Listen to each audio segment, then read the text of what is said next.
ਸ਼ੇਰੇ Punjab 600 AM ਤੇ ਨਿੱਘਾ ਹਾਰਦਿਕ ਸਵਾਗਤ ਹੈ। ਮੈਂ ਤੁਹਾਡਾ ਮੇਜ਼ਬਾਨ ਹਰਜੀਤ ਸਿੰਘ ਗਿੱਲ ਸ਼ੋਅ ਲੈ ਕੇ ਤੁਹਾਡੀ ਸੇਵਾ ਦੇ ਵਿੱਚ ਹਾਜ਼ਰ ਹਾਂ।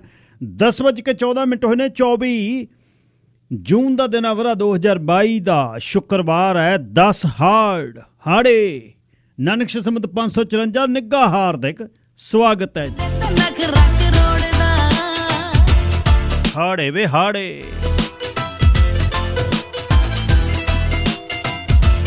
ਭਲਾ ਇਉਂ ਧੁੱਪ ਨਿਕਲੀ ਜਾਵੇ ਕਿਹਦੇ ਲੈਣ ਦੇ ਆਪਾਂ ਅੱਕ ਦੇ ਟੂਸੇ ਵਰਗੇ ਆ।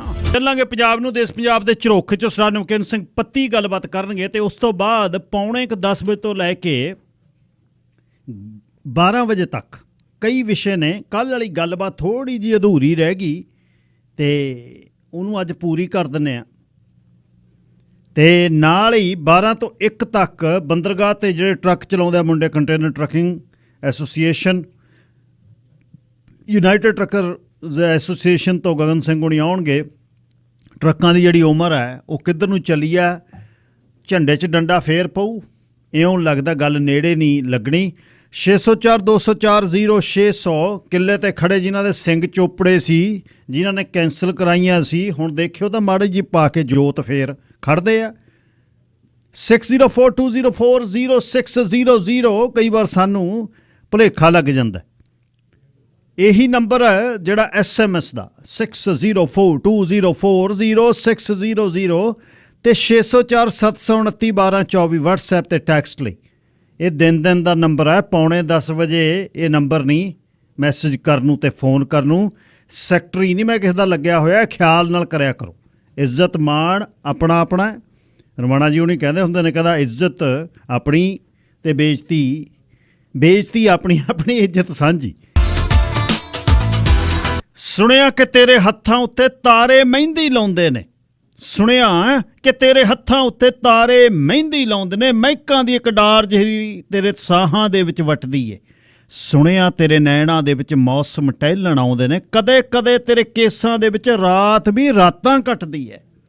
ਸੁਣਿਆ ਪਰੀਆਂ ਕਾਫ ਵਾਲੀਆਂ ਖਿਦਮਤ ਤੇਰੀ ਕਰਦੀਆਂ ਨੇ, ਸੁਣਿਆ ਤੇਰੀਆਂ ਪੈੜਾਂ ਜਿੱਥੇ ਚਸ਼ਮੇ ਫੁੱਟਣ ਲੱਗਦੇ ਨੇ। ਇਹ ਵੀ ਸੁਣਿਆ ਤੇਰੇ ਪਿੰਡ ਦੇ ਮੋੜ ਵੀ ਜੰਨਤ ਵਰਗੇ ਨੇ, ਸੁਣਿਆ ਤੇਰੇ ਦਰ ਤੋਂ ਦਰਿਆ ਹੁਸਨਾਂ ਵਾਲੇ ਵਗਦੇ ਨੇ। ਸੁਣਿਆ ਤੈਨੂੰ ਤੱਕ ਕੇ ਪੌਣ ਵੀ ਹੋ ਜਾਵੇ ਮਦਹੋਸ਼ ਜਿਹੀ, ਸੁਣਿਆ ਤੇਰੀ ਝਾਂਜਰ ਦਾ ਵੀ ਵੱਖਰਾ ਇੱਕ ਅਲਾਪ ਜਿਹਾ। ਇਹ ਵੀ ਸੁਣਿਆ ਤੇਰੇ ਮੁਖ ਦੀ ਚੰਨ ਪ੍ਰਕਰਮਾ ਕਰਦਾ ਏ, ਸੁਣ ਰੱਖਿਆ ਕਿ ਅੰਬਰਾਂ ਦੇ ਲਈ ਨਾਮ ਤੇਰਾ ਇੱਕ ਜਾਪ ਜਿਹਾ ਹੈ।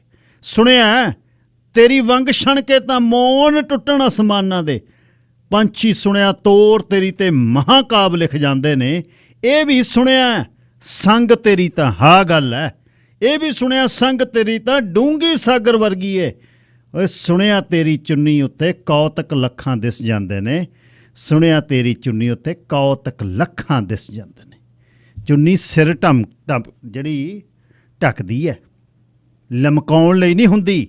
ਨਾਲ ਹੀ ਨਵਾਬ ਖਾਨ ਲਿਖਦਾ ਧੰਨਵਾਦ ਜੀ ਸਾਰਿਆਂ ਦਾ ਜਿੱਥੇ ਵੀ ਬੈਠੇ ਪ੍ਰੋਗਰਾਮ ਸੁਣ ਰਹੇ ਹੋ। ਸ਼ੁੱਕਰਵਾਰ ਦਾ ਦਿਨ ਹੈ, ਜੁਮੇ ਦਾ ਯੌਮਲ ਯੁਮਾ, ਤੇ ਬਸ ਕੱਲ੍ਹ ਦੀ ਤੇ ਪਰਸੋਂ ਦੀ ਛੁੱਟੀ ਹੈ। ਛੁੱਟੀਆਂ ਆਉਂਦੀਆਂ ਬਾਅਦ 'ਚ ਨੇ, ਲੰਘ ਪਹਿਲਾਂ ਜਾਂਦੀਆਂ ਨੇ। ਵਿਆਹ ਸ਼ਾਦੀ ਤੇ ਨਗਰ ਕੀਰਤਨ ਐਤਵਾਰ 'ਤੇ। ਗਰਮੀ ਬਹੁਤ ਆ, ਖਿਆਲ ਰੱਖਿਓ, ਸਰੀਰ ਨੂੰ ਤਰ ਰੱਖਿਓ, ਪਾਣੀ ਨੇੜੇ ਰੱਖਿਓ, ਮਿੱਠੇ ਤੋਂ ਪਰਾਂ ਰੱਖਿਓ ਤੇ ਕੱਪੜੇ ਹਲਕੇ ਪਾ ਕੇ ਰੱਖਿਓ। ਤਿਆਰੀ ਨਾਲ ਵਾਰੀ ਨਗਰ ਕੀਰਤਨ 'ਤੇ ਕੱਢਿਓ।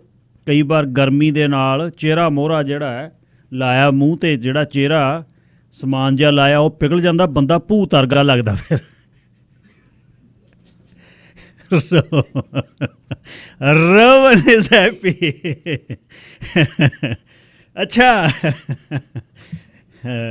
ਧੀ ਰਾਣੀ ਕੋਲ ਬੈਠੀ ਹੁੰਦੀ, ਅਸੀਂ ਹੱਸਦੀ ਰਹਿੰਦੀ ਹੈ, ਇਹ ਮੈਨੂੰ ਵਧੀਆ ਲੱਗਦੀ ਹੈ। ਅੱਛਾ, ਹੁਣ ਚੱਲਦੇ ਹਾਂ ਪੰਜਾਬ ਨੂੰ। ਦੇਸ਼ ਪੰਜਾਬ ਦੇ ਝਰੋਖੇ 'ਚੋਂ ਸਰਦਾਰ ਨਵਕਰਨ ਸਿੰਘ ਪੱਤੀ ਗੱਲਬਾਤ ਕਰਨਗੇ।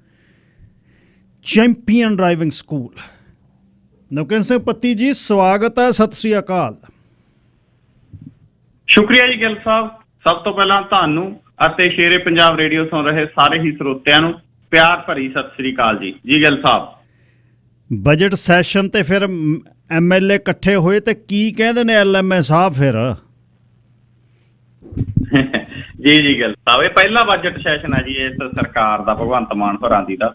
ਬਜਟ ਸੈਸ਼ਨ ਵੀ ਕਾਹਦਾ, ਇੱਕ ਤਰੀਕੇ ਦੀ ਪ੍ਰੀਖਿਆ ਇਹਨਾਂ ਦੀ, ਕਿਉਂਕਿ ਬਾਕੀ ਜਿਹੜੀਆਂ ਸਰਕਾਰਾਂ ਹੁਣ ਤੱਕ ਬਣਦੀਆਂ ਆਈਆਂ ਰਵਾਇਤੀ ਪਾਰਟੀਆਂ ਨੇ, ਚਾਹੇ ਕਾਂਗਰਸ ਦੀ ਰਹੀ, ਚਾਹੇ ਅਕਾਲੀ ਭਾਜਪਾ ਸਰਕਾਰ ਰਹੀ, ਉਹਨਾਂ ਬਾਰੇ ਲੋਕਾਂ ਨੂੰ ਇਹ ਹੁੰਦਾ ਸੀ ਵੀ 4.5 ਸਾਲ ਇਹਨਾਂ ਨੇ ਕੁਝ ਨਹੀਂ ਕਰਨਾ ਲੋਕਾਂ ਦਾ। ਅਖੀਰਲੇ 6 ਮਹੀਨਿਆਂ 'ਚ ਜਾ ਕੇ ਥੋੜੀ ਲਿਪਾ ਪੋਚੀ ਕਰਕੇ, ਮੂੰਹ ਸਿਰ ਧੋਸ ਮਾਰ ਕੇ, ਕਰੀਮ ਕਰੂਮ ਲਾ ਕੇ ਫਿਰ ਲੋਕਾਂ ਦੇ ਮੂਹਰੇ ਆਉਣਗੇ ਅਖੀਰਲੇ 6 ਮਹੀਨਿਆਂ ਦੇ ਵਿੱਚ। ਲੇਕਿਨ ਭਗਵੰਤ ਮਾਨ ਹੋਰਾਂ ਦੀ ਸਰਕਾਰ ਆ ਜਿਹੜੀ ਆਮ ਆਦਮੀ ਪਾਰਟੀ ਦੇ, ਸ਼ੁਰੂ ਤੋਂ ਕਹਿੰਦੇ ਆ ਅਸੀਂ ਰਾਜਨੀਤੀ ਕਰਨੀ, ਰਾਜਨੀਤੀ ਬਦਲਣਾ ਆ, ਅਸੀਂ ਬਦਲਾਅ ਦੀ ਰਾਜਨੀਤੀ ਲੈ ਕੇ ਆਏ ਆ, ਅਸੀਂ 4.5 ਸਾਲ ਚੁੱਪ ਕਰਕੇ ਨਹੀਂ ਨਿਗਾਵਾਂਗੇ, ਸਾਡਾ ਹਰਾ ਪੈਨ ਪਹਿਲੇ ਦਿਨੋਂ ਚੱਲੂ। ਸੋ ਇਸ ਕਰਕੇ ਲੋਕਾਂ ਨੂੰ ਇਹ ਬਜਟ ਸੈਸ਼ਨ ਤੋਂ ਬਹੁਤ ਉਮੀਦਾਂ ਨੇ। ਲੇਕਿਨ ਇਹਨਾਂ ਨੇ ਇੱਕ ਤਾਂ ਰੱਖਿਆ ਬਹੁਤ ਛੋਟਾ ਹੈ ਗਿੱਲ ਸਾਹਿਬ, 24 ਜੂਨ ਤੋਂ ਲੈ ਕੇ ਮਹਿਜ 30 ਜੂਨ ਤੱਕ ਬਜਟ ਸੈਸ਼ਨ ਰੱਖਿਆ ਇਹਨਾਂ ਨੇ, ਵਿੱਚ ਦੀ ਐਤਵਾਰ ਵੀ ਆਉਣਾ। ਤਾਂ ਇਹਦੇ ਤੇ ਵੀ ਬਹੁਤ ਸਾਰੇ ਸਵਾਲ ਵਿਰੋਧੀ ਧਿਰਾਂ ਨੇ ਠਾਏ ਨੇ ਕਿ ਇਹਨੂੰ ਵੱਡਾ ਲਿਜਾਣਾ ਚਾਹੀਦਾ ਸੀਗਾ। ਸੋ ਅੱਜ ਸਵੇਰੇ ਜਦੋਂ ਬਜਟ ਸੈਸ਼ਨ ਸ਼ੁਰੂ ਹੋਇਆ, ਸਿੱਧੂ ਮੂਸੇਵਾਲਾ ਸਮੇਤ ਜਿਹੜੀਆਂ ਵਿਛੜੀਆਂ ਸ਼ਖਸੀਅਤਾਂ ਨੇ ਉਹਨਾਂ ਨੂੰ ਸ਼ਰਧਾਂਜਲੀ ਦੇਣ ਤੋਂ ਬਾਅਦ ਸੈਸ਼ਨ ਦੀ ਸ਼ੁਰੂਆਤ ਆ ਜਿਹੜੀ ਉਹ ਆਮ ਵਾਂਗ ਚੱਲੀ।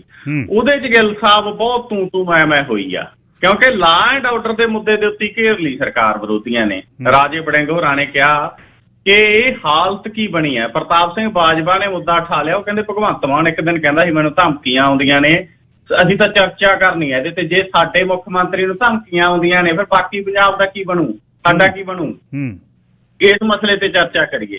ਲੇਕਿਨ ਭਗਵੰਤ ਮਾਨ ਗ੍ਰਹਿ ਮੰਤਰੀ ਵੀ ਆ, ਮੁੱਖ ਮੰਤਰੀ ਵੀ ਆ। ਭਗਵੰਤ ਮਾਨ ਤੋਂ ਪਹਿਲਾਂ ਹੀ ਨਾ 3 'ਚ ਨਾ 13 'ਚ ਸਾਰੇ ਬਜਟ ਸੈਸ਼ਨ ਦੇ ਵਿੱਚ ਅੱਜ ਪਹਿਲੇ ਦਿਨ ਅਮਨ ਅਰੋੜਾ ਨੇ ਜਵਾਬ ਦਿੱਤੇ ਜੀ ਉਹਨਾਂ ਦੀਆਂ ਗੱਲਾਂ ਦੇ। ਅਮਨ ਅਰੋੜਾ ਘੇਰ ਲਿਆਉਂਦਾ ਸੀ ਔਰ ਸੁਖਪਾਲ ਖਹਿਰਾ ਹੋਰਾਂ ਦਾ ਕਿਤੇ ਨਾ ਕਿਤੇ ਮਜ਼ਾਕ ਵੀ ਕਰਦਾ ਸੀ ਕਿ ਇਹ ਪਿਛਲੀ ਵਾਰ ਵੀ ਵਿਰੋਧੀਆਂ 'ਚ ਸੀ, ਐਤਕੀ ਵਿਰੋਧੀਆਂ 'ਚ ਇਸ ਕਰਕੇ ਬੋਲ ਰਹੇ ਨੇ। ਸੋ ਉਹਦੇ 'ਚੋਂ ਅਕਾਲੀ ਦਲ ਵਾਲਾ ਇਆਲੀ ਵੀ ਬੋਲਿਆ, BJP ਵਾਲਾ ਅਸ਼ਵਨੀ ਸ਼ਰਮਾ ਵੀ ਬੋਲਿਆ, ਕਾਂਗਰਸ ਪਾਰਟੀ ਵੀ ਬੋਲੀ, ਭਾਵੇਂ ਵਿਰੋਧੀ ਧਿਰ ਜਿਹੜੀ ਬਹੁਤ ਥੋੜੇ ਨੇ, ਕਿਉਂਕਿ ਗਿਣਤੀ ਐਤਕੀ ਇਹਨਾਂ ਵਾਲੇ ਪਾਸੇ ਨੂੰ ਵਾਲੀ ਆ ਗਿੱਲ ਸਾਹਿਬ, 90 ਨੂੰ ਟੱਪਦੀ ਆ। ਵਿਰੋਧੀ ਤਾਂ ਅਕਾਲੀ ਦਲ ਵਾਲੇ 3 ਨੇ, 3 'ਚੋਂ 1-2 ਮਸਾਂ ਆਇਆ ਕਰਨਗੇ, ਔਰ ਕਾਂਗਰਸ ਪਾਰਟੀ ਵਾਲੇ ਵੀ ਸਥਿਤੀ ਹੈ ਜਿਹੜੀ ਕੋਈ ਬਹੁਤੀ ਮਜ਼ਬੂਤ ਨਹੀਂ ਹੈ, ਭਾਜਪਾ ਵਾਲਿਆਂ ਦੀ ਵੀ ਮਾੜੀ ਹੈ। ਤਾਂ ਇਸ ਹਾਲਤ ਦੇ ਵਿੱਚ ਫਿਰ ਵੀ ਵਿਰੋਧੀ ਧਿਰ ਨੇ ਜਿਹੜਾ ਵੱਡਾ ਰੋਲ ਅੱਜ ਅਦਾ ਕੀਤਾ, ਕਿਉਂਕਿ ਵਿਰੋਧੀ ਧਿਰ ਦੀ ਵੀ ਬੜੀ ਅਹਿਮੀਅਤ ਹੁੰਦੀ ਹੈ ਸਰਕਾਰ ਨੂੰ ਸਵਾਲ ਕਰਨੇ ਔਰ ਲੋਕਾਂ ਦੇ ਮੁੱਦੇ ਉਠਾਉਣੇ। ਸੋ ਇਸ ਕਰਕੇ ਅੱਜ ਖਹਿਰਾ ਹੋਰਾਂ ਨੇ ਵੀ ਪੰਜਾਬ ਯੂਨੀਵਰਸਿਟੀ ਚੰਡੀਗੜ੍ਹ ਦਾ ਮੁੱਦਾ ਉਠਾਇਆ, ਇਸ ਤੋਂ ਇਲਾਵਾ ਮਾਨਤੇਵਾੜਾ ਦੇ ਜੰਗਲ ਦਾ ਮੁੱਦਾ ਉਠਾਇਆ, ਹੋਰ ਬਹੁਤ ਸਾਰੇ ਮੁੱਦੇ ਨੇ ਜਿਹੜੇ ਵਿਰੋਧੀ ਧਿਰਾਂ ਨੇ ਉਠਾਏ। ਆਉਣ ਵਾਲੇ ਦਿਨਾਂ 'ਚ ਦੇਖਦੇ ਹਾਂ ਕੀ ਬਣਦਾ। ਅੱਜ ਪ੍ਰਤਾਪ ਸਿੰਘ ਬਾਜਵਾ ਦੀ ਅਗਵਾਈ ਦੇ ਵਿੱਚ ਵਿਰੋਧੀ ਧਿਰ ਦੇ ਆਗੂ ਵਾਕਆਊਟ ਵੀ ਕਰ ਗਏ, ਉਹ ਕਹਿੰਦੇ ਸਾਨੂੰ ਬੋਲਣ ਦਾ ਪ੍ਰੋਪਰ ਸਮਾਂ ਨਹੀਂ ਦਿੱਤਾ ਜਾ ਰਿਹਾ। ਸੋ ਇਹ ਵਾਕਆਊਟ ਵੀ ਗਲਤ ਹੈ, ਵਿਰੋਧੀ ਧਿਰ ਨੂੰ ਉੱਤੇ ਡਟਣਾ ਚਾਹੀਦਾ। ਐਵੇਂ ਗਿੱਲ ਸਾਹਿਬ ਗਏ ਜਾ ਕੇ ਉੱਥੇ ਖਰਚਾ ਬਹੁਤ ਹੁੰਦਾ ਬਜਟ ਸੈਸ਼ਨ ਦਾ, ਸਾਰਾ ਲੋਕਾਂ ਦਾ ਖਰਚਾ ਗਾ ਔਰ ਲੱਖਾਂ ਦੀ ਗਿਣਤੀ ਦੇ ਵਿੱਚ ਖਰਚਾ ਹੁੰਦਾ ਡੇਲੀ ਦਾ। ਉੱਥੇ ਹਾਜ਼ਰੀ ਲਾ ਕੇ ਐਵੇਂ ਮਾੜੀ ਜੀ ਗੱਲ ਦੇ ਉੱਤੇ ਲਓ ਜੀ ਅਸੀਂ ਚੱਲੇ ਖਾ ਕੇ ਪਕੌੜੇ ਬਾਹਰ, ਤਾਂ ਇਹ ਵੀ ਗੱਲ ਠੀਕ ਨਹੀਂ ਹੈ। ਲੋਕਾਂ ਦੇ ਮਸਲੇ ਉਠਾਉਣ ਲਈ ਤੁਹਾਨੂੰ ਚੁਣਿਆ ਗਾ, ਉੱਥੇ ਵਾਕਆਊਟ ਕਰਨ ਨੂੰ ਥੋੜੀ ਚੁਣਿਆ ਜੀ। ਅੱਛਾ ਜੀ, ਹੁਣ ਇਹ ਦੱਸਿਓ ਕਿ ਰਾਜਾ ਵੜਿੰਗ ਦੇ ਟਰਾਂਸਪੋਰਟ ਮੰਤਰੀ ਬਣਨ ਸਮੇਂ ਬਾਡੀਆਂ ਲੱਗੀਆਂ ਬੱਸਾਂ ਨੂੰ, ਉਹਦੇ 'ਚ ਵੀ ਕੋਈ ਰੜਖਿਸ ਹੈ ਜੀ? ਫਿਰ ਘਟਾਲਾ ਹੋ ਗਿਆ ਕੋਈ? ਘਟਾਲਾ ਤਾਂ ਬਾਹਲਾ ਨਾਰਮਲ ਗੱਲ ਹੋ ਗਈ। ਗਿੱਲ ਸਾਹਿਬ ਆਈ ਲੱਗਦਾ ਗਾ ਜਿਹੜਾ 1% ਵਾਲਾ ਨਾ, ਇਹਨੂੰ ਤਾਂ ਹੁਣ ਘਟਾਲਾ ਹੀ ਨਹੀਂ ਬਣਦੇ। ਜਿੰਨੀਆਂ ਗੱਲਾਂ ਸਾਹਮਣੇ ਆ ਰਹੀਆਂ ਨੇ ਵੀ ਸਾਰੇ ਹੀ ਮੰਤਰੀ, ਚਾਹੇ ਉਹ ਨਵੇਂ ਨੇ ਚਾਹੇ ਉਹ ਪੁਰਾਣੇ ਨੇ, ਨਵਿਆਂ ਬਾਰੇ ਦੇਖੋ ਜ਼ਾਹਰ ਹੋ ਚੁੱਕਿਆ ਗਾ ਡਾਕਟਰ ਵਿਜੇ ਸਿੰਗਲਾ ਬਾਰੇ, ਉਹਦੇ 'ਚੋਂ ਵੀ ਹੁਣ ਐਂ ਪਤਾ ਲੱਗਦਾ ਗਾ ਵੀ ED ਵਾਲਿਆਂ ਨੇ ਰੇਡ ਕਰਨੀ ਸੀਗੀ, ਉਹਨਾਂ ਕੋਲੇ ਸਾਰਾ ਕੁਝ ਪਹੁੰਚ ਗਿਆ ਸੀ। ਉਦੋਂ ਪਹਿਲਾਂ ਹੀ ਕਾਹਲੀ 'ਚ ਇਹਨਾਂ ਨੇ ਕਿਹਾ ਵੀ ਆਪਾਂ ਬੰਦਾ ਤਾਂ ਗਿਆ ਪਹਿਲਾਂ ਹੀ ਨੰਬਰ ਕੁੱਟ ਲਓ, ਵੀ ਇਹ ਹਾਲਤ ਆ ਜਿਹੜੀ ਉਹ ਬਣੀ ਹੈ। ਤਾਂ ਇਹ ਜਿਹੜੀ ਗਿੱਲ ਸਾਹਿਬ ਹੁਣ ਸਥਿਤੀ ਬਣੀ ਆ, ਦੇਖੋ ਉਹਦੇ 'ਚੋਂ ਰਾਜੇ ਵੜਿੰਗ ਦੇ ਉੱਤੇ ਸਵਾਲ ਉੱਠ ਰਹੇ ਨੇ।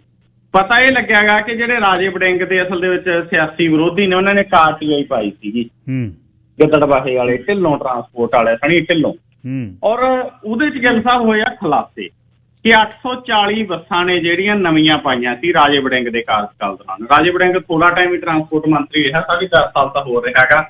ਆਖੀਰਲੇ ਜਦੋਂ ਚਰਨਜੀਤ ਚੰਨੀ ਨੂੰ ਚੀਫ ਮਿਨਿਸਟਰ ਬਣਾਇਆ, ਉਸ ਤੋਂ ਬਾਅਦ ਨਵਜੋਤ ਸਿੰਘ ਸਿੱਧੂ ਨੇ ਦਬਾਅ ਪਾ ਕੇ ਰਾਜਾ ਵੜਿੰਗ ਤੇ ਪ੍ਰਗਟ ਸਿੰਘ, 2 ਮੰਤਰੀ ਆਪਦੇ ਖਾਤੇ 'ਚ ਬਣਾਏ ਸੀ। ਉਹ ਵੱਖਰੀ ਗੱਲ ਆ, ਦੋਨੇ ਉਹ ਛੱਡ ਗਏ ਸੀ। ਤਾਂ ਰਾਜਾ ਵੜਿੰਗ ਜਦੋਂ ਮੰਤਰੀ ਬਣਿਆ 840 ਦੇ ਲਗਭਗ ਨਵੀਆਂ ਪੰਜਾਬ ਰੋਡਵੇਜ਼ ਨੂੰ ਬੱਸਾਂ ਨੇ ਜਿਹੜੀਆਂ ਉਹ ਪਵਾਈਆਂ, ਔਰ ਉਹ ਬੱਸਾਂ ਦੀਆਂ ਬਾਡੀ ਜਿਹੜੀਆਂ ਲਵਾਈਆਂ ਗਈਆਂ ਗਿੱਲ ਸਾਹਿਬ, ਉਹ ਰਾਜਸਥਾਨ ਦੀ ਇੱਕ ਕੰਪਨੀ ਤੋਂ ਲਵਾਈਆਂ। ਇੱਕ ਬੱਸ ਦੀ ਬਾਡੀ ਦਾ ਖਰਚਾ ਹੈਗਾ ਜਿਹੜਾ 12 ਲੱਖ ਰੁਪਏ ਆਇਆ, ਕੁੱਲ ਜਿਹੜਾ 100 ਕਰੋੜ ਤੋਂ ਵੱਧ ਜਿਹੜਾ ਬਣਿਆਗਾ।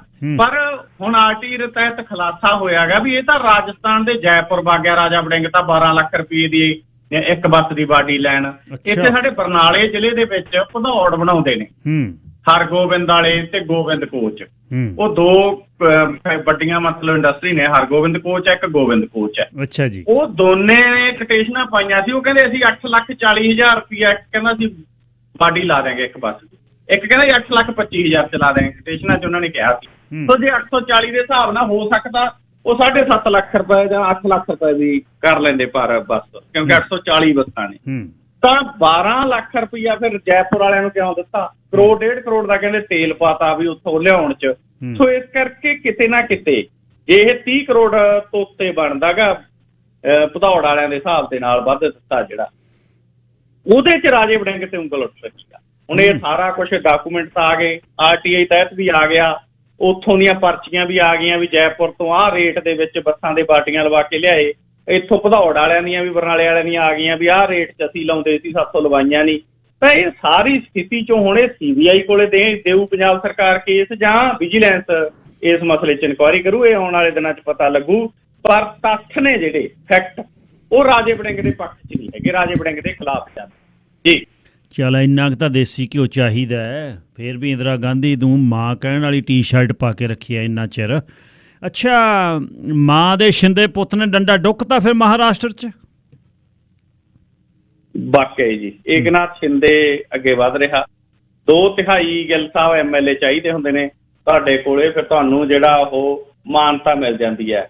ਤਾਂ ਉਹਦੇ ਚੋਂ ਕਿਉਂਕਿ ਤੁਸੀਂ ਡਿਸਕੁਆਲੀਫਾਈ ਨਹੀਂ ਹੁੰਦੇ। ਫਿਰ ਹੁਣ ਇਹ 55 MLA ਨੇ ਸ਼ਿਵ ਸੈਨਾ ਦੇ, ਉਹਦੇ ਚੋਂ 40 ਤਾਂ ਉਹ ਕੱਲ ਲਈ ਬੈਠਾ ਸੀਗਾ, 15 ਰਹਿ ਗਏ ਸੀ। ਔਰ ਜਿਹੜੇ ਕਹਿੰਦੇ ਨੇ ਗਿੱਲ ਸਾਹਿਬ, ਇੱਕ ਇਹ ਵੀ ਚਰਚਾ ਚੱਲੀ ਆ ਵੀ ਪਰਸੋਂ 3 MLA ਕਹਿੰਦੇ ਜੀ ਅਸੀਂ ਬੜਿਆ ਕੇ ਮਨਾ ਕੇ ਲੈ ਕੇ ਆਈਏ ਏਕਨਾਥ ਸ਼ਿੰਦੇ ਨੂੰ, ਔਰ ਇੱਧਰੋਂ ਇਹ ਕਹਿੰਦੇ ਵੀ ਹਾਂ ਤੁਸੀਂ ਮਨਾ ਕੇ ਲਿਆਓ ਚੀਫ ਮਿਨਿਸਟਰ ਕਹਿੰਦਾ ਮਹਾਰਾਸ਼ਟਰ ਵਾਲਾ। ਤਾਂ ਉਹ 3 ਮਨਾਉਣਗੇ, ਜਾਂਦਿਆਂ ਨੇ ਉਹਦੇ ਨਾਲ ਜਾ ਕੇ ਏਕਨਾਥ ਸ਼ਿੰਦੇ ਨਾਲ ਖੜ ਕੇ ਫੋਟੋ ਪਾ ਕੇ ਕਹਿਤਾ ਕਹਿੰਦੇ ਜੀ ਅਸੀਂ ਵੀ ਇਹਦੇ ਨਾਲ ਹੀ ਆ। 2 ਕੱਲ ਖਿਸਕ ਗਏ ਆਈ ਕਹਿੰਦੇ ਜੀ ਅਸੀਂ ਮਨਾ ਕੇ ਲਿਆਉਣੇ ਆ। ਹੁਣ ਇਹ ਪਤਾ ਲੱਗਿਆ ਕਿ ਮੁੱਖ ਮੰਤਰੀ ਸਾਹਿਬ ਨੇ ਇਹ ਕਹਿਤਾ ਵੀ ਕੋਈ ਮਨਾਉਣ ਨਹੀਂ ਜਾਊ, ਉਹੀ ਆਉਣਗੇ 24 ਘੰਟਿਆਂ ਦੇ ਵਿੱਚ, ਮਨਾਉਣ ਨਾ ਜਾਓ। ਤਾਂ ਹਾਲਤ ਇਹ ਦੇਖੋ, ਉਹਨਾਂ ਕੋਲੇ ਗਿੱਲ ਸਾਹਿਬ ਅਸਾਮ ਦੀ ਸਰਕਾਰ ਆ ਜਿਹੜੀ ਗੁਹਾਟੀ ਦੇ ਵਿੱਚ, ਭਾਵੇਂ ਉੱਥੇ ਹੜ੍ਹ ਆਏ ਹੋਏ ਆ, ਉਹਨਾਂ ਨੂੰ ਲੋਕਾਂ ਦੀ ਪਰਵਾਹ ਨਹੀਂ ਹੈ। ਉੱਥੋਂ ਦੀ ਪੁਲਿਸ ਨੂੰ ਲੋਕਾਂ ਦੀ ਪਰਵਾਹ ਨਹੀਂ, ਲੋਕਾਂ ਦੇ ਘਰ ਉੱਜੜ ਰਹੇ ਨੇ, ਲੋਕ ਹੜ੍ਹਾਂ ਦੇ ਵਿੱਚ ਬਰਬਾਦ ਹੋ ਗਏ ਬਹੁਤ ਵੱਡੀ ਗਿਣਤੀ ਦੇ ਵਿੱਚ। 33 ਜ਼ਿਲ੍ਹਿਆਂ ਦੇ ਵਿੱਚ ਹਾਲਤ ਮਾੜੀ ਆ, ਪਰ ਉਹਨਾਂ ਨੂੰ ਪਰਵਾਹ ਕੀ ਤਾਂ ਗੁਹਾਟੀ ਦੇ ਹੋਟਲ ਦੇ ਵਿੱਚ ਬੈਠੇ ਨਾ MLA ਦੀ। ਹੁਣ ਇਹ ਵੀ ਗਿੱਲ ਸਾਹਿਬ ਇੱਕ ਪਹਿਲਾਂ ਤਾਂ ਲੁੱਕ ਛਿਪ ਕੇ ਜੇ ਹੁੰਦਾ ਸੀ ਵੀ ਦੂਜੇ ਸੂਬੇ 'ਚ ਚਲੇ ਗਏ ਜੀ, ਉਹ ਦੂਜੇ ਕੁ ਦਿਨ ਆ ਗਏ ਜੀ, ਉਹ ਹੋਟਲ 'ਚ ਰਹਿ ਪਏ ਸੀ ਜੀ। ਇਹ ਤਾਂ ਹੁਣ ਸ਼ਰੇਆਮ ਹੀ ਚੱਲ ਪਿਆ ਵੀ ਮਹਾਰਾਸ਼ਟਰ ਦੇ ਜਿੱਤੇ ਹੋਏ MLA ਗੁਹਾਟੀ ਦੇ ਹੋਟਲ 'ਚ ਬੈਠੇ ਨੇ, ਔਰ ਹੋਟਲ ਦਾ ਖਰਚਾ ਵੀ ਬਹੁਤ ਆ, 7 ਲੱਖ 8 ਲੱਖ ਡੇਲੀ ਦਾ ਪੈ ਰਿਹਾ ਗਾ, ਉੱਥੋਂ ਦੀ ਸਰਕਾਰ ਤੇ ਬੋਝ ਪੈ ਰਿਹਾ। ਇਹ ਜਿਹੜੀ ਹਾਲਤ ਆ, ਖੈਰ ਉਹ ਤਾਂ ਉਦੋਂ ਵੱਡੇ ਬੋਝ ਆ ਜਿਹੜੇ, ਉਹ ਤਾਂ ਪਤਾ ਨਹੀਂ ਕਿੰਨੇ 'ਚ ਕਿਹੜਾ ਖਰੀਦਿਆ ਹੋਊ, ਪਤਾ ਨਹੀਂ ਕਿੰਨੇ 'ਚ ਕਿਹੜਾ ਵਿਕਿਆ ਹੋਊਗਾ, ਕਰੋੜਾਂ ਦੀਆਂ ਗੱਲਾਂ ਨੇ ਇਹ। ਔਰ ਇਹ ਲੇਕਿਨ ਲੋਕਤੰਤਰ ਦੇ ਲਈ ਬਹੁਤ ਘਾਤਕ ਆ, ਜਿਹਨੂੰ ਦੁਨੀਆ ਦੀ ਸਭ ਤੋਂ ਵੱਡੀ ਜਮਹੂਰੀਅਤ ਕਿਹਾ ਜਾਂਦਾ ਹੈ। ਉਸ ਜਮਹੂਰੀਅਤ ਦੇ ਵਿੱਚ MLA ਵਿਕਦੇ ਦੇਖੇ ਜਾ ਸਕਦੇ ਨੇ। ਸੋ ਉਹਦੇ 'ਚੋਂ ਹੁਣ ਸਰਕਾਰ ਟੁੱਟਣੀ ਦੇਖੋ ਤੈਅ ਆ। ਮੁੱਖ ਮੰਤਰੀ ਤਾਂ ਉਹਦਾ ਲੀੜਾ ਕੱਪੜਾ ਪਹਿਲਾਂ ਹੀ ਚੱਕ ਕੇ ਲੈ ਗਿਆ ਸਰਕਾਰੀ ਨਿਵਾਸ ਸਥਾਨ ਤੋਂ, ਵੀ ਫੇਰ ਔਖਾ ਹੋਊ। ਪਰ ਹੁਣ ਉਹਨੂੰ ਰੰਜ ਬਹੁਤ ਹੈ ਏਕਨਾਥ ਸ਼ਿੰਦੇ ਨਾਲ। ਅੱਜ ਵੀ ਇਹ ਕਹਿ ਰਹੇ ਨੇ ਕਿ ਸ਼ਿਵ ਸੈਨਾ ਦੇ ਵੱਡੇ ਲੀਡਰ ਕਿ ਸਾਨੂੰ ਸਾਡੇ ਆਪਣਿਆਂ ਨੇ ਮਾਰਿਆ। ਉਧਰ ਕਾਂਗਰਸ ਤੇ ਸ਼ਰਦ ਪਵਾਰ ਹੋਰੀ ਵੀ ਇਹਨਾਂ ਨਾਲ ਲਗਾਤਾਰ ਮੀਟਿੰਗਾਂ ਦੇ ਵਿੱਚ ਨੇ। ਭਾਰਤੀ ਜਨਤਾ ਪਾਰਟੀ ਨੇ ਸਾਰਾ ਕੁਝ ਕੀਤਾ ਕਰਾਇਆ, ਲੇਕਿਨ BJP ਅਜੇ ਤੱਕ ਇਹ ਮੰਨ ਨਹੀਂ ਰਹੀ ਕਿ ਅਸੀਂ ਸਾਰਾ ਕੁਝ ਕੀਤਾ ਕਰਾਇਆ। ਹੁਣ ਜਿਹੜੇ ਤੱਥ ਗਿੱਲ ਸਾਹਿਬ ਸਾਹਮਣੇ ਆ ਰਹੇ ਨੇ, ਉਹ ਤੱਥਾਂ ਦੇ ਵਿੱਚ ਇਹੀ ਹੈਗਾ ਕਿ ਇਹਨਾਂ ਵਿਧਾਇਕਾਂ ਨੂੰ ਪਹਿਲਾਂ ਜਦੋਂ ਗੁਜਰਾਤ ਸ਼ਿਫਟ ਕੀਤਾ ਗਿਆ, ਉਦੋਂ ਵੀ ਜਿਹੜੇ ਭਾਰਤੀ ਜਨਤਾ ਪਾਰਟੀ ਦੇ ਵੱਡੇ ਲੀਡਰ ਨੇ ਉਹਨਾਂ ਨੇ ਸ਼ਿਫਟ ਕੀਤਾ, ਕਿਉਂਕਿ ਹਵਾਈ ਅੱਡੇ ਦੇ ਉੱਤੇ ਮੋਹਿਤ ਕੰਬੋਜ ਆ ਜਿਹੜਾ BJP ਦਾ ਜਾਣਿਆ ਪਛਾਣਿਆ ਚਿਹਰਾ ਹੈਗਾ, ਸੂਰਤ ਦੇ ਹਵਾਈ ਅੱਡੇ ਤੇ ਉਹਦੀਆਂ ਤਸਵੀਰਾਂ ਆਈਆਂ ਨੇ ਇਹਨਾਂ MLA ਨੂੰ ਲਈ ਜਾਂਦੇ ਦੀਆਂ। ਉਦੋਂ ਬਾਅਦ ਸ਼ਿੰਦੇ ਦੇ ਨਾਲ, ਏਕਨਾਥ ਸ਼ਿੰਦੇ ਦੇ ਨਾਲ ਡਾਕਟਰ ਸੰਜੇ ਕੁਟੇ ਜਿਹੜਾ ਬੀਜੇਪੀ ਦਾ ਨੌਜਵਾਨ ਲੀਡਰ ਆ ਵੱਡਾ, ਉਹਦੀਆਂ ਤਸਵੀਰਾਂ ਸਾਹਮਣੇ ਆਈਆਂ। ਫਿਰ ਇਹ ਹੈਗਾ ਵੀ ਇਹਨਾਂ ਨੂੰ ਪਹਿਲਾਂ ਗੁਜਰਾਤ ਵਾ ਕੇ, ਫਿਰ ਗੁਹਾਟੀ ਵਾ ਕੇ, ਅਸਾਮ ਦੇ ਵਿੱਚ ਬੀਜੇਪੀ ਸ਼ਾਸਤ ਸੂਬੇ ਥਿਆਉਂਦੇ ਨੇ ਇਹਨਾਂ ਨੂੰ, ਪੰਜਾਬ ਕਨੀ ਨੂੰ ਕਿਉਂ ਨਹੀਂ ਆ ਗਏ? ਸੋ ਇਹ ਸਾਰੀ ਹਾਲਤ ਆ ਜਿਹੜੀ ਉਹਦੇ ਚੋਂ ਪਤਾ ਲੱਗਦਾ ਹੈ ਜੀ। ਇਹ ਤਾਂ ਬਹੁਤ ਔਖਾ ਕੰਮ ਹੈ। ਰਾਮੂ ਵਾਲਿਆ ਭੇਜਿਆ ਸੀ ਯੂਪੀ ਮਾੜਾ ਜਿਹਾ ਪਤਾ ਕਰਨ, ਉੱਥੋਂ ਫੋਨ ਕਰਕੇ ਵੱਡੇ ਬਾਦਲ ਉਹਨਾਂ ਨੂੰ, ਕਹਿੰਦਾ ਮੈਂ ਤਾਂ ਨਹੀਂ ਆਉਂਦਾ। ਉਹ ਕਹਿੰਦਾ ਕਿਉਂ? ਕਹਿੰਦਾ ਮੇਰਾ ਮਾਮੇ ਦਾ ਪੁੱਤ ਹੈ ਅਖਿਲੇਸ਼ ਯਾਦਵ। ਇਹਨਾਂ ਦਾ ਨਹੀਂ ਕੁਝ ਪਤਾ।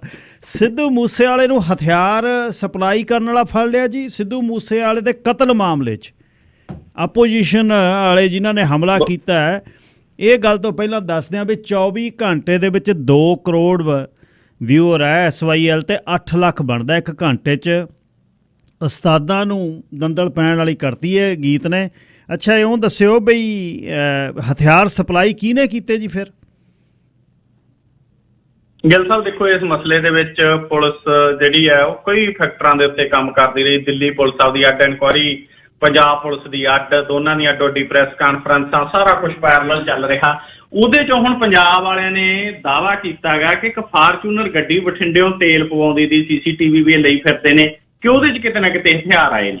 ਦੂਜੇ ਪਾਸੇ ਪੰਜਾਬ ਪੁਲਿਸ ਨੇ ਇੱਕ ਕਬੱਡੀ ਦਾ ਖਿਡਾਰੀ ਫੜਿਆ ਗਾ ਗਿੱਲ ਸਾਹਿਬ, ਜਸਕਰਨ ਸਿੰਘ, ਕਰਨ ਉਹਦਾ ਨਾਂ ਗਾ, ਔਰ ਕਬੱਡੀ ਦਾ ਇਹ ਚੰਗਾ ਖਿਡਾਰੀ ਹੈ, ਪਟਿਆਲੇ ਨੂੰ ਬਿਲੋਂਗ ਕਰਦਾ ਹੈ। ਇਹ ਲਾਰੈਂਸ ਬਿਸ਼ਨੋਈ ਦੇ ਸੰਪਰਕ ਦੇ ਵਿੱਚ ਸੀਗਾ। ਜਿਹੜਾ ਕੱਲ ਬਲਦੇਵ ਫੜਿਆ ਗਾ ਸਿਫਤੇ ਵਾਲੇ ਸਾਈਡ ਤੋਂ, ਬਲਦੇਵ ਚੌਧਰੀ, ਉਹਨੇ ਕਿਹਾ ਸੀ ਮੇਰੇ ਕੋਲੇ ਤਾਂ ਹਥਿਆਰ ਆਏ, ਕਿੱਥੋਂ ਆਏ, ਕਿਵੇਂ ਆਏ, ਮੈਨੂੰ ਨਹੀਂ ਪਤਾ। ਲੇਕਿਨ ਹੁਣ ਪੁਲਿਸ ਨੇ ਗੁੱਥੀ ਸੁਲਝਾ ਲਈ ਕਿ ਜਸਕਰਨ ਨੇ ਉਹਨੂੰ ਹਥਿਆਰ ਆ ਜਿਹੜੇ ਉਹ ਫੜਾਏ ਹੋ ਸਕਦੇ ਆ। ਹੁਣ ਜਸਕਰਨ ਨੂੰ ਗ੍ਰਿਫਤਾਰ ਕਰਕੇ ਉਹਦਾ ਰਿਮਾਂਡ ਲੈ ਲਿਆ। ਇਸ ਪਾਸੇ ਦੇ ਵਿੱਚ ਪੁਲਿਸ ਆ ਜਿਹੜੀ ਪਈ ਹੈ। ਦੂਜੇ ਪਾਸੇ ਗਿੱਲ ਸਾਹਿਬ ਅੱਜ ਜਲੰਧਰ ਦੀ ਪੁਲਿਸ ਨੇ ਦਾਅਵਾ ਕੀਤਾ ਵੀ ਅਸੀਂ 19 ਗੈਂਗਸਟਰ ਫੜ ਲਏ, 13 ਉਹਨਾਂ ਚੋਂ ਸ਼ੂਟਰ ਨੇ। ਹੁਣ ਇਹ ਪਤਾ ਨਹੀਂ ਤਾਂ ਪੰਜਾਬ ਦੇ ਮੁੰਡਿਆਂ ਨੂੰ ਗੈਂਗਸਟਰ ਕਹਿ ਕੇ, ਸ਼ੂਟਰ ਕਹਿ ਕੇ ਫੜ ਜੇਲਾਂ ਭਰਨੀਆਂ ਨੇ ਇਹਨਾਂ। ਹੁਣ 19 ਸ਼ੂਟਰ ਹੁਣ ਤੱਕ ਤੁਰੇ ਫਿਰਦੇ ਰਹੇ। ਨਾ ਪਹਿਲਾਂ ਅਕਾਲੀ ਭਾਜਪਾ ਵਾਲੀ ਸਰਕਾਰ ਨੂੰ ਪਤਾ ਲੱਗਿਆ, ਫਿਰ ਤਾਂ ਨਾ ਕਾਂਗਰਸ ਵਾਲੀ ਨੂੰ ਪਤਾ ਲੱਗਿਆ। ਸਵਾਲ ਬਹੁਤ ਉੱਠ ਰਹੇ ਨੇ ਇਹਨਾਂ ਦੇ ਉੱਤੇ। ਠੀਕ ਹੈ, ਇਹਦੇ 'ਚ ਕੋਈ ਸ਼ੱਕ ਨਹੀਂ ਹੈ ਕਿ ਅਕਾਲੀਆਂ ਨੇ ਵੀ ਗੈਂਗਸਟਰ ਬਣਾਏ ਨੇ, ਕਾਂਗਰਸੀਆਂ ਨੇ ਵੀ ਗੈਂਗਸਟਰ ਪੈਦਾ ਕੀਤੇ ਨੇ, ਔਰ ਪੁਲਿਸ ਦੇ ਵੱਡੇ ਅਫਸਰ ਵੀ ਗੈਂਗਸਟਰਾਂ ਨੂੰ ਚਲਾਉਂਦੇ ਨੇ, ਅੱਜ ਵੀ ਚਲਾਉਂਦੇ ਨੇ। ਜੇਲ੍ਹਾਂ 'ਚ ਫੋਨ ਐਵੇਂ ਨਹੀਂ ਪਹੁੰਚਦੇ, ਐਵੇਂ ਨਹੀਂ ਪਾਸਪੋਰਟ ਬਣ ਕੇ ਲਾਰੈਂਸ ਬਿਸ਼ਨੋਈ ਦਾ ਭਾਈ ਤੇ ਭਾਣਜਾ ਵਿਦੇਸ਼ ਗਏ। ਇਹ ਸਾਰੀ ਕਹਾਣੀ ਦੇ ਪਿੱਛੇ ਕਿਤੇ ਨਾ ਕਿਤੇ ਤੰਦਾਂ ਜੁੜੀਆਂ ਹੋਈਆਂ ਨੇ, ਪਰ ਉਹ ਤੰਦਾਂ ਤੱਕ ਪਹੁੰਚਿਆ ਨਹੀਂ ਜਾਣਾ, ਕਿਉਂਕਿ ਸਾਡੇ ਵੱਡੇ ਮੀਡੀਆ ਵਾਲੇ ਉਹ ਵੀ ਗਿੱਲ ਸਾਹਿਬ ਬੈਠ ਕੇ ਆਹ ਗੈਂਗਸਟਰ ਨਾਲ ਗੱਲ ਕਰ ਲਈ, ਉਹਦੇ ਨਾਲ ਕਰ ਲਈ, ਇੱਧਰ ਕਰ ਲਈ ਘੁਮਾ ਲਈ, ਉੱਧਰ ਘੁਮਾ ਲਈ। ਜਿੱਥੇ ਨਿਸ਼ਾਨਾ ਲਾਉਣਾ ਉੱਥੇ ਉਹ ਵੀ ਨਹੀਂ ਜਾਂਦੇ। ਹੁਣ ਦੇਖਿਆ ਜਾਵੇ 29 ਮਈ ਨੂੰ ਸਿੱਧੂ ਮੂਸੇਵਾਲੇ ਦਾ ਕਤਲ ਹੁੰਦਾ ਹੈ। ਅੱਜ 24 ਜੂਨ ਹੋ ਗਈ, ਮਹੀਨਾ ਹੋਣ ਵਾਲਾ, 5 ਦਿਨ ਘੱਟ ਨੇ। ਅਜੇ ਤੱਕ ਸਿਰਫ 2 ਸ਼ੂਟਰ ਫੜੇ ਨੇ। 6 ਸ਼ੂਟਰ ਦੱਸਦੇ ਨੇ ਕਿ 6 ਜਣੇ ਸੀ ਜਿਨ੍ਹਾਂ ਨੇ ਗੋਲੀਆਂ ਮਾਰੀਆਂ ਉਸ ਵਕਤ। ਉਹਨਾਂ 'ਚੋਂ 2 ਫੜੇ ਨੇ ਹਜੇ ਤੱਕ, 4 ਅਜੇ ਤੱਕ ਪੁਲਿਸ ਦੀ ਗਿਰਫਤ ਤੋਂ ਬਾਹਰ ਨੇ। ਜਿਹਨੇ ਮੇਨ ਕਹਿੰਦੇ AK-47 ਦੇ ਨਾਲ ਸਭ ਤੋਂ ਪਹਿਲਾਂ ਫਾਇਰ ਕੀਤਾ, ਮਨੂ ਕੁੱਸਾ, ਉਹ ਅਜੇ ਤੱਕ ਪੁਲਿਸ ਦੀ ਗਿਰਫਤ ਦੇ ਵਿੱਚ ਨਹੀਂ ਆਇਆ।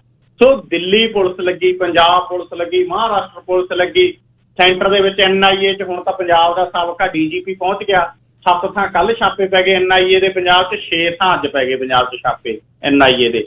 ਤੇ ਗੈਂਗਸਟਰ ਅਜੇ ਤੱਕ ਫੜੇ ਨਹੀਂ ਗਏ ਜਿਨ੍ਹਾਂ ਨੇ ਸਿੱਧੂ ਮੂਸੇਵਾਲੇ ਦਾ ਕਤਲ ਕੀਤਾ। ਸੋ ਬੜੇ ਗਿੱਲ ਸਾਹਿਬ ਅਹਿਮ ਸਵਾਲ ਨੇ, ਬੜੇ ਅਹਿਮ ਇਸ ਵਿਸ਼ੇ ਦੇ ਉੱਤੇ। ਪੁਲਿਸ ਦੀਆਂ ਪ੍ਰੈਸ ਕਾਨਫਰੰਸਾਂ ਬਹੁਤ ਹੁੰਦੀਆਂ ਕਿ ਪੁਲਿਸ ਆਏ ਦਿਨ ਇਹ ਕਹਿ ਰਹੀ ਹੈ, ਚੈਨਲ ਵਾਲਿਆਂ ਨੂੰ ਵੀ ਬਹੁਤ ਇਸ ਮਸਲੇ ਦੇ ਵਿੱਚ ਮਿਲਦਾ ਗਾ ਵਿਊ ਚੈੱਕ ਕੇ ਦੇਖੋ ਜੀ ਆਹ ਫੜ ਲਿਆ, ਉਹ ਫੜ ਲਿਆ।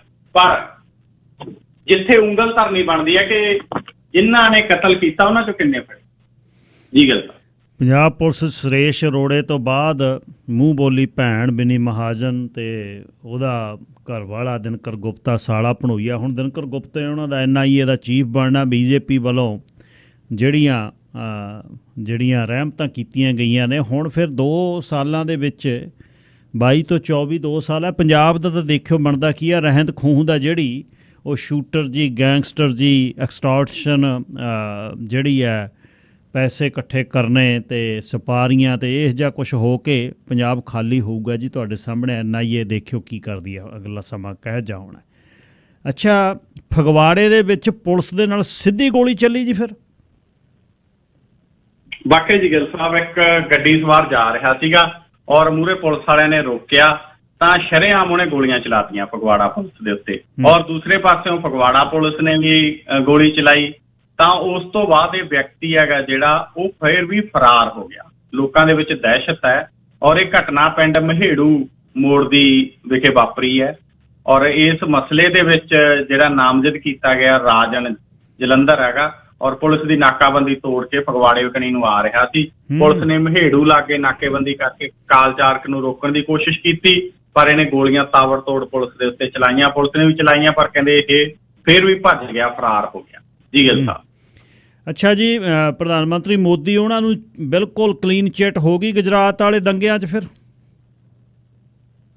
ਵਾਕਈ ਜੀ, ਦੇਖੋ ਇਸ ਕੇਸ ਦੇ ਵਿੱਚ ਗਿੱਲ ਸਾਹਿਬ ਪ੍ਰਧਾਨ ਮੰਤਰੀ ਨਰਿੰਦਰ ਮੋਦੀ ਹੋਰਾਂ ਦੇ ਖਿਲਾਫ ਜਿਹੜੀ ਇੱਕ ਸੁਪਰੀਮ ਕੋਰਟ ਪਹੁੰਚੀ ਸੀਗੀ ਲੇਡੀ, ਔਰ ਉਸ ਦੀ ਜਿਹੜੀ ਪਟੀਸ਼ਨ ਹੈ ਉਹ ਸੁਪਰੀਮ ਕੋਰਟ ਨੇ ਰੱਦ ਕਰ ਦਿੱਤੀ ਹੈ। ਦਰਅਸਲ ਗੁਜਰਾਤ ਦੇ ਵਿੱਚ ਜਿਹੜੇ ਦੰਗੇ ਹੋਏ ਸੀ, ਉਹਨਾਂ ਦੰਗਿਆਂ ਦੇ ਵਿੱਚ ਕਾਂਗਰਸ ਪਾਰਟੀ ਦਾ ਲੀਡਰ ਅਹਿਸਾਨ ਜਾਫਰੀ ਉਹ ਮਾਰਿਆ ਗਿਆ ਸੀ।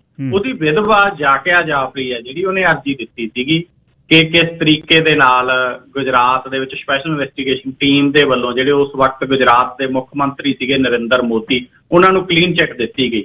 ਔਰ ਉਹਨੇ ਇਸ ਵਿਸ਼ੇ ਦੇ ਉੱਤੇ ਸੁਪਰੀਮ ਕੋਰਟ ਦੇ ਵਿੱਚ ਆਪਦੀ ਪਟੀਸ਼ਨ ਪਾਈ ਸੀ, ਪਰ ਉਹ ਪੁਲਿਸ ਵਾਲਿਆਂ ਨੇ ਸੁਪਰੀਮ ਕੋਰਟ ਦੇ ਜੱਜ ਸਾਹਿਬਾਨਾਂ ਨੇ ਜਿਹੜੀ ਰੱਦ ਕਰ ਦਿੱਤੀ ਹੈ।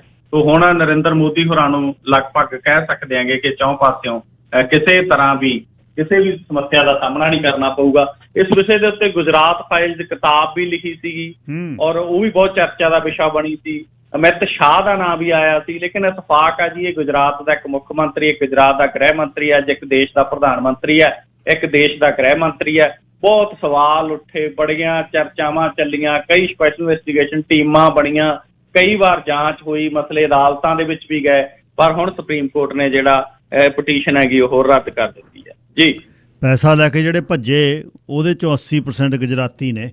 ਅੱਛਾ, ਨਾਲ ਇਹ ਦੱਸਿਓ ਵੀ ਬੈਂਕ ਦਾ ਜਿਹੜਾ ਵੱਡਾ ਘਟਾਲਾ ਹੋਇਆ ਜੀ, ਕਿੰਨੇ 36,000 ਕਰੋੜ ਦਾ? ਇੱਕ ਅੱਧਾ ਕਰੋੜ ਤਾਂ ਮੈਂ ਕਹਿੰਦਾ ਹੁਣ ਜਵਾਕ ਨਹੀਂ ਲੈਂਦਾ ਭਾਰਤ 'ਚ। ਜੀ ਗਿੱਲ ਸਾਹਿਬ, ਇਹ ਬਹੁਤ ਵੱਡਾ ਘਟਾਲਾ, ਹੁਣ ਤੱਕ ਦਾ ਸਭ ਤੋਂ ਵੱਡਾ ਘਟਾਲਾ ਹੈ। ਜਿਹੜੀ ਕੇਂਦਰੀ ਜਾਂਚ ਬਿਊਰੋ ਹੈ CBI, ਉਹਨੇ ਦੀ ਜਾਂਚ ਸ਼ੁਰੂ ਕਰ ਦਿੱਤੀ ਹੈ। ਇਹ DHFL ਬੈਂਕ ਹੈ, ਔਰ ਉਹਦਾ ਘਟਾਲਾ ਹੋਇਆ ਹੈਗਾ ਦੀਵਾਨ ਹਾਊਸਿੰਗ ਫਾਈਨਾਂਸ ਲਿਮਟਿਡ, ਔਰ ਉਹਦੇ ਮਾਲਕਾਂ ਜਿਹੜੇ ਕਪਿਲ ਵਧਾਵਨ, ਧੀਰਜ ਵਧਾਵਨ ਤੇ ਹੋਰਾਂ ਦੇ ਖਿਲਾਫ ਇਸ 34,615 ਕਰੋੜ ਰੁਪਏ ਦਾ ਗਵਨ ਜਾਂ ਘਟਾਲਾ ਕਹਿ ਲਈਏ, ਉਹਦੇ ਦੋਸ਼ ਕੇਸ ਦਰਜ ਕੀਤਾ ਗਿਆ। ਇਹ ਦੇਸ਼ ਦਾ ਹੁਣ ਤੱਕ ਦਾ ਸਭ ਤੋਂ ਵੱਡਾ ਬੈਂਕ ਘਟਾਲਾ, ਸਭ ਤੋਂ ਵੱਡਾ ਫਰਾਡ ਹੈ। ਯੂਨੀਅਨ ਬੈਂਕ ਆਫ ਇੰਡੀਆ ਜਿਹੜੀ DHFL ਨੂੰ ਕਰਜ਼ੇ ਦੇਣ ਵਾਲੇ 17 ਬੈਂਕਾਂ ਦੇ ਸਮੂਹ ਦਾ ਮੇਨ ਬੈਂਕ ਸੀ, ਉਹਨੇ ਘਟਾਲੇ ਦੀ ਸ਼ਿਕਾਇਤ ਦਰਜ ਕਰਾਈ। ਇਹ ਕਰਜ਼ੇ ਗਿੱਲ ਸਾਹਿਬ 2010 ਤੋਂ ਲੈ ਕੇ 19 ਦੇ ਵਿੱਚ ਦਿੱਤੇ ਗਏ, ਔਰ ਇਸ ਦੌਰਾਨ ਇਹਨਾਂ ਬੈਂਕਾਂ ਨੇ ਕੰਪਨੀ ਨੂੰ 42,871 ਕਰੋੜ ਰੁਪਏ ਕਰਜ਼ਾ ਦਿੱਤਾ, ਜਿਹਦੇ ਚੋਂ ਕੰਪਨੀ ਵੱਲੋਂ 34,615 ਰੁਪਏ ਜਿਹੜੇ ਕਰੋੜ ਰੁਪਏ ਉਹ ਵਾਪਸ ਨਹੀਂ ਕੀਤੇ ਗਏ। ਔਰ CBI ਨੇ ਕਈ ਥਾਵਾਂ ਤੇ ਛਾਪੇ ਵੀ ਮਾਰੇ ਨੇ, ਜਿਨ੍ਹਾਂ ਤੇ ਦੋਸ਼ ਵੀ ਲੱਗੇ ਨੇ। 9 ਵੱਡੀਆਂ ਇਮਾਰਤਾਂ ਬਣਾਉਣ ਵਾਲੀਆਂ ਕੰਪਨੀਆਂ ਦੇ ਮਾਲਕ ਵੀ ਇਹਦੇ 'ਚ ਸ਼ਾਮਲ ਨੇ, ਔਰ ਇਹ ਬਹੁਤ ਵੱਡਾ ਘਟਾਲਾ 34,615 ਕਰੋੜ ਰੁਪਇਆ ਐਵੇਂ ਨਹੀਂ ਹੁੰਦਾ ਗਿੱਲ ਸਾਹਿਬ। ਪਹਿਲਾਂ ਹੀ ਬਹੁਤ ਨੀਰਵ ਮੋਦੀ ਵਰਗੇ, ਵਿਜੇ ਮਾਲਿਆ ਵਰਗੇ, ਮੇਲ ਚੋਕਸੀ ਵਰਗੇ ਬੈਂਕਾਂ ਦਾ ਕਰੋੜਾਂ ਰੁਪਇਆ ਲੈ ਕੇ ਭੱਜ ਗਏ। ਸੋ ਹੁਣ ਫੇਰ ਇਹ ਬੈਂਕ ਘਟਾਲਾ ਸਾਹਮਣੇ ਆਇਆ। ਬੈਂਕਾਂ ਡਾਊਨ ਜਾ ਰਹੀਆਂ ਨੇ, ਉਦੋਂ ਬਾਅਦ ਜਿਹੜੀ ਬੈਂਕ ਡਾਊਨ ਹੁੰਦੀ ਆ ਉਹਦਾ ਟੋਜਨ ਕਰ ਦਿੰਦੇ ਨੇ ਦੂਜੀ ਬੈਂਕ ਦੇ ਨਾਲ, ਉਹਨੂੰ ਵੀ ਡਾਊਨ ਕਰ ਰਹੀ ਆ। ਸੋ ਇਹ ਜਿਹੜੀ ਸਥਿਤੀ ਹੈ, ਨੋਟਬੰਦੀ ਹੋਵੇ, GST ਹੋਵੇ, ਔਰ ਇਸ ਸਥਿਤੀ ਦੇ ਵਿੱਚ ਗਿੱਲ ਸਾਹਿਬ ਬੈਂਕਾਂ ਨੇ ਜਿਹੜੀਆਂ ਉਹ ਮਾੜੇ ਹਾਲਾਂ ਦੇ ਵਿੱਚ ਜਿਉ ਰਹੀਆਂ ਨੇ। ਸੋ ਵੱਡੇ ਵੱਡੇ ਘਟਾਲੇ ਸਾਹਮਣੇ ਆਉਣ ਦੇ ਨਾਲ ਮਿਡਲ ਕਲਾਸ ਹੈਗੀ ਜਿਹੜੀ ਉਹ ਬਹੁਤ ਡਰੀ ਹੋਈ ਹੈ, ਸਹਿਮੀ ਹੋਈ ਹੈ। ਜੀ, ਆਖਰੀ ਖਬਰ ਦੱਸਿਓ ਜੀ, ਸੋਮਵਾਰ ਫਿਰ ਪਏਗੀ ਸਾਂਝ। ਇੱਕ ਵੀਡੀਓ ਵਾਇਰਲ ਹੈ, ਇੱਕ ਸਿੱਖ ਨੌਜਵਾਨ ਨੂੰ ਬਾਲਾਂ ਤੋਂ ਫੜ ਕੇ ਖਿੱਚ ਰਹੇ ਨੇ, ਕੁੱਟ ਰਹੇ ਨੇ, ਫਿਰ ਜੁੱਤੀ ਦੇ ਵਿੱਚ ਪਾਣੀ ਪਿਲਾ ਰਹੇ ਨੇ। ਇੱਕ ਮਾਮਲਾ ਕੀ ਹੈ ਗਿੱਲ ਸਾਹਿਬ? ਇਹ ਵੀਡੀਓ ਬਹੁਤ ਵਾਇਰਲ ਹੋਈ ਹੈ ਕੱਲ੍ਹ ਦੀ, ਬੜਾ ਮਸਲਾ ਇਹ ਅੱਜ ਚੱਲਿਆ ਗਾ। ਔਰ ਇਹ ਵੀਡੀਓ ਹੈ ਜਿਹੜੀ ਅੰਮ੍ਰਿਤਸਰ ਸਾਹਿਬ ਦੇ ਹੈਗੀ, ਔਰ ਇਹ ਜਿਹੜਾ ਸਿੱਖ ਨੌਜਵਾਨ ਹੈ ਜਿਹਨੂੰ ਕੁੱਟਿਆ ਜਾ ਰਿਹਾ, ਬਾਲਾਂ ਤੋਂ ਫੜ ਕੇ ਘੜੀਸਿਆ ਜਾ ਰਿਹਾ, ਅੰਮ੍ਰਿਤਧਾਰੀ ਸਿੱਖ ਨੌਜਵਾਨ ਹੈਗਾ, ਔਰ ਉਹਦੀ ਕੁੱਟਮਾਰ ਕੀਤੀ ਜਾ ਰਹੀ ਹੈ। ਔਰ ਜਦੋਂ ਪਾਣੀ ਮੰਗਦਾ ਤਾਂ ਜੁੱਤੀ ਦੇ ਵਿੱਚ ਪਾਣੀ ਪਾ ਕੇ ਜਿਹੜਾ ਉਹਨੂੰ ਪਿਲਾਉਣ ਦੀ ਕੋਸ਼ਿਸ਼ ਕੀਤੀ ਜਾਂਦੀ ਆ। ਹੁਣ ਇਹ ਮਸਲੇ ਦੇ ਵਿੱਚ ਗਿੱਲ ਸਾਹਿਬ ਦੋਨੇ ਪੱਖ ਸਾਹਮਣੇ ਆਏ ਨੇ। ਦੇਖੋ, ਇੱਕ ਤਾਂ ਜਿੱਡਾ ਮਰਜੀ ਵੱਡਾ ਮਸਲਾ ਹੋਵੇ, ਇਸ ਤਰੀਕੇ ਨਾਲ ਵਾਲਾਂ ਤੋਂ ਕੇਸਾਂ ਤੋਂ ਫੜ ਕੇ ਕੁੱਟਮਾਰ ਕਰਨਾ, ਜੁੱਤੀ ਦੇ ਵਿੱਚ ਪਾਣੀ ਪਿਲਾਉਣਾ, ਇਹ ਤਾਂ ਬਿਲਕੁਲ ਅਣਮਨੁੱਖੀ ਵਰਤਾਰਾ ਗਾ। ਜੇ ਉਹਨਾਂ ਦਾ ਕੋਈ ਮਸਲਾ ਸੀ ਪੁਲਿਸ ਨੂੰ ਸ਼ਿਕਾਇਤ ਕਰਦੇ, ਜੇ ਉਹਨਾਂ ਦਾ ਕੋਈ ਮਸਲਾ ਸੀ ਕੋਰਟ ਜਾਂਦੇ। ਮਤਲਬ ਇਸ ਤਰੀਕੇ ਦੇ ਨਾਲ ਇੱਕ ਸਿੱਖ ਨੌਜਵਾਨ ਦੀ ਕੁੱਟਮਾਰ, ਇਹਨੂੰ ਕਿਸੇ ਵੀ ਤਰ੍ਹਾਂ ਜਸਟੀਫਾਈ ਨਹੀਂ ਕੀਤਾ ਜਾ ਸਕਦਾ। ਫਸਲੀ ਤਾਂ ਕਿਸੇ ਵੀ ਤਰ੍ਹਾਂ ਮਤਲਬ ਇਹਦੇ ਪੱਖ 'ਚ ਨਹੀਂ ਬੋਲਿਆ ਜਾ ਸਕਦਾ। ਹੁਣ ਜਿਹੜਾ ਨੌਜਵਾਨ ਉਹ ਤਾਂ ਕਹਿੰਦਾ ਵੀ ਮੈਂ ਜੀ ਇਹਨਾਂ ਤੋਂ ਲੈਣੇ ਸੀ ਪੈਸੇ, ਔਰ ਜਦੋਂ ਮੈਂ ਪੈਸੇ ਮੰਗਦਾ ਸੀਗਾ ਤਾਂ ਇਹ ਮੇਰੇ ਪਹਿਲਾਂ ਕਹਿੰਦੇ ਸੀ ਵੀ ਦੇ ਦਿਆਂਗੇ, ਇਸ ਤਰੀਕੇ ਦੇ ਨਾਲ ਕਰਦੇ ਸੀਗੇ। ਔਰ ਉਸ ਤੋਂ ਬਾਅਦ ਕਹਿੰਦਾ ਜਦੋਂ ਮੈਂ ਮੰਗੇ ਪੈਸੇ ਦੁਬਾਰੇ ਫਿਰ ਇਹਨਾਂ ਨੇ ਕਿਹਾ ਵੀ ਆ ਜਾ ਪੈਸੇ ਦੇ ਦਿੰਦੇ ਆ। ਫਿਰ ਕਹਿੰਦਾ ਮੈਂ ਜਦੋਂ ਗਿਆ ਤਾਂ ਮੈਨੂੰ ਇਸ ਤਰੀਕੇ ਦੇ ਨਾਲ ਜਿਹੜਾ ਕੁੱਟਿਆ ਮਾਰਿਆ ਗਿਆ। ਦੂਸਰੇ ਪਾਸੇ ਜਿਹੜਾ ਪਰਿਵਾਰ ਆ ਕੁੱਟਮਾਰ ਕਰਨ ਵਾਲਾ, ਉਹ ਲੇਡੀ ਸਾਹਮਣੇ ਆਈ ਹੈ, ਜਿਹੜੀ ਲੇਡੀ ਜੁੱਤੀ 'ਚ ਪਾਣੀ ਪਿਲਾ ਰਹੀ ਹੈ। ਉਹ ਕਹਿੰਦੀ ਵੀ ਇਹ ਛੇੜਛਾੜ ਕਰਦਾ ਸੀ ਮੇਰੀ ਲੜਕੀ ਦੇ ਨਾਲ। ਹੁਣ ਗਿੱਲ ਸਾਹਿਬ ਮਸਲਾ ਕੀ ਹੈ, ਆਉਣ ਵਾਲੇ ਦਿਨਾਂ ਦੇ ਵਿੱਚ ਪਤਾ ਲੱਗੂ। ਪਰ ਜੋ ਵੀ ਹੋਵੇ, ਇਸ ਤਰੀਕੇ ਦੇ ਨਾਲ ਕਿਸੇ ਦੀ ਕੁੱਟਮਾਰ ਕਰਨੀ ਔਰ ਇਸ ਤਰੀਕੇ ਦੇ ਨਾਲ ਉਸਦੀ ਦਸਤਾਰ ਨੂੰ ਹੱਥ ਪਾਉਣਾ, ਇਹ ਜਸਟੀਫਾਈ ਨਹੀਂ ਕੀਤਾ ਜਾ ਸਕਦਾ ਜੀ। ਧੰਨਵਾਦ ਜੀ, ਬਹੁਤ ਬਹੁਤ। ਤੇ ਸੋਮਵਾਰ ਨੂੰ ਫੇਰ ਸਾਂਝ ਪਏਗੀ 10:20 ਤੇ। ਆਪਣਾ ਖਿਆਲ ਰੱਖਿਓ। ਸ਼ੁਕਰੀਆ ਜੀ, ਧੰਨਵਾਦ। ਸਰਦਾਰ ਨਵਕਿਰਨ ਸਿੰਘ ਪੱਤੀ ਸੇਖਵਾਂ ਬਰਨਾਲਿਓਂ ਗੱਲਬਾਤ ਕਰ ਰਹੇ। ਤੁਸੀਂ ਪ੍ਰੋਗਰਾਮ ਦੇ ਵਿੱਚ ਸਮੀਰ ਕੌਸ਼ਲ ਹੋਰਾਂ ਦੇ ਪ੍ਰੋਗਰਾਮ ਦੇ ਵਿੱਚ ਸਰੀ ਦੇ ਆਪਣੇ ਲక్ష్ਮੀ ਨਾਰਾਇਣ ਮੰਦਿਰ ਦੀਆਂ ਵੋਟਾਂ ਦੇ ਬਾਰੇ ਗੱਲਬਾਤ ਸੁਣੀ ਦੋਨਿਆਂ ਧਿਰਾਂ ਤੋਂ। ਮੇਰੇ ਕੋਲ ਵੋਟਰ ਲਿਸਟ ਆਈ ਹੈ। ਇੱਕ ਤਾਂ ਲਾਈਫ ਲੌਂਗ ਜਿਹੜੇ ਮੈਂਬਰ ਨੇ, ਇੱਕ ਜਿਹੜੇ ਐਨੂਅਲ ਮੈਂਬਰ ਨੇ। ਉਹਨਾਂ ਦੇ ਵਿੱਚ ਸਿੱਖਾਂ ਦੇ, ਜੱਟਾਂ ਦੇ ਬਹੁਤ ਗੋਤ ਨੇ, ਕੋਈ ਨਹੀਂ ਬਚਿਆ। ਏ ਤੋਂ ਲੈ ਕੇ ਜ਼ੀ ਤੱਕ ਜਿੰਨੇ ਗੋਤ ਨੇ, ਅਟਵਾਲ, ਭੰਗੂ, ਤੇ ਉਸ ਤੋਂ ਬਾਅਦ ਚੱਡੇ ਸਿੱਖ ਵੀ ਨੇ, ਤੇ ਚੱਡੇ ਬਿੰਡਰ ਤੇ ਚਾਹਲ, ਬਸ ਜਿਵੇਂ ਜਿਵੇਂ ਤੁਸੀਂ ਜਾਣੀ ਜਾਣਾ। ਸੀ ਤੋਂ ਲੈ ਕੇ ਢਿੱਲੋਂ, ਤੇ ਢਿੱਲੋਂ ਤੋਂ ਅੱਗੇ ਬਸ ਜਿਵੇਂ ਜਿਵੇਂ ਆਉਂਦੇ ਨੇ, ਗਿੱਲ ਜੀ ਦੇ ਨਾਲ, ਤੇ ਗਿੱਲ ਤੋਂ ਬਾਅਦ ਫਿਰ ਜਿਵੇਂ ਜਿਵੇਂ ਅਗਲੇ ABCD ਆਈ ਜਾਂਦੇ ਨੇ, ਹੀਰ, ਤੇ ਉਸ ਤੋਂ ਬਾਅਦ ਝੱਲੀ, ਤੇ ਚੱਕਿਆ ਪਿਆ ਕੰਮ। ਸੋ ਹੁਣ ਮੁੱਦਾ ਇਹ ਹੈ, ਪਹਿਲਾਂ ਵੀ ਇਹ ਗੱਲ ਚੱਲੀ ਹੈ, ਪਾਰਟੀ ਦੋਨੇ ਪਾਰਟੀਆਂ ਦੇ ਵਿੱਚ ਕਿਸੇ ਨਾਲ ਵੀ ਯਾਰੀ ਹੋ ਸਕਦੀ ਹੈ, ਬਿਜ਼ਨਸ ਦੀ ਯਾਰੀ ਹੋ ਸਕਦੀ ਹੈ। ਅੱਛਾ, ਹੁਣ ਜਿਹੜਾ ਸੰਵਿਧਾਨ ਜਾਂ ਜਿਹੜਾ Vedic Hindu Cultural Society of British Columbia application ਜਿਹੜੀ ਮੈਂਬਰਸ਼ਿਪ ਲਈ, ਉਹਦੇ 'ਚ ਜਿਹੜਾ ਲਿਖਿਆ ਵੀ ਇਹ 'ਚ ਮੈਂ ਅਫਰਮ ਕਰਦਾ ਕਿ that I believe in Vedic philosophy and in Hindu values of life as suited to the modern Times.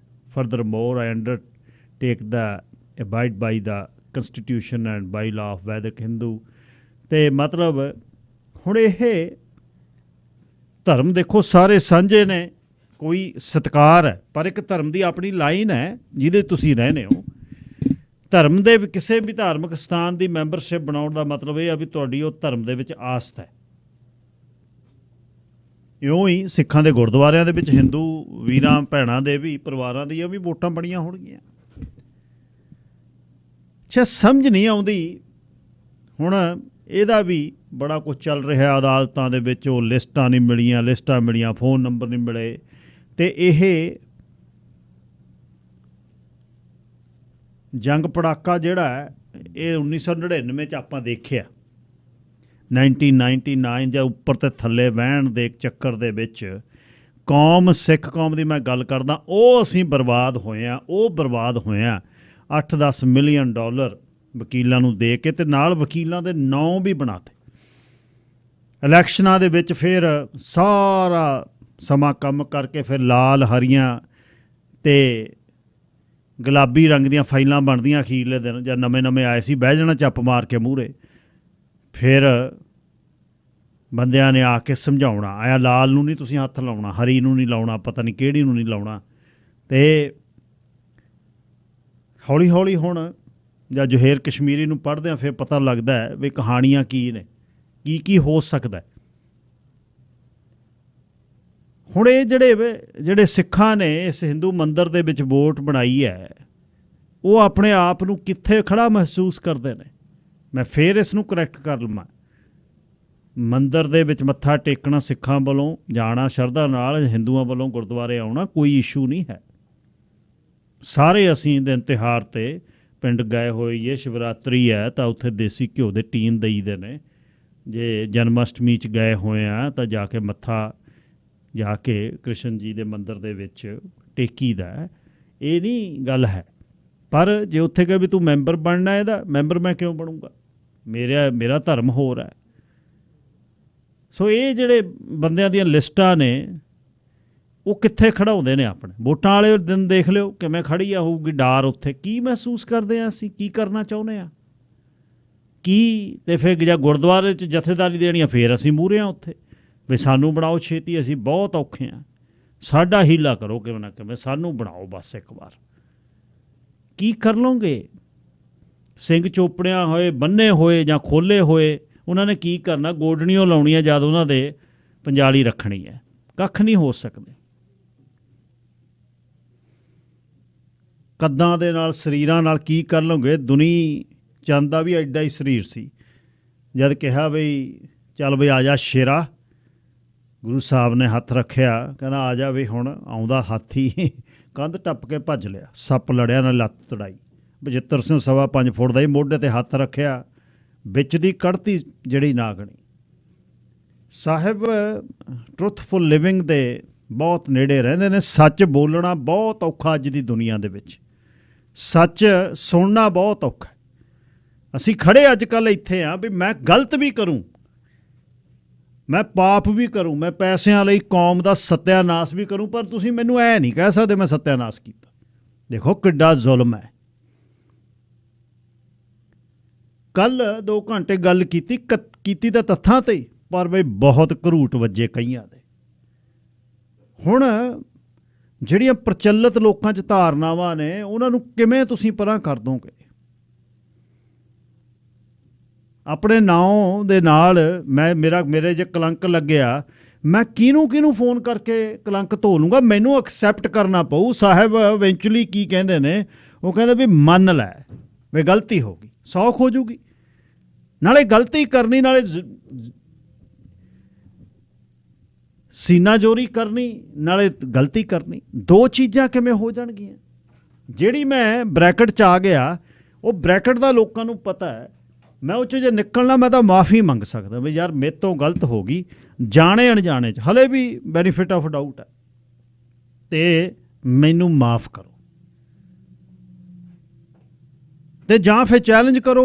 ਲਿਖਤਾ ਹੈ ਜੋਹੇਰ ਕਸ਼ਮੀਰੀ ਦੀ ਕਿਤਾਬ ਹੈ, 2 ਐਡੀਸ਼ਨ ਛਪ ਕੇ 2-2, 5-5, 10-10 ਲੱਖ ਬੰਦਾ PDF ਕਰੋ, ਲਿਆਓ ਭੇਜੋ ਪੇਪਰ, ਜਿਹਨੇ ਚੈਲੰਜ ਕੀਤਾ ਹੋਇਆ ਵੀ ਆਹ ਦੇ ਅਸੀਂ ਚੈਲੰਜ ਕੀਤਾ। ਹੁਣ ਤਾਂ ਉਹ ਹੈ ਨਹੀਂ ਬੰਦਾ, 2019 'ਚ ਪੂਰਾ ਹੋ ਗਿਆ। ਅਤੇ ਜੋਹੇਰ ਕਸ਼ਮੀਰੀ ਦੀ ਗੱਲ ਮੈਂ ਕਰ ਰਿਹਾ ਪਿਛਲੇ 6-7 ਸਾਲਾਂ ਤੋਂ। ਸੋ ਇਸ ਤਰ੍ਹਾਂ ਜਿਹੜੀ ਨਾ ਗੱਲਾਂ, ਭਾਸ਼ਾ ਪੜ੍ਹਾਈ ਨੂੰ ਕੀ ਕਰ ਲਓਗੇ ਤੁਸੀਂ? ਸੱਚ ਦੀ ਕੋਈ ਭਾਸ਼ਾ ਹੈ? ਕੋਈ ਭਾਸ਼ਾ ਨਹੀਂ। ਕੀ ਕਰ ਲਓਗੇ? ਕੱਖ ਨਹੀਂ ਕਰ ਸਕਦੇ। ਗਲਤੀ ਆ ਜਿਹੜੀ ਕਿਸੇ ਕਾਰਨ ਕੀਤੀ, ਉਦੋਂ ਐਕਸੈਪਟ ਕਰਨਾ ਪਊ। ਇਉਂ ਨਹੀਂ ਹੋ ਸਕਦਾ ਵੀ ਗਲਤੀ ਵੀ ਕਰੀਏ ਅਤੇ ਧਿੰਗੋਜ਼ੋਰੀ ਵੀ ਕਰੀਏ, ਇਹ ਨਹੀਂ ਗੱਲ ਹੋ ਸਕਦੀ ਕਦੇ ਵੀ। ਸਰਦਾਰ ਪ੍ਰਭਜੋਤਪਾਲ ਸਿੰਘ ਜੀ, ਕੀ ਕਹਿਣਾ ਚਾਹੁੰਦੇ ਹੋ? ਵਾਹਿਗੁਰੂ ਜੀ ਖਾਲਸਾ, ਵਾਹਿਗੁਰੂ ਜੀ ਫਤਿਹ ਜੀ। ਹਾਂਜੀ ਭਾਈ ਸਾਹਿਬ, ਤੁਸੀਂ ਜਿਹੜਾ ਪੜ੍ਹ ਕੇ ਦੱਸਿਆ ਵੀ ਜਦੋਂ ਦੂਜਾ ਫਾਰਮ ਭਰਦੇ ਹੈਗੇ ਆ, ਮੈਂਬਰ ਬਣਦੇ ਆ, ਤਾਂ ਉਹਦੇ ਵਿੱਚ ਕਿਹੜੀ ਗੱਲ ਦਾ ਐਫੀਡੇਵਿਟ ਦੇਣਾ ਪੈਂਦਾ ਆ। ਤੇ ਜੇ ਅਸੀਂ ਸਰਕਾਰੀ ਤੌਰ ਤੇ ਐਫੀਡੇਵਿਟ ਦੇ ਕੇ ਅਸੀਂ ਝੂਠ ਬੋਲਦੇ ਹੈਗੇ ਆ, ਤਾਂ ਉਹਦੀ ਬਹੁਤ ਜ਼ਿਆਦਾ ਸਜ਼ਾ ਹੈਗੀ ਹੈ। ਮਤਲਬ 5 ਸਾਲ ਕੈਦ ਜਾਂ ਕੁਛ 50,000 ਜੁਰਮਾਨਾ ਜਾਂ 10,000 ਕੁਛ ਇਹੋ ਜਿਹਾ। ਤੇ ਇੱਥੇ ਵੀ ਕੰਮ ਉਹੋ ਹੀ ਹੋ ਰਿਹਾ ਹੈਗਾ ਆ। ਸਿਰਫ ਗੱਲ ਜਿਹੜਾ ਕੁਛ ਕੁ ਬੰਦੇ ਜਿਹੜੇ ਆ ਨਾ, ਕਿਸੇ ਨੂੰ ਵੀ ਟਿਕ ਕੇ ਨਹੀਂ ਬਹਿਣ ਦੇਣਾ ਚਾਹੁੰਦੇ, ਉਹ ਦੋਵੇਂ ਪਾਸੇ ਛਾਲਾ ਮਾਰਦੇ ਫਿਰਦੇ ਆ। ਨਾ ਹਿੰਦੂਆਂ ਨੂੰ ਚੈਨ ਨਾ ਰਹਿਣ ਦਿੰਦੇ, ਨਾ ਸਿੱਖਾਂ ਨੂੰ। ਬਿਲਕੁਲ ਕਿਸੇ ਵੀ ਧਰਮ 'ਚ ਰਹੋ, ਤੁਸੀਂ ਰਹੋ, ਪੱਕੇ ਰਹੋ, ਵਧੀਆ ਗੱਲ ਆ। ਤੇ ਮੈਂ ਨਾਲ ਇਹਦੇ ਇਹ ਵੀ ਗੱਲ ਕਰਨੀ ਚਾਹੁੰਦਾ, ਜਿਹੜੇ ਇਲੈਕਸ਼ਨ 'ਚ ਆਏ ਹੈਗੇ, ਜਿੱਦਾਂ ਸਰਬਸੰਮਤੀ ਹੋਈ ਸੀ, ਬਹੁਤ ਵਧੀਆ ਗੱਲ ਹੋਈ ਸੀ, ਪਰ ਉਹਨਾਂ 'ਚ ਵੀ ਜਿੱਦਾਂ ਇੰਨੀ ਕੁ ਹਉਮੈ ਹੈਗੀ ਆ, ਉਹ ਛੱਡ ਕੇ ਪਿੱਛੇ ਹੋ ਕੇ ਇੱਕ ਦੂਏ ਨਾਲ ਰਲ ਕੇ ਨਹੀਂ ਚੱਲ ਸਕੇ। ਉਹਨਾਂ ਨੇ ਇਹੋ ਜਿਹੇ ਘਟੀਆ ਬੰਦਿਆਂ ਨੂੰ ਹੁਣ ਮੌਕਾ ਦਿੱਤਾ ਆ ਵੀ ਉਹ ਜਾ ਕੇ ਜਿਹੜਾ ਏਦਾਂ ਆ ਉੱਥੇ ਦਖਲ ਅੰਦਾਜ਼ੀ ਕਰ ਰਹੇ। ਜੇ ਉਹ ਆਪੋ ਵਿੱਚ ਹੀ ਸਮਝੌਤਾ ਕਰਕੇ ਵਧੀਆ ਸਰਬਸੰਮਤੀ ਕਰ ਲੈਂਦੇ ਤੇ ਇਲੈਕਸ਼ਨ ਦਾ ਸਭ ਤੋਂ ਵਧੀਆ ਤਰੀਕਾ ਉਹ ਹੈਗਾ ਆ। ਉਹ ਤੋਂ ਨੈਕਸਟ ਸਟੈਪ ਆ ਜਿਹੜਾ ਆ ਵੋਟਿੰਗ ਦਾ ਹੈਗਾ ਆ। ਚਲੋ ਉਹਦੇ ਵਿੱਚ ਹੁਣ ਜਦੋਂ ਆਏ ਆ ਤਾਂ ਆ ਜਿਹੜੇ ਘਟੀਆ ਕੰਮ ਕਰ ਰਹੇ, ਘੱਟੋ ਘੱਟ ਇਹਨਾਂ ਨੂੰ ਬਲੈਕ ਲਿਸਟ ਜ਼ਰੂਰ ਕੀਤਾ ਜਾਣਾ ਚਾਹੀਦਾ ਆ। ਜਦੋਂ ਇਹ ਫਿਰ ਦੂਸਰੀਆਂ ਇਲੈਕਸ਼ਨਾਂ ਆਉਂਦੀਆਂ ਉਹਦੇ ਵਿੱਚ ਜਦੋਂ ਇੰਟਰਫੇਅਰ ਕਰਦੇ ਹੈਗੇ, ਦੋਵੇਂ ਪਾਸਿਆਂ ਤੋਂ ਹੀ ਇਹਨਾਂ ਦਾ ਧਿਆਨ ਰੱਖਿਆ ਜਾਣਾ ਚਾਹੀਦਾ। ਵਾਹਿਗੁਰੂ ਜੀ ਖਾਲਸਾ, ਵਾਹਿਗੁਰੂ ਜੀ ਫਤਿਹ। ਲਓ ਜੀ, ਹੁਣ ਕਾਲਰ ਦੋਨੇ ਹੀ ਮੈਂ ਵਧੀਆ ਗੱਲ ਕਰਨੀ ਚਾਹੁੰਦਾ ਗੁਰਮੁਖ ਸਿੰਘ ਦਿਓਲ ਤੇ ਗੁਰਬਖਸ਼ ਸਿੰਘ ਸੰਘੇੜਾ ਨਾਲ, ਪਰ ਮੇਰੇ ਕੋਲ ਖਬਰਾਂ ਦਾ ਸਮਾਂ, ਕਿਰਪਾ ਕਰਕੇ ਜਾਂ ਤਾਂ ਵਾਪਸ ਕਰ ਲਿਓ, ਨਹੀਂ ਮਾੜਾ ਜਿਹਾ ਅਟਕਿਓ। ਸਰ ਗੁਰਮੁਖ ਸਿੰਘ ਦਿਓਲ ਜੀ, ਤੁਸੀਂ ਏਅਰ ਤੇ ਹੋ। ਹਾਂਜੀ, ਸਤਿ ਸ਼੍ਰੀ ਅਕਾਲ ਗਿਲ ਸਤਿ ਸ਼੍ਰੀ ਅਕਾਲ ਵੀਰ ਜੀ। ਗਿਲ ਸਾਹਿਬ, ਮੈਂ ਉਹ ਕੱਲ੍ਹ ਵਾਲੇ ਇਸ਼ੂ ਤੇ ਹੀ ਕਰਨੀ ਆ ਜਿਹੜਾ ਤੁਸੀਂ ਕੱਲ੍ਹ ਕੀਤਾ ਗਾ। ਹਾਂਜੀ, ਦੇਖੋ ਉਹ ਤਕਰੀਬਨ ਤੁਸੀਂ ਹਰੇਕ ਸਾਲੇ ਕਰਦੇ ਆ, ਬਾਕੀ ਸਾਰੇ ਪੱਖ ਵਿਚਾਰ ਹੋ ਗਏ। ਇੱਕ ਉਹਦੇ ਪੱਖ 'ਚ ਕਿਉਂਕਿ ਸਮਾਂ ਘੱਟ ਹੁੰਦਾ, ਗੱਲ ਵੀ ਇੱਕ ਜਿਹੜਾ ਪੱਤਰਕਾਰੀ ਦਾ ਪੱਖ ਸੀਗਾ ਉਹ ਹਾਲੇ ਤੱਕ ਮੰਨ ਲਓ ਖੁੱਲ੍ਹ ਕੇ ਉਹਨੇ ਜਿਹੜਾ ਨੈਰੇਟਿਵ ਸਿਰਜਿਆ, ਖਾਸ ਕਰਕੇ ਅੱਜ ਮੈਂ ਦੇਵ ਹੇਅਰ ਹੋਣਾ ਨੂੰ ਵੀ ਸੁਣਦਾ ਸੀਗਾ ਤੇ ਅੱਗੇ ਵੀ ਇਹਨਾਂ ਨੂੰ ਮੈਂ ਇੱਕ ਦੋ ਵਾਰੀ ਨੋਟ ਕੀਤਾ, ਕੁਦਰਤੀ ਚਲੋ ਸਾਹਮਣੇ ਮੇਰੀ ਕਾਲ ਸਮੀਰ ਹੋਈ, ਕਹਿੰਦੇ ਮੇਰੇ ਪ੍ਰੋਗਰਾਮ ਬਿਜ਼ੀ, ਮੈਂ ਉਹਨਾਂ ਨੂੰ ਕਰਨਾ ਚਾਹੁੰਦਾ ਸੀਗਾ ਔਨ ਏਅਰ। ਹੁਣ ਜਿਹੜਾ ਤਾਂ ਉਦੋਂ ਵੀ ਪੱਤਰਕਾਰੀ ਦਾ ਨੈਰੇਟਿਵ ਸੀਗਾ ਉਹ ਸਟੇਟ ਦੀ ਬੋਲੀ ਜਾਂਦੀ ਸੀਗੀ। ਹੁਣ ਦੂਜੀ ਧਿਰ ਬੇਸ਼ੱਕ ਉਹਦੇ ਵਿੱਚ ਬੰਦੇ ਕੋਈ ਕਿਸੇ ਧਿਰ ਦੇ ਹੋਣ, ABC ਹੋਣ, ਕਿਸੇ ਆਇਡੈਂਟੀਟੀ ਦੇ ਹੋਣ, ਉਹ ਅਸੀਂ ਉਹਨਾਂ ਨੂੰ ਦੇਖੋ, ਉਹਨਾਂ ਬੰਦਿਆਂ ਦੇ ਜਿਹੜੇ ਮਾਰੇ ਗਏ ਉਹਨਾਂ ਦਾ ਅਫਸੋਸ ਆ, ਉਹਨਾਂ ਦਾ ਸਾਡਾ ਦਿਲੋਂ ਹਮਦਰਦੀ ਆ। ਪਰ ਜਿਹੜੀ ਇੱਕ ਧਿਰ ਨੂੰ ਹਾਲੇ ਤੱਕ ਵੀ ਟੈਰਰਿਜ਼ਮ ਇਹ ਸ਼ਬਦ ਵਰਤੀ ਜਾਂਦੇ, ਤੁਸੀਂ ਸਟੇਟ ਟੈਰਰਿਜ਼ਮ ਦੀ ਕਦੋਂ ਗੱਲ ਕਰਨੀ ਆ? ਕਿ ਦੇਵ ਹੇਅਰ ਹੋਣਾ ਨੂੰ ਜਾਂ ਇਹਨਾਂ ਦੇ ਫਾਦਰ ਸਾਹਿਬ ਨੂੰ ਇਹ ਨਹੀਂ ਪਤਾ ਸੀਗਾ ਵੀ ਇਹ ਸਟੇਟ ਟੈਰਰਿਜ਼ਮ ਐਕਟੀਵਿਟੀ ਆ? ਇਹ ਇੰਡੀਅਨ ਸਟੇਟ ਤੇ ਕੈਨੇਡੀਅਨ ਸਟੇਟ ਇਹਦੇ ਵਿੱਚ ਸਿੱਧੀ ਇਨਵੋਲਵ ਆ।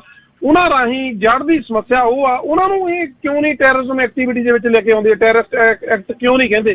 ਕਿ ਦੇਵ ਹੇਅਰ ਹੁਣੀ ਹੁਣ ਹਾਲੇ ਤੱਕ ਵੀ ਉਹਨਾਂ ਲੋਕਾਂ ਨੂੰ ਮੂਰਖ ਬਣਾ ਰਹੇ ਆ ਜਿਨ੍ਹਾਂ ਦੇ ਨਾਲ ਇਹ ਭਾਣਾ ਵਰਤਿਆ। ਉਹਨਾਂ ਨੂੰ ਇਹ ਦੱਸਣ ਦੀ ਬਜਾਏ ਕਿ ਵੀ ਤੁਹਾਡੇ ਇਨੋਸੈਂਟ ਜਿਹੜੇ ਪਰਿਵਾਰ ਗਏ ਆ, ਜਾਂ ਉਹ ਸਟੇਟ ਦੀ ਸਮੱਸਿਆ ਦੇ ਵਿੱਚੋਂ ਸਾਰੀ ਘਟਨਾ ਵਾਪਰੀ, ਸਟੇਟ ਨੇ ਹੀ ਗਾਂ ਪਲਾਨ ਕੀਤੀ ਆਪਣੇ ਆਪ ਨੂੰ ਬਚਾਉਣ ਦੇ ਲਈ। ਹੁਣ ਮੈਂ ਤਾਂ ਗੱਲ ਕਰਨੀ ਜ਼ਰੂਰੀ ਹੈ ਕਿਉਂਕਿ ਇਹਦੇ ਵਿੱਚ ਹਾਲੇ ਵੀ ਘੜੀ ਮੁੜੀ ਇਹ ਜਿਸ ਤਰ੍ਹਾਂ ਦੀ ਉਦੋਂ ਤਾਰਾ ਸਿੰਘ ਹੇਅਰ ਨੇ ਪੱਤਰਕਾਰੀ ਕੀਤੀ ਜਾਂ ਦੇਵ ਹੇਅਰ ਹਾਲੇ ਤੱਕ ਨੈਰੇਟਿਵ ਸਿਰਜ ਰਿਹਾ, ਉਹ ਸਿੱਖਾਂ ਨੂੰ ਹੀ ਟਾਰਗੇਟ ਕਰ ਰਿਹਾ। ਕਿ ਦੇਵ ਹੇਅਰ MP ਬਣ ਕੇ MLA ਬਣ ਕੇ ਇਹ ਕਦੇ ਕਹੂਗਾ ਵੀ ਜਦੋਂ ਇਹ ਆਪਣੇ ਕਦੇ ਇਰਾਕ ਦੇ ਉੱਤੇ ਕੈਨੇਡਾ ਵੱਲੋਂ ਜਾਂ ਹੋਰ ਸਟੇਟਾਂ ਜਾਂ ਇੰਡੀਅਨ ਜਾਂ ਅਮਰੀਕਨ ਜਦੋਂ ਅਫਗਾਨਿਸਤਾਨ ਤੇ ਜਾਂ ਹੋਰ ਤੇ ਬੰਬ ਸਿੱਟੇ ਜਾਂਦੇ, ਉਹ ਕਿਹੜੀ ਐਕਟੀਵਿਟੀਆਂ ਹੁੰਦੀਆਂ? ਉੱਥੇ ਨਹੀਂ ਇਨੋਸੈਂਟ ਬੰਦੇ ਮਰਦੇ।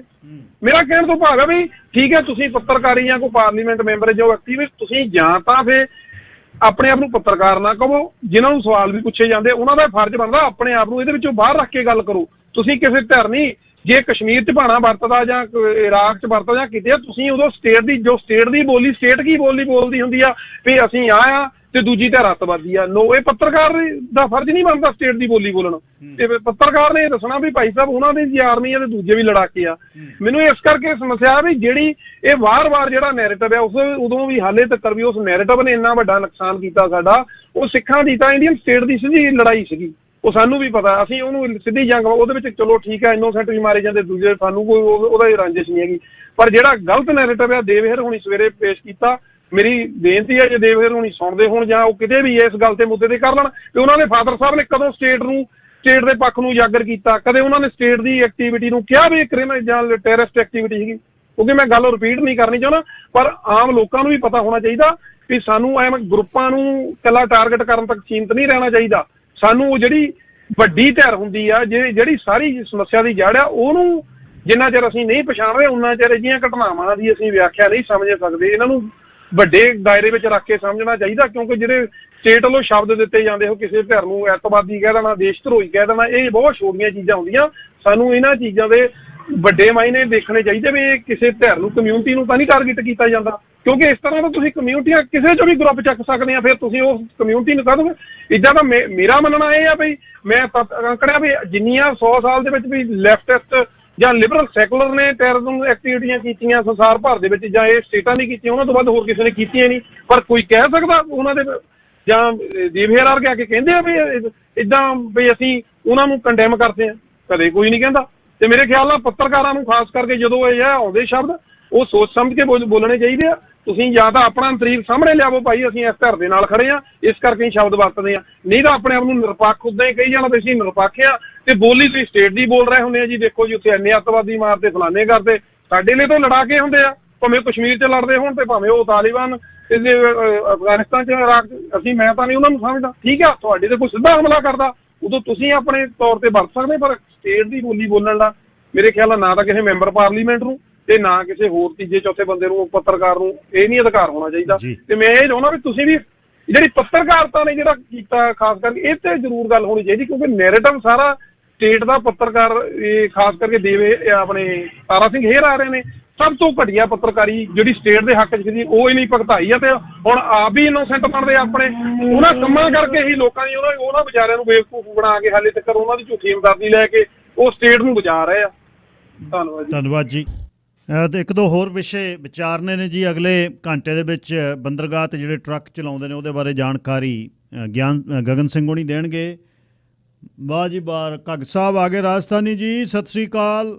ਹਾਂਜੀ ਸਤਿ ਸ੍ਰੀ ਅਕਾਲ ਗਿੱਲ ਸਾਹਿਬ, ਸੁਣਾਓ ਕਿੱਦਾਂ ਹਾਲ ਚਾਲ? ਵਾਹ ਜੀ ਬਹੁਤ, ਤਾਂ ਆਵਾਜ਼ ਨੂੰ ਤਰਸ ਗਏ, ਚਿਰਾਂ ਬਾਅਦ ਆਏ ਹੋ ਤੁਸੀਂ ਵਾਪਸ। ਹਾਂਜੀ 1 ਸਾਲ ਤੋਂ 2 ਮਹੀਨੇ ਬਾਅਦ ਆਏ ਜੀ। ਹਾਂਜੀ ਠੀਕ ਠਾਕ ਹੋ? ਹਾਂ ਠੀਕ ਠਾਕ, ਮੇਰੀ ਨਿਗਾਹ ਹੈ ਨਹੀਂ ਗੀ ਹੁਣ। ਅੱਛਾ ਕੋਈ ਨਾ, ਉਮਰ ਦੇ ਨਾਲ ਥੋੜਾ ਬਹੁਤਾ ਹਾਂਜੀ ਫਰਕ ਪੈਣਾ ਕਾਫੀ ਹੋ ਗਈ ਹੈ ਉਮਰ ਜੀ। ਇਹ ਤਾਂ ਵੀ ਸਮਝਾਓ ਨਾ ਅੱਗੇ ਨਾਲ। ਕੋਈ ਨਾ ਚੜ੍ਹਦੀ ਕਲਾ ਚ ਰਹੋ। ਹਾਂਜੀ ਹਾਂਜੀ ਜੀ ਇਹ ਤਾਂ ਸਾਨੂੰ ਗੁਰੂ ਸਾਹਿਬ ਨੇ ਦੱਸਿਆ ਵੀ ਚੜ੍ਹਦੀ ਕਲਾ ਚ ਰਹੋ ਜੀ। ਬਹੁਤ ਥੋੜਾ ਬਹੁਤ ਵਧੀਆ ਹੁੰਦਾ ਹੈਗਾ। ਧੰਨਵਾਦ ਜੀ। ਆਹ ਜਿਹੜੀਆਂ ਗੱਲਾਂ ਬਾਤਾਂ ਚੱਲਦੀਆਂ ਹੈਗੀਆਂ ਵੀ ਇੱਕ ਦੂਏ ਦੇ ਆਪਣੇ ਮੰਦਰਾਂ ਦੀਆਂ, ਮਸੀਤਾਂ ਦੀਆਂ, ਗੁਰਦੁਆਰਿਆਂ ਦੀਆਂ, ਦੇਖੋ ਜਿਹੜਾ ਇੰਦਰਾ ਰਾਜ ਸੀਗਾ ਉਹ ਬੜੇ ਬੜੇ ਜ਼ਖਮ ਦੇ ਗਿਆ ਸਿੱਖਾਂ ਨੂੰ। ਇੰਦਰਾ ਰਾਜ ਇੰਦਰਾ ਦਾ ਰਾਜ ਸੀ। ਅਸੀਂ ਚੱਲਿਆ ਹੈਗਾ ਉੱਥੇ ਰਾਜਸਥਾਨ 'ਚ 20 ਸਾਲ ਤੋਂ ਅਸੀਂ ਤਰਸਦੇ ਰਹੇ ਵੀ ਪੰਜਾਬ 'ਚ ਕਿਵੇਂ ਬਣਾਂਗੇ। ਸੋ ਲੈਵਲ ਆ ਗਿਆ, ਉਹ ਲੈਵਲ ਆ ਗਈ ਉਹ ਸਿੱਖਾਂ ਤੇ ਵੀ ਸਾਰੇ ਦੇਸ਼ ਵਿਰੋਧੀ ਹੈ ਇਹ, ਤੇ ਸਾਰਾ ਦੇਸ਼ ਉਹਨਾਂ ਦੀ ਸਪੋਰਟ ਤੇ ਹੋ ਗਿਆ। ਦੇਖੋ ਇਹ ਤਾਂ ਮੂਲ ਦੀ ਗੱਲਾਂ। ਇੱਥੇ ਜਦੋਂ ਮੈਂ ਇੱਥੇ ਆਇਆ ਤੇ ਉਹ ਏਜੰਸੀਆਂ ਇੱਥੇ ਵੀ ਆ ਗਈਆਂ ਰੋਸ ਗੁਰਦੁਆਰੇ। ਮੈਂ ਕਿਹਾ ਇਹ ਤਾਂ ਮੇਰੇ ਨਾਲ ਹੀ ਆ ਗਈਆਂ। ਮੈਂ ਕਿਹਾ ਜਦੋਂ ਮੈਂ ਇੰਡੀਆ ਤੋਂ ਆਇਆ ਮੇਰੇ ਨਾਲ ਹੀ ਤੁਸੀਂ ਆ ਗਏ। ਮੈਂ ਕਿਹਾ ਸਾਡੇ ਰਾਜਸਥਾਨ ਦਾ ਆ ਗਿਆ ਸੀ ਇੱਥੇ। ਠੀਕ ਆ, ਪਛਾਣ ਲਿਆ ਮੈਂ। ਉਹ ਕਹਿੰਦਾ ਕੋਈ ਆਵਾਜ਼ ਨਾ ਦੇਈ, ਕਹਿੰਦਾ ਏਜੰਸੀਆਂ ਆਈਆਂ ਹੋਈਆਂ ਇੱਥੇ ਰੋਸ ਗੁਰੂ ਘਰ ਦੇ ਵਿੱਚ ਅੱਡਾ, ਕਹਿੰਦਾ। ਤੇ ਕਹਿੰਦਾ ਇਹ ਗੱਲਾਂ ਬਾਤਾਂ ਸੋਇਓ ਸਾਰੇ ਦੇ ਜਿਹੜਾ ਲੈਵਲ ਲੱਗਿਆ ਸੀਗਾ ਉਹ ਅਸੀਂ ਧੋ ਦਿੱਤਾ। ਆ ਜਿਹੜਾ ਕਿਸਾਨ ਅੰਦੋਲਨ ਦੇ ਵਿੱਚ ਸਿੱਖ ਕੀ ਹੁੰਦੇ ਹੈਗੇ ਆ। ਤੇ ਫਿਰ ਰਵੀ ਸਿੰਘ ਖਾਲਸਾ ਉਹ ਪੈਦਾ ਹੋ ਰਹੇ ਸਿੱਖ। ਐਸੀ ਚੜ੍ਹਦੀ ਕਲਾ ਜਿਹੜੀ ਐਸੀ ਨਹੀਂ ਹੈ ਵੀ ਅਸੀਂ ਸੱਚਾਈ ਮੂਹਰੇ ਆਊਗੀ। ਦੇਸ਼ ਭਗਤ ਕੌਮ ਆ ਸਿੱਖ, ਕਿਸੇ ਦਾ ਬੁਰਾ ਨਹੀਂ ਚਾਹੁੰਦੀ, ਸਰਬੱਤ ਦਾ ਭਲਾ ਮੰਗਦਾ ਗੁਰੂ ਨਾਨਕ। ਅੱਛਾ ਜਿਹੜਾ ਇੱਕ ਥੋੜੀ ਟੇਪ ਗਾਣਾ ਹੈਗਾ ਇਹ ਤੇ ਦੇਣੇ ਮੈਂ ਵਿਚਾਰ। ਕਿਹੜਾ ਗਾਣਾ ਜੀ? ਵੀ ਆ ਜਿਹੜਾ ਸਿੱਧੂ ਮੂਸੇਵਾਲਾ ਸਿੱਧੂ ਨੇ ਕੱਢਿਆ ਹੁਣ। ਹਾਂਜੀ ਦੇਖੋ ਉਹ ਜੇ ਲਿਖ ਦਿੰਦਾ ਨਾ ਵੀ 7 ਕਿਰਦਾਰ ਹੈਗੇ ਪਾਣੀ ਦੇ ਬਾਰੇ, ਇਸ ਗਾਣੇ 'ਚ ਲਿਖ ਦਿੰਦਾ ਉਹ ਵੀ ਪਹਿਲਾਂ ਕੈਰੋਂ ਸਾਹਿਬ ਤੋਂ ਜਵਾਹਰ ਲਾਲ ਨਹਿਰੂ ਨੇ ਦਸਤਖਤ ਕਰਵਾਏ ਪਾਣੀ ਦੇ, ਦਰਬਾਰਾ ਸਾਹਿਬ ਤੋਂ ਕਰਵਾਏ, ਫਿਰ ਬਾਦਲ ਸਾਹਿਬ ਨੇ ਕੀਤੇ, ਫਿਰ ਕੈਪਟਨ ਨੇ ਕੀਤੇ। ਤੇ ਇਹ ਇਹਨਾਂ ਦੇ ਨਾਲ ਲਿਖ ਜਾਂਦਾ ਵਿੱਚ ਵੀ ਜਿੰਨੀ ਗਦਾਰੀ ਇਹਨਾਂ ਨੇ ਕੀਤੀ ਹੈ ਪੰਜਾਬ ਦੇ ਨਾਲ ਮੁੱਖ ਮੰਤਰੀਆਂ ਨੇ ਇੰਨੀ ਹੋਰ ਕਿਸੇ ਨੇ ਨਹੀਂ ਕੀਤੀ। ਦੁਨੀਆ ਮਰਵਾਤੀ। ਉਹ ਜਿਹੜਾ ਜਟਾਣਾ ਸੀਗਾ ਦੇਖ ਲਓ ਉਹਦਾ ਸਾਰਾ ਪਰਿਵਾਰ ਹੀ ਮਾਰਿਆ ਗਿਆ। ਉਹਦਾ ਅੱਜ ਕੋਈ ਨਾਂ ਹੀ ਨਹੀਂ ਲੈਂਦਾ ਜਿਹਨੇ ਉੱਥੇ ਜਾ ਕੇ ਚੰਡੀਗੜ੍ਹ ਉਹ ਮਾਰੇ ਸੀ ਇੰਜੀਨੀਅਰ। ਹਾਂਜੀ ਟੀਕਰੀ, ਸ਼ਾਬਾਸ਼ ਤੁਹਾਡਾ। ਸੋ ਇਹ ਚੀਜ਼ਾਂ ਹੈਗੀਆਂ। ਸੱਚਾਈ ਤਾਂ ਆਉਣੀ ਹੈਗੀ ਆ। ਜਿੰਨੀ ਗਦਾਰੀ ਪੰਜਾਬ ਦੇ ਮੁੱਖ ਮੰਤਰੀਆਂ ਨੇ ਕੀਤੀ ਪੰਜਾਬ ਨਾਲ, ਅੱਜ ਹੁਣ ਵਿਧਾਨ ਸਭਾ 'ਚ ਕਹਿੰਦੇ ਆ ਆਤੰਕਵਾਦ ਵੱਧ ਗਿਆ। ਉਹ ਆਤੰਕਵਾਦ ਪੈਦਾ ਉਹ ਜੇ ਅਮਰ ਅਰੋੜਾ ਹੁੰਦਾ ਉਹ ਕਹਿੰਦਾ ਪੈਦਾ ਕਿਹਨੇ ਕੀਤਾ? ਤੁਸੀਂ ਤੁਹਾਡੇ ਟਾਈਮ ਕੀ ਨਹੀਂ ਹੋਇਆ ਪੰਜਾਬ 'ਚ? ਕਿੰਨੇ ਕੀ ਕੁਛ ਹੋਇਆ ਪੰਜਾਬ ਦੇ ਵਿੱਚ? 50 ਸਾਲ ਪਿੱਛੇ ਚਲੇ ਗਿਆ। ਜਿਹੜਾ ਅੱਗੇ ਸਾਡੇ ਭਾਰਤ ਦਾ ਆਗੂ ਸੀ ਪੰਜਾਬ, ਇਹ ਜਿਹੜਾ ਕਿਸੇ ਦਿਨ ਇੰਨਾ ਆਪਣਾ ਮਾਨ ਸਮਾਨ ਸਿੱਖਾਂ ਦਾ ਇੱਜ਼ਤ ਮਾਣ, ਤੇ ਲੋਕ ਕਹਿੰਦੇ ਸੀ ਪੰਜਾਬ ਹੀ ਹੈਗਾ, ਜਿਹਨੂੰ ਇਹ ਕਾਂਗਰਸ ਤੇ ਅਕਾਲੀ ਦਲ 50 ਸਾਲ ਪਿੱਛੇ ਛੱਡ ਕੇ ਗਏ ਔਰ ਕੋਈ ਕਸਰ ਨਹੀਂ ਛੱਡ ਕੇ ਗਏ। ਸਭ ਕੁਛ ਗੈਂਗ ਵੀ ਪੈਦਾ ਕਰ ਗਿਆ, ਲੁੱਟ ਖਸੁੱਟ ਵੀ, ਰਿਸ਼ਵਤ ਵੀ। ਅੱਜ ਸਾਰੇ ਹਿੰਦੁਸਤਾਨ ਦੇ ਵਿੱਚ ਭ੍ਰਿਸ਼ਟਾਚਾਰ ਦਾ ਨਾਂ ਪੰਜਾਬ ਦੇ ਵਿੱਚ ਆਉਂਦਾ ਹੈਗਾ। ਬਿਲਕੁਲ ਠੀਕ। ਹੁਣ ਉਹ ਝਾੜੂ ਕਿਵੇਂ ਫੇਰ ਦੂਗਾ ਇੱਕਦਮ ਥੋੜੋ। ਹੁਣ ਇਕੱਠੇ ਹੋਏ ਸਾਰੇ ਚੋਰ ਵੀ ਇਹਨੂੰ ਕਿਵੇਂ ਨਾ ਕਿਵੇਂ ਭਗਵੰਤ ਮਾਨ ਨੂੰ ਭਜਾਓ। ਇਹ ਪਲਾਨ ਬਣ ਰਹੇ ਹੈਗੇ ਆ। ਥੈਂਕ ਯੂ ਜੀ। ਥੈਂਕ ਯੂ ਜੀ ਰਾਜਸਥਾਨੀ ਸਾਹਿਬ, ਖਿਆਲ ਰੱਖਿਓ ਆਪਣਾ। ਅੱਛਾ, ਕੱਲ੍ਹ ਵੀ ਮੈਂ ਸਮਰਾ ਸਾਹਿਬ ਨੂੰ ਆਵਾਜ਼ ਮਾਰੀ ਸੀ, ਸਰ ਕੁਲਦੀਪ ਸਿੰਘ ਸਮਰਾ ਦਾ ਜ਼ੁਹੇਰ ਕਸ਼ਮੀਰੀ, ਫਿਰ ਮੈਂ ਉਹਨੂੰ ਰੈਲੇਵੈਂਸੀ ਨਹੀਂ ਇੰਨੀ ਦਿੱਤੀ ਕਿਉਂਕਿ ਉਹ ਪਹਿਲਾਂ ਸ਼ੁਰੂ ਤੋਂ ਜੋੜਦਾ ਹੈ ਉਸ ਨੂੰ, ਜਿਹੜੇ ਝਗੜੇ ਜਿਹੜੇ ਸ਼ੁਰੂ ਹੋਏ ਗੁਰਦੁਆਰਿਆਂ ਦੇ ਟੋਰਾਂਟੋ ਦੇ ਉਹਨਾਂ ਝਗੜਿਆਂ ਦੇ ਵਿੱਚ ਜਦ ਕੁਲਦੀਪ ਸਿੰਘ ਸਮਰਾ ਵੱਲੋਂ ਲੱਗਿਆ ਕਿ ਮੈਨੂੰ ਇਨਸਾਫ ਨਹੀਂ ਮਿਲ ਰਿਹਾ, ਉਹ ਇਲੈਕਸ਼ਨ ਰੋਕ ਰਹੇ ਸੀ ਪਹਿਲੇ ਗੁਰਦੁਆਰਾ ਜਿਹੜੀ ਪੇਪ ਸਟਰੀਟ ਗੁਰਦੁਆਰਾ ਸੀ, ਅਤੇ ਸਰ ਸਮਰਾ ਕਮਿਊਨਿਟੀ 'ਚ ਕੰਮ ਕਰਦੇ ਸੀ ਖਾਸ ਤੌਰ 'ਤੇ ਰਿਫਿਊਜੀਆਂ ਲਈ, ਅਤੇ ਉਹਦੇ 'ਚ ਉਹ ਇਹ ਵੀ ਲਿਖਦਾ ਕਿ ਚੌਹਾਨ ਉਹਨਾਂ ਨੂੰ ਇੱਕ ਵਾਰ ਮਿਲੇ, ਕੁਲਦੀਪ ਜਿਹੜਾ ਜਗਜੀਤ ਸਿੰਘ ਚੌਹਾਨ ਬਹੁਤ ਜ਼ਿਆਦਾ ਜਿਹੜਾ ਅਟਰੈਕਟ ਹੋਇਆ ਇਹਨਾਂ ਦੀ ਪਰਸਨੈਲਿਟੀ ਤੋਂ। ਕੰਮ ਕਰਨ ਵਾਲੇ ਬੰਦੇ ਜਿਹੜੇ ਲੀਡਰ ਹੁੰਦੇ ਨੇ ਉਹ ਕਰਿਸਮੈਟਿਕ ਪਰਸਨੈਲਿਟੀ ਹੁੰਦੇ ਨੇ, ਇਹਦੇ 'ਚ ਸ਼ੱਕ ਕੋਈ ਨਹੀਂ। ਫਿਰ ਸਰ ਸਮਰੇ ਉਹਨਾਂ ਨੇ ਜਦ ਉਹਦੇ 'ਚ ਫਾਇਰਿੰਗ ਕੀਤੀ, ਫਾਇਰਿੰਗ ਕਰਨ ਤੋਂ ਬਾਅਦ ਉਹ ਫਿਰ ਇੱਥੋਂ ਚਲੇ ਗਏ। ਫਿਰ ਉਹ ਜ਼ੁਹੇਰ ਕਸ਼ਮੀਰੀ ਲਿਖਦਾ ਕਿ ਤਲਵਿੰਦਰ ਸਿੰਘ ਪਰਮਾਰ ਨੂੰ ਦੀ ਗੱਲ ਚੱਲੀ, ਭਾਰਤ ਦੀ ਸਰਕਾਰ ਨੇ ਐਕਸਟ੍ਰੈਡੀਸ਼ਨ ਦੀ ਗੱਲ ਚੱਲੀ ਵੀ ਤੁਹਾਨੂੰ ਅਸੀਂ ਕੁਲਦੀਪ ਸਿੰਘ ਸਮਰਾ ਦੇ ਦਿੰਦੇ ਹਾਂ ਅਤੇ ਤੁਸੀਂ ਸਾਨੂੰ ਤਲਵਿੰਦਰ ਸਿੰਘ ਬੱਬਰ ਦੇ ਦਿਓ। ਅਤੇ ਫਿਰ ਜਿਵੇਂ ਕੱਲ੍ਹ ਦੱਸ ਕੇ ਗਏ ਨੇ ਵੇਰਕਾ ਜੀ, ਤਲਵਿੰਦਰ ਸਿੰਘ ਬੱਬਰ ਉਹਨਾਂ ਨੂੰ ਫੜ ਲਿਆ ਭਾਰਤ ਦੇ ਉੱਥੇ ਜਿਹੜਾ ਫਲੌਰ ਥਾਣੇ ਲੈ ਆਏ, ਕਸ਼ਮੀਰ ਤੋਂ ਜੰਮੂ ਦੇ ਨੇੜੇ ਫੜੇ ਗਏ, ਜੰਮੂ ਬੰਬ ਬਲਾਸਟ ਹੋ ਗਿਆ। ਟੈਂਕ ਰਘਵੀਰ ਨੇ ਫੋਨ ਕਰਕੇ ਜਦ ਗੱਲ ਕੀਤੀ, ਪੁਲਿਸ ਕੋਲੋਂ ਬੈਠਾ ਸੀ, ਉਹ ਫੜ ਲਏ ਅਤੇ ਚੰਦੀ DSP ਕੋਲ ਜਿਹੜਾ ਇੰਕਸ਼ਾਫ ਕੀਤਾ ਉਹਨੇ ਵੀਡੀਓ ਬਣਾ ਲਈ, ਆਡੀਓ ਬਣਾ ਲਈ, ਉਹਨਾਂ ਨੇ ਜਸਟਿਸ ਬੈਂਸ ਨੂੰ ਦੇਤੀ। ਜਸਟਿਸ ਬੈਂਸ ਦੀ ਟੀਮ ਨੇ ਆ ਕੇ ਰਜਿੰਦਰ ਸਿੰਘ ਬੈਂਸ 'ਤੇ ਵੇਰ ਕੇ ਉਹਨਾਂ ਨੇ ਜਸਟਿਸ ਜੌਨ ਮੇਜਰ ਨੂੰ ਉਹ ਦੇਣੀ ਚਾਹੀ, ਅਤੇ ਫਿਰ ਸਾਰੀ ਗੱਲ ਤੁਸੀਂ ਕੱਲ੍ਹ ਵੇਰ ਕੇ ਉਹਨਾਂ ਦੀ ਸੁਣੀ ਆ। ਇਹ ਆ ਅਨਪਲੱਗਡ, ਜਿਹਨੂੰ ਕਹਿੰਦੇ ਨੇ ਜਾਣਕਾਰੀ, ਜਿਹਦੀ ਜਾਣਕਾਰੀ ਦੇਣ ਵਾਲਾ, ਸੁਣਨ ਵਾਲਾ ਅਤੇ ਸੁਣਾਉਣ ਵਾਲਾ। ਇਹ ਡਿਜ਼ਾਸਟਰ ਮੈਂ ਇੱਕ ਹੋਰ ਗੱਲ ਕਰਦਿਆਂ, ਮੈਂ ਆਪਣੇ ਰੇਡੀਓ ਦੀ ਨਹੀਂ ਗੱਲ ਕਰਦਾ, ਮੈਂ ਜਿੱਥੇ ਕੰਮ ਕਰਦਾ ਉਹਨੂੰ ਮੈਂ ਵਡਿਆਉਣਾ। ਓਬੀਅਸਲੀ ਮੇਰੀ ਫੇਥਫੁਲਨੈਸ ਜਿਹੜੀ ਹੈ ਉਹ ਮੇਰੇ ਇਸ ਇੰਸਟੀਟਿਊਟ ਨਾਲ ਆ ਜਿੱਥੇ ਮੈਂ ਆਪਣਾ ਪਰਿਵਾਰ ਪਾਲ ਰਿਹਾ। ਪਰ ਮੈਂ ਅੱਗੇ ਵੀ ਕਿਹਾ ਵੀ ਮੈਨੂੰ 13 ਸਾਲ ਹੋ ਗਏ, ਮੈਨੂੰ ਕਦੇ ਮੈਨੇਜਮੈਂਟ ਨੇ ਇਹ ਨਹੀਂ ਕਿਹਾ ਤੁਸੀਂ ਹਰਜੀਤ ਸਿੰਘ ਆਹ ਕਿਉਂ ਕਰ ਲਿਆ ਅਤੇ ਆਹ ਨਹੀਂ ਕੀਤਾ। 2 ਘੰਟੇ ਕੱਲ੍ਹ ਆਪਾਂ ਗੱਲ ਕੀਤੀ ਹੈ ਇਸ 'ਤੇ, ਅਤੇ ਆਲੇ ਦੁਆਲੇ ਸੁਣਿਓ ਕਿੰਨੇ ਨੇ ਗੱਲ ਕੀਤੀ ਅਤੇ ਕਿੰਨਿਆਂ ਤੋਂ ਲਿਖ ਹੋਇਆ। ਇਹ ਕੰਮ ਸੌਖੇ ਨਹੀਂ ਹੈ, ਔਖੇ ਨੇ, ਪਰ ਸੌਖੇ ਤਾਂ ਬਣਦੇ ਆ ਜੇ ਮੈਨੇਜਮੈਂਟ ਪਿੱਠ 'ਤੇ ਖੜੂ। ਕੱਲ੍ਹ ਨੂੰ ਜੇ ਕੋਈ ਕਾਗਜ਼ ਜਿਹੜਾ ਪੱਤਰ ਵਿਹਾਰ ਕੋਰਸ ਹੁੰਦਾ ਵਕੀਲਾਂ ਵਾਲਾ ਜੇ ਆਉਣਾ, ਉਹ ਮੈਨੇਜਮੈਂਟ ਨੂੰ ਆਉਣਾ, ਮੈਨੇਜਮੈਂਟ ਨੇ ਉਹਨੂੰ ਸਾਂਭਣਾ। ਫਿਰ ਹੁਣ ਫੁੱਲਾਂ ਦੇ ਨਾਲ ਕੰਡੇ ਆਉਣੇ ਹੀ ਆਉਣੇ ਆ, ਇਕੱਲੇ ਫੁੱਲ ਥੋੜ੍ਹਾ ਚੰਗੇ ਲੱਗਦੇ, ਇਕੱਲੇ ਕੰਡੇ ਵੀ ਨਹੀਂ ਲੱਗਦੇ। ਜੇ ਮੈਨੇਜਮੈਂਟ ਸਾਨੂੰ ਅੰਦਰ ਬਾੜ ਕੇ ਸਵੇਰੇ ਕਹਿ ਦੇ ਆਹ ਗੱਲ ਨਹੀਂ ਤੁਸੀਂ ਅੱਜ ਕਰਨੀ ਹੈ, ਕੀ ਕਰਾਂਗੇ ਅਸੀਂ? ਨੌਕਰੀ ਕਾਰਨ ਪੂਰੇ ਤਾਲ ਜਾਂ ਤਾਂ ਛੱਡਾਂਗੇ ਉਹ ਜਗ੍ਹਾ ਨੂੰ, ਅਤੇ ਜਾਂ ਫਿਰ ਤੁਹਾਡੀ ਕਚਹਿਰੀ 'ਚ ਝੂਠੇ ਪਵਾਂਗੇ। ਇਹਨਾਂ ਗੱਲਾਂ 'ਤੇ 2-2 ਘੰਟੇ ਗੱਲ ਕਰਨੀ, ਹਰ ਸਾਲ ਜੂਨ ਦੇ ਸਮੇਂ ਹਫ਼ਤਾ ਗੱਲ ਕਰਨੀ, ਨਵੰਬਰ 'ਚ ਗੱਲ ਕਰਨੀ, ਇਹ ਕੱਲ੍ਹ ਬਹੁਤ ਕੁਛ ਸੀ ਹੋਰ, ਜਿੱਧਰ ਨੂੰ ਮਰਜ਼ੀ ਟਿਲਟ ਕਰਕੇ ਗੱਲਾਂ ਜਿਹੀਆਂ ਕਰਕੇ ਤੁਸੀਂ ਲੰਘ ਜਾਂਦੇ, ਪਰ ਉਹ ਕਰਨੀ। ਪਰ ਫਿਰ ਉਹ ਸੱਚ ਸੁਣਨਾ ਬਹੁਤ ਔਖਾ ਹੈ, ਫਿਰ ਬਹੁਤ ਰੜਖਿਸ। ਔਰ ਇੱਕ ਮੈਂ ਸੁਣਨ ਵਾਲਿਆਂ ਨੂੰ ਬੇਨਤੀ, ਜਿਨ੍ਹਾਂ ਦੇ ਮੈਂ ਕਈ ਵਾਰ ਨਾਂ ਨੂੰ ਲੈਣਾ, ਜਦ ਤੱਕ ਪ੍ਰੋਗਰਾਮ ਨਾ ਸੁਣਿਆ ਕਰੋ, ਰਿਐਕਟ ਨਾ ਕਰਿਆ ਕਰੋ। ਬਹੁਤ ਵੱਡੀ ਇੱਕ ਗਿਣਤੀ ਹੈ ਜਿਹੜੇ ਤਾਂ ਸੁਣ ਲੈਂਦੇ ਨੇ ਅਤੇ ਐਕਟ ਕਰ ਲੈਂਦੇ ਨੇ, ਬਹੁਤ ਵੱਡੀ ਗਿਣਤੀ ਜਿਹੜੇ ਸੁਣ ਲੈਂਦੇ ਨੇ ਪਰ ਐਕਟ ਨਹੀਂ ਕਰਦੇ। 1-2% ਉਹ ਨੇ ਜਿਹੜੇ ਚਿਰੜ ਘੁੱਗ ਨੇ, ਨਾ ਚਿੜੀਆਂ ਨੇ ਨਾ ਘੁੱਗੀਆਂ ਨੇ, ਉਹਨਾਂ ਨੇ ਸੁਣ ਕੇ ਜਿਹਦੀ ਗੱਲ ਕੀਤੀ ਉਹਦੇ ਕੰਨ 'ਚ ਫੂਕ ਮਾਰਨੀ ਹੈ ਫਿਰ ਜਾ ਕੇ, ਕਿਉਂਕਿ ਆਪ ਤਾਂ ਕੁਛ ਕਰਨ ਜੋਗੇ ਨਹੀਂ ਹੈ। ਉਹਨੂੰ ਕਹਿਣਾ ਤੈਨੂੰ ਐਂ ਕਹਿਤਾ, ਤੈਨੂੰ ਐਂ ਕਹਿਤਾ, ਹਾਲਾਂਕਿ ਕਿਹਾ ਨਹੀਂ ਹੁੰਦਾ। ਜੇ ਕਿਹਾ ਉਹ ਤਾਂ ਉਹਨੂੰ ਕਹਿ ਦਾਂਗੇ ਕਿਹਾ ਹੋਇਆ, ਅਤੇ ਲਾਈਨਾਂ ਸਦਾ ਖੁੱਲ੍ਹੀਆਂ ਰਹਿੰਦੀਆਂ ਨੇ। ਇੱਥੇ ਪਲੈਨਡ ਕਾਲਰ ਨਹੀਂ ਹੁੰਦੇ ਵੀ ਅੰਦਰੋਂ ਫੋਨ ਕਰਕੇ ਕਹਿ ਦਈਏ ਵੀ ਹੁਣ ਤੂੰ ਆ ਜਾ। ਖੁੱਲ੍ਹੀਆਂ ਲਾਈਨਾਂ ਨੇ, ਜਿਹੜਾ ਮਰਜ਼ੀ ਫੋਨ ਕਰ ਲਓ, ਅਤੇ ਕੱਟਦੇ ਵੀ ਨਹੀਂ ਕਿਸੇ ਦੀ ਗੱਲ। ਕਿਸੇ ਇਹ ਕੰਮ ਲਈ ਤਾਂ ਕੀ ਕਰਨਾ, ਨਿੱਜੀ ਜ਼ਿੰਦਗੀ ਦੀਆਂ ਗੱਲਾਂ ਅੱਧਾ ਘੰਟਾ ਤੁਸੀਂ ਸੁਣੀਆਂ ਨੇ, ਮੈਂ ਉਹ ਵੀ ਨਹੀਂ ਕੱਟਦਾ, ਵੀ ਕਰ ਲਓ ਜਿਹੜੀ ਕਰਨੀ ਹੈ, ਤੂੰ ਬੋਲ ਲਾ, ਫਿਰ ਮੈਂ ਤੈਨੂੰ ਜਵਾਬ ਦੇ ਦਿੰਦਾ। ਘੁੰਡ ਕੱਢ ਕੇ ਕਿੰਨਾ ਕੁ ਚਿਰ ਰੁਕ ਜਾਵਾਂਗੇ? ਠੇਡੇ ਖਾ ਕੇ ਪੁੱਠੇ ਹੋ ਕੇ ਡੇਪਾਂਗੇ, ਨੱਕ ਭਨਾਵਾਂਗੇ। ਜ਼ਿੰਦਗੀ ਆ ਜਿਹੜੀ, ਜ਼ਿੰਦਗੀ ਦੇਣੀ ਅਤੇ ਜ਼ਿੰਦਗੀ ਜਾਣੀ ਉਹ ਵਿਧਾਤਾ ਦੇ ਹੱਥ 'ਚ। ਬੰਦਾ ਦਾ ਕੀ ਕਰ ਲੂ, ਬੰਦਾ ਬੰਦੇ ਨੂੰ ਕਿੱਥੇ ਤੱਕ ਬਚਾ ਲੂ? ਹੱਥ ਕਰਾਰੇ ਨੇ ਜਿਹੜੇ, ਉਹ ਇੱਕ ਗੁਰੂ ਸਾਹਿਬ ਨੇ ਸਾਨੂੰ ਦਿੱਤੀ ਹੋਈ ਗੱਲ ਆ ਬੈਰੀ ਮਿੱਤ ਨਹੀਂ ਹੁੰਦਾ ਜਦ ਤੱਕ ਹੱਥ ਕਰਾਰੇ ਨਾ ਹੁਣ। ਹੱਥ ਜੋੜਿਆ ਕੱਖ ਨਹੀਂ ਹੁੰਦਾ। ਸਮਰਾ ਸਾਹਿਬ ਮੇਰੇ ਨਾਲ ਨੇ, ਕੋਈ ਗੱਲਬਾਤ ਕੱਲ੍ਹ ਹੀ ਕਰਨੀ ਚਾਹੁੰਦੇ। ਸਮਰਾ ਸਾਹਿਬ ਸਵਾਗਤ ਜੀ, ਸਤਿ ਸ਼੍ਰੀ ਅਕਾਲ। ਗਿੱਲ ਸਾਹਿਬ ਸਤਿ ਸ਼੍ਰੀ ਅਕਾਲ ਜੀ। ਸਤਿ ਸ਼੍ਰੀ ਅਕਾਲ ਜੀ। ਮੈਂ ਮੇਰੀ ਤੁਸੀਂ ਬੇਨਤੀ ਨਹੀਂ ਮੰਨਦੇ, ਮੈਂ ਤੁਹਾਨੂੰ ਨਾ ਸਟੂਡੀਓ 'ਚ ਬਿਠਾ ਕੇ ਬਹੁਤ ਗੱਲਾਂ ਕਰਨੀਆਂ ਚਾਹੁੰਦਾ ਉਸ ਸਮੇਂ ਦੀਆਂ, ਜਦ ਤੁਸੀਂ ਤੇ ਤੁਹਾਡੀ ਜ਼ਿੰਦਗੀ ਦੇ ਬਾਰੇ ਪਤਾ ਨਹੀਂ, ਉਹ ਤੁਸੀਂ ਵਾਅਦਾ ਤਾਂ ਕੀਤਾ ਹੋਇਆ ਪਰ ਕਦ ਦੱਸੋਗੇ ਤੁਹਾਨੂੰ ਪਤਾ।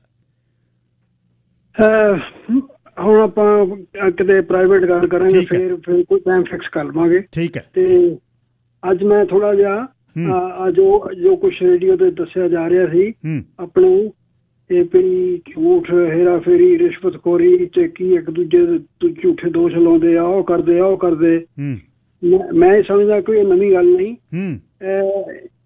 ਇਹ ਸਾਡਾ ਹਜ਼ਾਰਾਂ ਸਾਲ ਤੋਂ ਭਾਰਤੀ ਕਰੈਕਟਰ ਆ। ਤੇ ਜੇ ਅਸੀਂ ਜਿਹੜੇ ਉਸ ਗੰਦੇ ਕਰੈਕਟਰ ਚੋਂ ਨਿਕਲ ਕੇ ਆਏ ਆ, ਅਸੀਂ ਇੱਥੇ ਆ ਕੇ ਕੋਈ ਇਹ ਨਹੀਂ ਵੀ ਅਸੀਂ ਇੱਥੇ ਕੋਈ ਬਹੁਤ ਵਧੀਆ ਬਣ ਗਏ ਆ। ਅਸੀਂ ਵੀ ਇੱਥੇ ਵੀ ਉਹੀ ਕੰਮ ਕੀਤੇ ਆ। ਇੱਥੇ ਹੁਣ ਜਿੱਦਾਂ ਮਾਸੀ, ਤਾਏ, ਚਾਚੇ, ਭੂਆ ਦੀਆਂ ਕੁੜੀਆਂ ਨਾਲ ਗ੍ਰੰਥ ਸਾਹਿਬ ਦੇ ਆਲੇ ਦੁਆਲੇ ਫੇਰੇ ਲੈ ਕੇ ਸਭ ਕੀ ਸਾਹਮਣੇ ਆ ਸਾਡੇ। ਸ਼ਾਇਦ ਹੀ ਹੋਊਗਾ ਵੀ 50% ਤਾਂ ਜ਼ਰੂਰ ਹੋਊਗਾ ਘਰ ਜਿਹਨਾਂ ਦੇ ਵਿੱਚ ਇਹ ਕੰਮ ਹੋਏ ਆ। ਤੇ ਈਵਨ ਸਾਡੇ ਕੋਲ ਦੂਰ ਦੇ ਰਿਸ਼ਤੇਦਾਰ ਸੀ ਤੇ ਮੇਰੇ ਪੇ ਨੇ ਕਿਹਾ ਸੀ ਵੀ ਜਿਹਦੀ ਮਰਜ਼ੀ ਮਦਦ ਕਰੀ, ਇਹਨਾਂ ਦੀ ਨਾ ਕਰੀ। ਤੇ ਮੈਂ ਉਹਨਾਂ ਦੀ ਵੀ ਕੀਤੀ ਸੀ ਤੇ ਉਹ ਮੈਨੂੰ ਕਹਿੰਦੇ ਸੀ ਸਾਡਾ ਇੱਕ ਬੰਦਾ ਨਿਗਾਹ ਦੇ, ਅਸੀਂ ਕਬਰਾਂ 'ਚ ਕਿਹਨਾਂ ਤੇਰਾ ਭੁੱਲਾਂਗੇ। ਓਏ ਹੋਏ ਹੋਏ, ਕਬਰਾਂ 'ਚ ਕਿਹਨਾਂ ਤੇਰਾ ਭੁੱਲਾਂਗੇ। ਤੇ ਜਦੋਂ ਪੇ ਨੂੰ ਪਤਾ ਲੱਗ ਗਿਆ ਸੀ, ਉਹਨੇ ਕਿਹਾ ਸੀ ਵੀ ਤੂੰ ਨਾ ਹੀ ਜੰਮਦਾ ਤੇ ਚੰਗਾ ਸੀ, ਤੈਨੂੰ ਮੈਂ ਕਿਹਾ ਸੀ ਇਹ ਕੰਮ ਨਾ ਕਰੀ। ਤੇ ਉਹ ਹੁਣ ਉਹ ਪਤਾ ਨਹੀਂ, ਉਹ ਇੱਥੇ ਪਤਾ ਨਹੀਂ 50 ਜਾਂ 100 ਆ ਤੇ ਹੁਣ ਮੈਨੂੰ ਬੁਲਾਉਂਦਾ ਹੀ ਨਹੀਂ ਕਬਰਾਂ 'ਚ। ਕੀ ਕਬਰਾਂ 'ਚ ਹੈ ਜੀ। ਸੋ ਪਰ ਇਹ ਕੋਈ ਨਵੀਂ ਗੱਲ ਨਹੀਂ। ਹਿਸਟਰੀ ਦੇ ਹਿਸਾਬ ਦੇ ਨਾਲ ਮੈਂ ਇੱਕ 2-3 ਲਾਈਨਾਂ ਦੱਸਦਾ ਵੀ ਜਦੋਂ ਅੰਗਰੇਜ਼ ਪਹਿਲੀ ਵਾਰੀ ਜਹਾਂਗੀਰ ਦੇ ਵੇਲੇ ਆਏ ਸੀ ਤੇ ਉਹਨਾਂ ਨੇ ਥੋੜੇ ਸਾਲਾਂ ਬਾਅਦ ਦੇਖ ਲਿਆ ਕਿ ਇੱਥੇ ਰਿਸ਼ਵਤ ਬਹੁਤ ਚੱਲਦੀ ਆ। ਤੇ ਜਹਾਂਗੀਰ ਨੂੰ ਨਹੀਂ ਕਿਹਾ ਸੀ ਕਿ ਸਾਨੂੰ ਇੱਥੇ ਵਪਾਰ ਕਰਨ ਦੀ ਇਜਾਜ਼ਤ ਦਿਓ। ਉਹਨੇ ਕਿਹਾ ਬਿਲਕੁਲ ਨਹੀਂ। ਤੇ ਉਹਨਾਂ ਨੇ ਫਿਰ ਰਿਸ਼ਵਤ ਦੇਖਿਆ, ਫਿਰ ਰਿਸ਼ਵਤ ਚੱਲਦੀ ਹੈ ਤੇ ਫਿਰ ਉਹਦੇ 1-2 ਦਰਬਾਰੀ ਕਰ ਲਿਆ ਤੇ ਫਿਰ ਜਹਾਂਗੀਰ ਤੋਂ ਲੈ ਲਈ। ਐਨੀਵੇ ਜਦੋਂ ਫਿਰ ਉਹਨਾਂ ਨੇ 1757 ਚ ਪਲਾਸੀ ਦੀ ਲੜਾਈ ਚ ਬੰਗਾਲ ਤੇ ਕਬਜ਼ਾ ਕਰ ਲਿਆ ਤੇ ਫਿਰ ਉਹਨੇ ਦੇਖਿਆ ਵੀ ਹੁਣ ਅਸੀਂ ਸਾਰੇ ਹਿੰਦੁਸਤਾਨ ਤੇ ਕਬਜ਼ਾ ਕਰ ਲੈਣਾ ਜੀ। ਪਰੰਤੂ ਏਡੇ ਮੁਲਕ ਤੇ ਅਸੀਂ ਥੋੜੇ ਜਿਹਾ 100 ਹੀ ਆ ਜਾਂ 2-4 ਹਜ਼ਾਰ ਹੀ ਆ, ਹਾਲੇ ਇੱਥੇ 5-7 ਤੇ ਸਾਨੂੰ ਇੰਡੀਅਨਾਂ ਦੀ ਲੋੜ ਪੈਣੀ ਆ। ਬਾਬੂ ਜਿਹਨਾਂ ਨੂੰ ਕਹਿੰਦੇ ਆਪਾਂ ਫਿਰ ਬਾਅਦ ਚ ਜਿਹੜੇ ਬਾਬੂ ਕਲਰਕ ਭਰਤੀ ਕੀਤੇ ਸੀ ਤੇ ਉਹਨਾਂ ਨੇ ਫਿਰ 1792 ਤੋਂ 97 ਤਾਈਂ ਇੱਕ ਈਸਟ ਇੰਡੀਆ ਕੰਪਨੀ ਦਾ ਡਾਇਰੈਕਟਰ ਸੀ ਇੱਕ ਚਾਰਲਸ ਗ੍ਰਾਂਟ। ਉਹਨੇ ਲਿਖਿਆ ਇਹ ਇੱਕ ਸੋਚ ਕੇ ਕਿ ਸਾਨੂੰ ਫਿਰ ਵੀ ਇਹਨਾਂ ਦੀ ਥੋੜੀ ਜਿਹੀ ਜ਼ਰੂਰਤ ਆ ਵੀ ਸਾਨੂੰ ਇਹ ਚਾਹੀਦੇ ਬਾਬੂ ਸ਼ਾਬੂ ਕਲਰਕ। ਤੇ ਉਹਨੇ ਫਿਰ ਇਹ ਲਿਖਿਆ ਵੀ ਸਾਨੂੰ ਇੰਡੀਅਨਾਂ ਦੇ ਕਰੈਕਟਰ ਦੇ ਸੁਧਾਰ ਦੀ ਲੋੜ ਆ। ਔਰ ਕਰੈਕਟਰ ਦੇ ਸੁਧਾਰ ਦੀ ਲੋੜ ਕਾਹਦੇ ਵਿੱਚ ਆ? ਪਹਿਲਾਂ ਮੈਂ 3 ਲਾਈਨਾਂ ਮੈਂ ਅੰਗਰੇਜ਼ੀ ਚ ਦੱਸ ਦਿੰਦਾ। ਵਾਂਟ ਆਫ ਵੈਰਾਸਿਟੀ, ਸੱਚ ਬੋਲਣ ਦੀ ਘਾਟ, ਬਿਟਰਾਇਲ ਆਫ ਕੌਨਫੀਡੈਂਸ, ਵਿਸ਼ਵਾਸਘਾਤ ਕਰਨਾ, venality of the natives of India, the distribution of justice ਤੇ ਰਿਸ਼ਵਤਖੋਰੀ। ਇਨਸਾਫ ਚ ਵੀ ਇਹ ਰਿਸ਼ਵਤ ਲੈਂਦੇ ਆ। ਸੈਲਫਿਸ਼ਨੈਸ, ਐਵਰੀਸ, ਖੁਦਗਰਜੀ ਤੇ ਲਾਲਚੀ, ਕਨਿੰਗ ਐਂਡ ਹਿਪੋਕ੍ਰਿਟੀਕਲ ਓਬਸਕਿਊਸਨੈਸ ਤੇ ਮਨ ਵਿੱਚ ਖੋਟ, ਜਿਹਨੂੰ ਆਪਣੇ ਕਹਿੰਦੇ ਨਾ ਭਈ ਮਤਲਬ ਲਈ ਗਧੇ ਨੂੰ ਪੇ ਤੇ ਮਤਲਬ ਕੱਢ ਕੇ ਪੇ ਨੂੰ ਉਸੇ ਪੇ ਨੂੰ ਗਧਾ। ਤੇ ਮਿਊਚੁਅਲ ਡਿਸਕੋਰਡ, ਰੱਜ ਕੇ ਬੇਤਫਾਕੀ, ਮੈਲਿਸ, ਮਨ ਦੇ ਵਿੱਚ ਖੋਟ ਕਾਲਕਿਆ ਤੇ ਕਲਮਨੀਜ਼, ਵਿਰੋਧੀ ਤੇ ਝੂਠੇ ਦੋਸ਼ ਲਾਉਣੇ ਤੇ ਨੁਕਸ ਕੱਢਣੇ। ਐਬਸੈਂਸ ਆਫ ਪੈਟਰੀਓਟਿਜ਼ਮ, ਦੇਸ਼ ਭਗਤੀ ਦੀ ਘਾਟ ਆ। ਇਹ ਜੋ ਕੁਛ ਹੁਣ ਅਸੀਂ ਦੇਖ ਰਹੇ ਹਾਂ ਭਾਰਤ ਦੀ ਸਿਆਸਤ ਵਿੱਚ, ਚਾਹੇ ਅਸੀਂ ਇੱਥੇ ਹਾਂਜੀ, ਉਹ 1792 ਤੋਂ 97 ਦੇ ਵਿੱਚ ਈਸਟ ਇੰਡੀਆ ਕੰਪਨੀ ਦੇ ਡਾਇਰੈਕਟਰ ਨੇ ਲਿਖਿਆ ਸੀ। ਔਰ ਇਹ ਆਪਣੇ ਇੱਕ ਕਿਤਾਬ ਆ the rise and fall of East India Company. ਉਹ ਮੁਖਰਜੀ ਦੀ ਲਿਖੀ ਆ ਤੇ ਉਹਦੇ 419 ਪੇਜ ਤੇ ਇਹ ਬੇਸ਼ੱਕ ਪੜ੍ਹ ਲਿਓ, ਮੈਂ ਕੋਲੋਂ ਨਹੀਂ ਕੋਈ ਗੱਲ ਬਣਾਉਂਦਾ। ਅੱਛਾ ਸਮਰਾ ਸਾਹਿਬ, ਮੈਨੂੰ ਕੱਲ ਮੈਂ ਏਅਰ ਇੰਡੀਆ ਬਾਰੇ ਗੱਲ ਕੀਤੀ ਸੀ 2 ਘੰਟੇ, ਜ਼ੁਹੇਰ ਕਸ਼ਮੀਰੀ ਦੀ ਕਿਤਾਬ ਦੇ ਬਾਰੇ ਤੁਹਾਡਾ ਜ਼ਿਕਰ ਸ਼ੁਰੂ ਦੇ ਵਿੱਚ ਆਉਂਦਾ, ਉਹਦੇ 'ਚ ਮੈਂ ਉਸ ਨੂੰ ਨਿੱਜੀ ਤੌਰ 'ਤੇ, ਕਿਉਂਕਿ ਇੱਕ ਲਿਖਿਆ ਹੋਇਆ, ਇੱਕ ਮੈਂ ਜਿਹੜੀ ਉਹ ਏਅਰ ਇੰਡੀਆ ਦੇ ਡਿਜ਼ਾਸਟਰ ਵਾਲੇ ਪਾਸੇ ਜਦ ਤੁਹਾਡਾ ਜਿਹੜਾ ਜਿਹੜੀ ਅਦਾਲਤ ਦੇ ਵਿੱਚ ਸ਼ੂਟਿੰਗ ਤੋਂ ਬਾਅਦ ਜਦ ਤੁਸੀਂ ਜਾਂਦੇ ਹੋ, ਉਹ ਲਿਖਦਾ ਹੈ ਇੱਕ ਜਿਹੜਾ ਹੈ ਕੌਂਸਲ ਜਨਰਲ ਦੇ ਥੱਲੇ ਇੱਕ ਇਕੱਠ ਦੇ ਵਿੱਚ ਬੈਂਸ, ਸਰਦਾਰ ਫੌਜਾ ਸਿੰਘ ਬੈਂਸ ਗੋਲੀ ਚਲਾਉਂਦੇ ਨੇ, ਕਾਲੀ ਰਾਏ ਭਰਾ ਜਿਹੜੇ ਤੁਹਾਡੇ ਜਿਹਦੇ 'ਚ ਗੁਰਦੁਆਰੇ 'ਚ ਤੁਸੀਂ ਸੋ, ਉਹਦੇ ਵਿੱਚ ਉਹ ਮੈਂਬਰ ਸੀ। ਇਹਨੂੰ ਮੈਂ ਨਿੱਜੀ ਤੌਰ 'ਤੇ ਇਸ ਤਰ੍ਹਾਂ ਸੋਚਦਾ ਵੀ ਉਹਨੇ ਸ਼ੁਰੂਆਤ ਦੇ ਵਿੱਚ ਇਹ ਮੇਰੇ ਖਿਆਲ ਏਅਰ ਇੰਡੀਆ ਵਾਲੇ ਪਾਸੇ ਤਾਂ ਇਰਰੈਲੇਵੈਂਟ ਹੈ, ਜਾਂ ਫਿਰ ਉਹਨੇ ਇਹਦੇ 'ਚ ਕੀ ਦਰਸਾਉਣ ਦੀ ਕੋਸ਼ਿਸ਼ ਕੀਤੀ ਜਿਹੜਾ ਤੁਹਾਨੂੰ ਕੋਡ ਕੀਤਾ ਉਹਨੇ ਜੀ ਦਰਸਾਉਣ ਦੀ ਕੋਸ਼ਿਸ਼ ਇਹ ਕੀਤੀ ਵੀ ਉਹਨੇ ਜਿਹੜਾ ਨਾ ਮੇਰਾ ਵਿੱਚ ਲਿਖ ਕੇ ਉਹਦੀ ਕਿਤਾਬ ਦੀ ਮਸ਼ਹੂਰੀ ਜ਼ਿਆਦਾ ਹੋ ਗਈ। ਹਾਂ ਬਈ ਤੁਸੀਂ ਸ਼ੂਟਿੰਗ ਕੀਤੀ। ਮੈਂ ਉਸੇ ਤੋਂ ਭਗੌੜਾ ਸੀ, $1,00,000 ਮੇਰਾ ਕੈਨੇਡਾ ਦੀ ਗਵਰਨਮੈਂਟ ਨੇ ਇਨਾਮ ਰੱਖਿਆ ਸੀ, ਮੈਂ ਲੱਭਦਾ ਹੀ ਨਹੀਂ ਸੀ। ਸਾਲ ਬਾਅਦ ਟੋਰਾਂਟੋ ਦੀ ਪੁਲਿਸ ਨੇ ਕਹਿਤਾ ਸੀ ਕਿ ਡਿਸਅਪੀਅਰ ਹੀ ਹੋ ਗਿਆ, ਪਤਾ ਹੀ ਨਹੀਂ ਕਿੱਥੇ ਗਿਆ, ਧਰਤੀ ਬੇਲ ਦੇਗੀ। ਹਾਂਜੀ, ਤੇ ਉਹ ਫਿਰ ਇਹ ਵੀ ਉਹਨੇ ਉਹ ਆਪਣੀ ਕਿਤਾਬ ਦੀ ਮਸ਼ਹੂਰੀ ਲਈ। ਬਾਕੀ ਜੇ ਉਹਦੇ ਵਿੱਚ 10% ਜਾਂ 25% ਵੀ ਸੱਚ ਹੁੰਦਾ ਤੇ ਮੈਂ ਮੰਨ ਲੈਣਾ ਸੀ ਕਿ ਆਹ ਸੱਚ ਆ, ਕਿਉਂਕਿ ਹੁਣ ਮੇਰਾ ਜੋ ਬਰਬਾਦੀ ਮੇਰੀ ਹੋ ਗਈ ਹੈ ਕਿ ਸਿਰਫ ਮੌਤ ਹੀ ਰਹਿੰਦੀ ਆਉਣ ਲਈ, ਤੇ ਮੈਨੂੰ ਜਦੋਂ ਮਰਜ਼ੀ ਆ ਜਾਏ ਤੇ ਮੈਨੂੰ ਹੁਣ ਕੋਈ ਮੰਨਣ ਦੇ ਵਿੱਚ ਕੋਈ ਗੁਨਾਹ ਨਹੀਂ, ਕੋਈ ਸ਼ਰਮ ਨਹੀਂ, ਕੋਈ ਕੁਛ ਨਹੀਂ। ਹਾਂਜੀ, ਤੇ ਪਰੰਤੂ ਉਹ ਜਿਹੜਾ ਉਹਨੇ ਕਿਤਾਬ ਦੀ ਆਪਣੀ ਮਸ਼ਹੂਰੀ ਲਈ, ਉਹ ਇੱਕ ਆਪਣੀ ਨਾ ਫਿਕਸ਼ਨ ਹੁੰਦੀ ਹੈ, ਉਹਨੇ ਇਹ ਐਸੀ ਫਿਕਸ਼ਨ ਲਿਖੀ ਸਾਰਾ ਹੀ ਝੂਠ, ਵੀ ਮੈਂ ਤੁਹਾਨੂੰ ਕਿਤੇ ਜਦ ਮਿਲਿਆ ਤੇ ਮੈਂ ਬਿਨ ਸਬੂਤਾਂ ਦੇ ਆਧਾਰ ਦਾ ਦੱਸਦਾ ਪਿਆ, ਦੇਖੋ ਮੈਂ ਇੱਥੋਂ ਏਦਾਂ ਨਿਕਲਿਆ, ਇੱਥੋਂ ਏਦਾਂ ਨਿਕਲਿਆ, ਤੇ ਉਸ ਕਿਤਾਬ ਦੇ ਨਾਲ 1% ਵੀ ਉਹਦਾ ਮੁਕਾਬਲਾ ਨਹੀਂ। ਅੱਛਾ, ਜਿਹੜੇ ਸ਼ੁਰੂਆਤ ਦੇ ਤੁਹਾਡੇ ਸਾਲ ਸੀ ਜਦ ਕਮਿਊਨਿਟੀ ਲਈ ਕੰਮ ਕਰ ਰਹੇ ਸੀ, ਉੱਥੇ ਤੁਸੀਂ ਰਿਫਿਊਜੀਆਂ ਲਈ ਬਹੁਤ ਐਕਟਿਵ ਸੀ, ਤੇ ਉਹ ਕਮਿਊਨਿਟੀ ਦੇ ਵਿੱਚ ਜਦ ਰਿਫਟ ਆਉਂਦੀ ਆ, ਉਹ ਰਿਫਟ ਦਾ ਕਾਰਨ ਕੀ ਸੀ ਵੀ ਜਦ 2 ਗੁਰਦੁਆਰੇ ਬਣੇ? ਕੱਲੇ ਰਿਫਿਊਜੀਆਂ ਲਈ ਨਹੀਂ, ਬਦਕਿਸਮਤੀ ਨਾਲ ਪਹਿਲੀ ਗੱਲ ਤਾਂ ਵੀ ਸਾਡਾ ਟੱਬਰ ਬਹੁਤਾ ਧਾਰਮਿਕ ਨਹੀਂ ਸੀ ਤੇ ਅਸੀਂ ਗੁਰਦੁਆਰੇ ਘੱਟ ਹੀ ਜਾਂਦੇ ਸੀ। ਬਿਲਕੁਲ ਠੀਕ ਹੈ। ਇੱਥੇ ਮੈਂ 1975 ਚ ਇੱਕ ਵਾਰੀ ਨਾ ਟੋਰਾਂਟੋ ਗੁਰਦੁਆਰੇ ਚਲਾ ਗਿਆ। ਅੱਛਾ ਜੀ।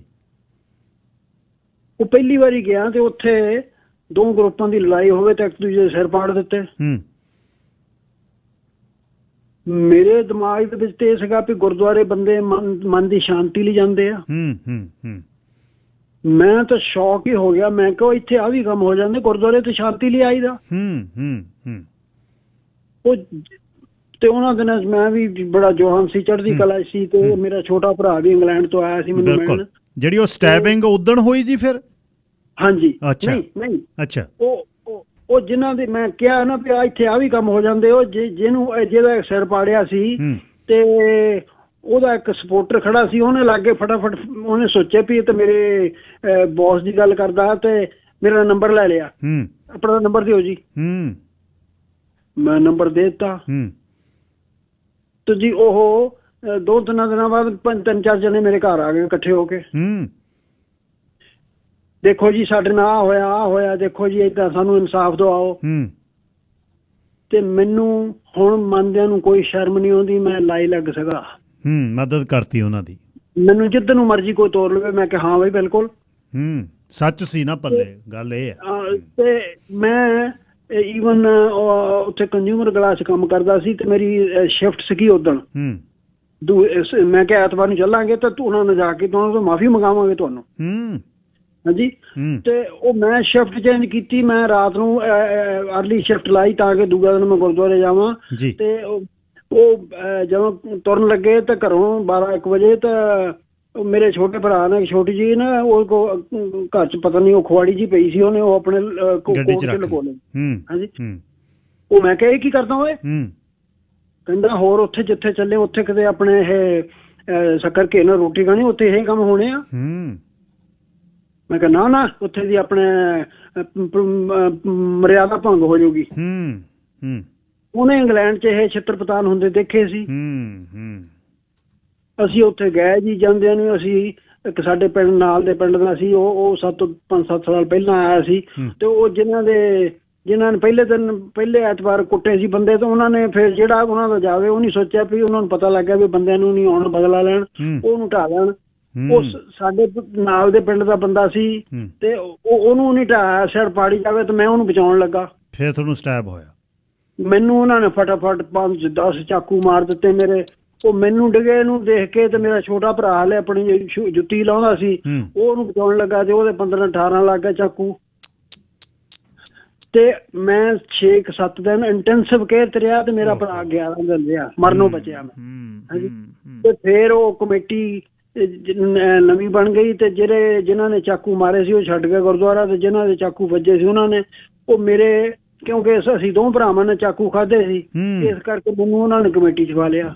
ਸੋ ਇਹ ਪਹਿਲੇ ਗੁਰਦੁਆਰੇ ਦੀ ਗੱਲ ਆ, ਪੇਪ ਵਾਲੇ ਦੀ ਹੋਈ। ਪੇਪ ਦੀ ਉਦੋਂ ਗੁਰਦੁਆਰਾ ਇੱਕੋ ਹੀ ਸੀ, ਤੇ ਦੂਜਾ ਹਲੇ ਮਾੜਾ ਜਿਹਾ ਮਾਲਟਨ ਵਾਲਾ ਮਾੜਾ ਜਿਹਾ ਬਣਿਆ ਘਰ ਸੀ। ਹਾਂ, ਤੇ ਸੋ ਉੱਥੋਂ ਮੈਂ ਫਿਰ ਇਨਵੋਲਵ ਐਸਾ ਹੋਇਆ, ਮੈਂ ਫੇਰ ਗਿਆ, ਮੰਨਦਾ ਕਿ ਮੈਂ ਲਾਈ ਲੱਗ ਸੀ। ਤੇ ਫਿਰ ਮੈਂ ਸਭ ਤੋਂ ਵੱਧ ਮੈਂ ਜੇ ਆਪਣੀ ਪਰਸਨਲ ਲਾਈਫ ਨੂੰ ਨੁਕਸਾਨ ਕੀਤਾ, ਤੇ ਜਿਹੜੀ ਨਸਲਵਾਦ ਸੀ, ਜਦੋਂ ਅਸੀਂ ਬਾਹਰ ਕੋਈ ਦਾੜੀ ਪੱਗ ਵਾਲਾ ਕਿਤੇ ਦੀਦਾ ਸੀ ਜਾਂ ਡਰਦੇ, ਏਦਾਂ ਗੋਰਿਆਂ ਤੋਂ ਅਸੀਂ ਡਰਦੇ ਜਿੱਦਾਂ ਦਿੱਲੀ ਤੋਂ ਚੂਹੇ ਡਰਦੇ ਆ। ਤੇ ਮੈਂ ਉਹਦੇ ਬਰਖਲਾਫ ਮਜ਼ਾਰੇ ਪੁਲਿਸ ਸਾਡੀ ਮਦਦ ਨਹੀਂ ਕਰਦੀ ਸੀ, ਤੇ ਮੈਂ ਪੁਲਿਸ ਨੂੰ ਵੀ ਦੁਸ਼ਮਣ ਬਣਾਇਆ। ਤੇ ਫਿਰ ਉਹ ਸਰਕਾਰੀ ਦਰਬਾਰੇ ਮੇਰੀ ਹੋਣ ਲੱਗ ਪਈ ਕਿ ਸਮਰਾ ਤੇ ਉੱਥੇ ਮੈਂ ਪਹਿਲੀ ਵਾਰੀ 1977 ਚ 2000 ਬੰਦੇ ਦਾ ਮੁਜ਼ਾਹਰਾ ਕੀਤਾ ਸਿਟੀ ਹਾਲ ਦੇ ਸਾਹਮਣੇ। ਪਹਿਲਾ ਬਹੁਤ ਵੱਡਾ ਮੁਜ਼ਾਹਰਾ ਸੀ, ਸਿਰਫ ਨਸਲਵਾਦ ਦੇ ਖਿਲਾਫ। ਤੇ ਫਿਰ ਉਹ ਮੈਨੂੰ ਜੀ ਬਸ ਪੈ ਗਈ ਮੇਰੀ ਕਿ ਮੈਂ ਥੋੜੇ ਤੋਂ ਬਚੇ ਨਹੀਂ ਸਕਦਾ। ਤੇ ਫਿਰ ਉਹ ਜਿਹੜਾ ਵੀ ਫਿਰ ਮੇਰੀ ਸਰਕਾਰੀ ਦਰਬਾਰੇ ਤੁਸੀਂ ਬਿਲੀਵ ਕਰੇ ਚੱਲਣ ਲੱਗ ਪਏ ਇਮੀਗ੍ਰੇਸ਼ਨ ਵਾਲਿਆਂ ਦੇ। ਫਿਰ ਜੀ ਰਿਫਿਊਜੀ ਆਉਣ ਲੱਗ ਪਿਆ, ਫਿਰ ਜੀ ਲੋਕੀ ਹੋ ਹੀ ਗਏ। ਫਿਰ ਜਦੋਂ ਕੋਈ ਗੱਲ ਹੋਵੇ ਚਲੋ ਸਮਰੇ ਕੋਲ, ਤੇ ਮੇਰਾ ਵੀ ਪਰਿਵਾਰ ਵੀ ਬਰਬਾਦ ਹੋ ਗਿਆ। ਤੇ ਫਿਰ ਉਹ ਰਿਫਿਊਜੀਆਂ ਦੇ 8-9 ਮਹੀਨੇ ਦੇ ਮੁਜ਼ਾਹਰੇ ਕਰਕੇ ਈਵਨ ਦੇਖੋ ਬੱਸਾਂ ਭਰ ਕੇ ਕਾਰਾਂ 'ਚ 800-900 ਬੰਦਾ ਪਾਰਲੀਮੈਂਟ ਆਟਵਾ ਸਾਹਮਣੇ ਮੁਜ਼ਾਹਰਾ ਕੀਤਾ। ਔਰ ਮੈਨੂੰ ਲੋਕੀ ਕਹਿੰਦੇ ਵੀ ਸੀ ਵਿੱਚ ਉਹਦਾ ਸਮਰਾ ਸਾਰੇ ਝੂਠੇ ਆ, ਤੂੰ ਕੀ ਕਰੀ ਜਾਂਦਾ? ਮੈਂ ਕਿਹਾ ਹੈ ਤਾਂ ਆਪਣੇ ਬੰਦੇ ਹੀ ਆ। ਅੱਛਾ, ਮੈਨੂੰ ਇੱਕ ਦੱਸਿਓ ਵੀ ਇੰਨਾ ਗੁੱਸਾ ਮਨ 'ਚ ਕਿਉਂ ਆਇਆ ਵੀ ਉਦਣ ਅਦਾਲਤ ਦੇ ਵਿੱਚ ਫਿਰ ਗਨ ਲੈ ਕੇ ਗਏ, ਉਹ ਕਿਉਂ ਗੁੱਸਾ ਸੀ ਇੰਨਾ? ਫਿਰ ਜੀ ਉਹ 7-8-9 ਮਹੀਨੇ ਦੀ ਮੁਜ਼ਾਹਰਿਆਂ ਤੋਂ ਬਾਅਦ 125-150 ਬੰਦਾ ਸੀ ਰਿਫਿਊਜੀ ਜੇਲ੍ਹ 'ਚ ਸਾਲ ਤੋਂ ਬੰਦ। ਉਹਨਾਂ ਦੇ ਮੈਂ ਉਹ ਆਰਡਰ ਕਰਵਾ ਲਿਆ। ਅਖੀਰ ਨੂੰ ਫਿਰ ਇਮੀਗ੍ਰੇਸ਼ਨ ਵਾਲੇ ਕਹਿੰਦੇ ਵੀ ਤੂੰ ਕੀ ਇਹ ਖੱਪ ਪਾਉਣੀ ਹੈ ਜਾਂ ਬੰਦੇ ਬਾਹਰ ਕਢਾਉਣੇ? ਮੈਂ ਕਿਹਾ ਬੰਦੇ ਬਾਹਰ ਕਢਾਉਣੇ ਆ। ਉਹ ਗੁਰਦੁਆਰੇ ਵਾਲੇ ਮੈਨੂੰ ਜਦੋਂ ਮੈਂ ਸ਼ੁਰੂ ਕੰਮ ਕੀਤਾ ਉਹਨੇ ਦੇਖਿਆ ਮੇਰੇ ਉਹ ਵਿਰੋਧੀ ਸੀ, ਤੇ ਉਹਨੇ ਦੇਖਿਆ ਵੀ ਜੇ ਇਹਨੇ ਬੰਦੇ ਬਾਹਰ ਕਢਾ ਲੈ ਇਹਦੀ ਚੜ ਮੱਚੂਗੀ, ਇਹਨੇ 125-150 ਨੌਜਵਾਨ ਬਾਹਰ ਲੈ ਕੇ ਇਹਨੇ ਆ ਲੈਣਾ। ਉਹ ਮੈਨੂੰ ਕਹਿੰਦੇ ਵੀ ਸਾਨੂੰ ਨਾਲ ਰਹਾ, ਅਸੀਂ ਜੋ ਕਹਾਂਗੇ ਕਰਾਂਗੇ। ਮੈਂ ਹਰ ਬੰਦੇ ਨੂੰ ਨਾਲ ਲੈ ਕੇ ਤੁਰਨਾ ਚਾਹੁੰਦਾ ਹੁੰਦਾ ਸੀ, ਮੈਂ ਕਿਸੇ ਗਰੁੱਪ ਨੂੰ ਨਹੀਂ ਬਿਲੋਂਗ ਕਰਦਾ ਸੀ। ਤੇ ਮੈਂ ਕਿਹਾ ਚੰਗਾ ਵੇ।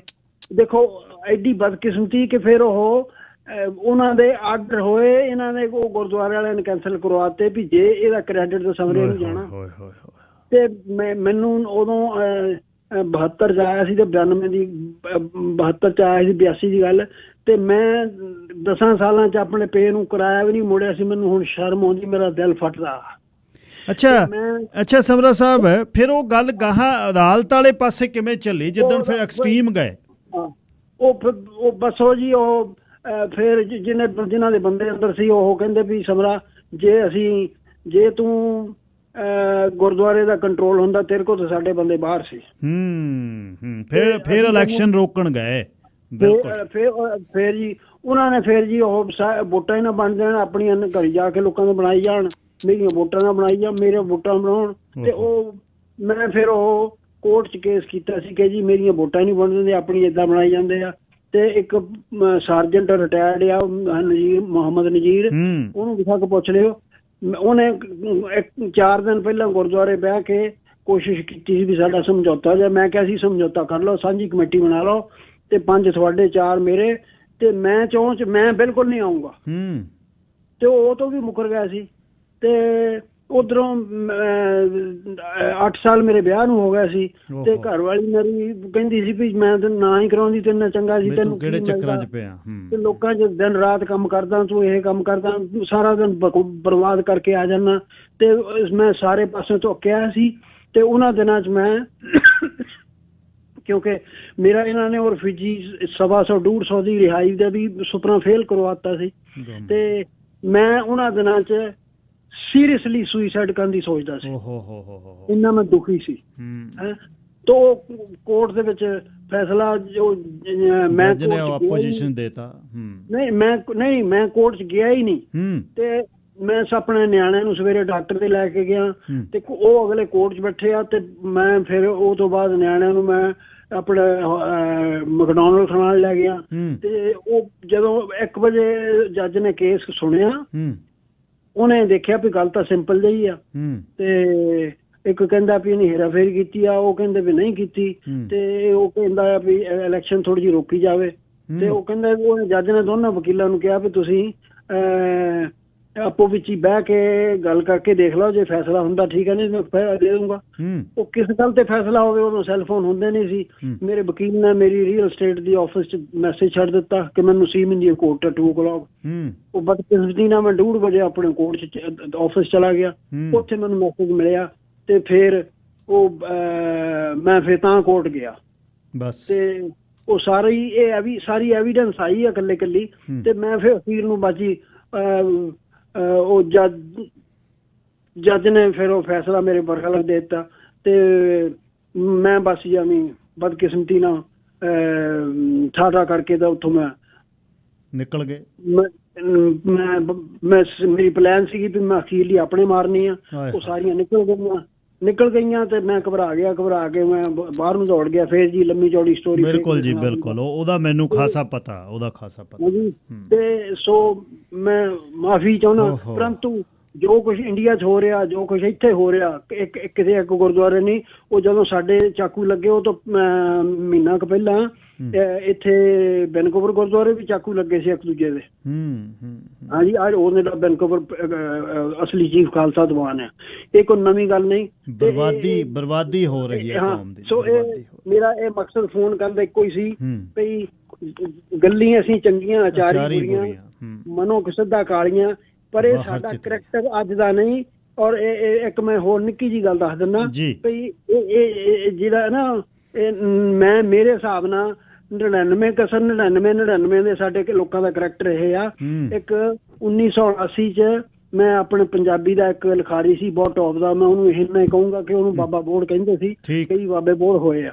ਤੇ ਉਹਦੀ ਮੈਂ ਕਿਤਾਬ ਪੜ੍ਹੀ ਤੇ ਮੈਂ ਫਿਰ ਉਹਨੂੰ ਇੰਡੀਆ ਜਾ ਕੇ ਮਿਲਿਆ ਤੇ ਉਹਨੂੰ ਮੈਂ ਵਧੀਆ 1-2 ਗਿਫਟ ਵੀ ਦਿੱਤੇ। ਮੈਂ ਕਿਹਾ ਜੀ ਵੀ ਤੁਸੀਂ ਕਦੇ ਕੈਨੇਡਾ ਆਓ ਤੇ ਮੈਂ ਤੁਹਾਡਾ ਫਿਰ ਉੱਥੇ ਨਾ ਲੋਕਾਂ 'ਚ ਤੁਹਾਡਾ ਫੰਕਸ਼ਨ ਕਰਾਊਂਗਾ। ਤੇ ਉਹਨੇ ਫਿਰ 6 ਮਹੀਨਿਆਂ ਬਾਅਦ ਮੈਨੂੰ ਵੈਨਕੂਵਰ ਤੋਂ ਫੋਨ ਕੀਤਾ ਕਿ ਮੈਂ ਆ ਗਿਆ ਤੇ ਮੈਨੂੰ ਟਿਕਟ ਭੇਜ। ਮੈਂ ਉਹਦੀ ਟੋਰਾਂਟੋ ਤੋਂ ਇੱਥੇ ਨੂੰ ਵੈਨਕੂਵਰ ਨੂੰ ਟਿਕਟ ਭੇਜੀ। 6 ਮਹੀਨਿਆਂ ਬਾਅਦ ਮੇਰੀ ਮਾਂ ਨੇ ਮੈਨੂੰ ਚਿੱਠੀ ਪਾਈ ਸੀ ਵੀ ਮੈਨੂੰ ਟਿਕਟ ਭੇਜ, ਮੈਂ ਤੇਰੇ ਕੋਲ ਆ ਜਾਣਾ ਵਾ।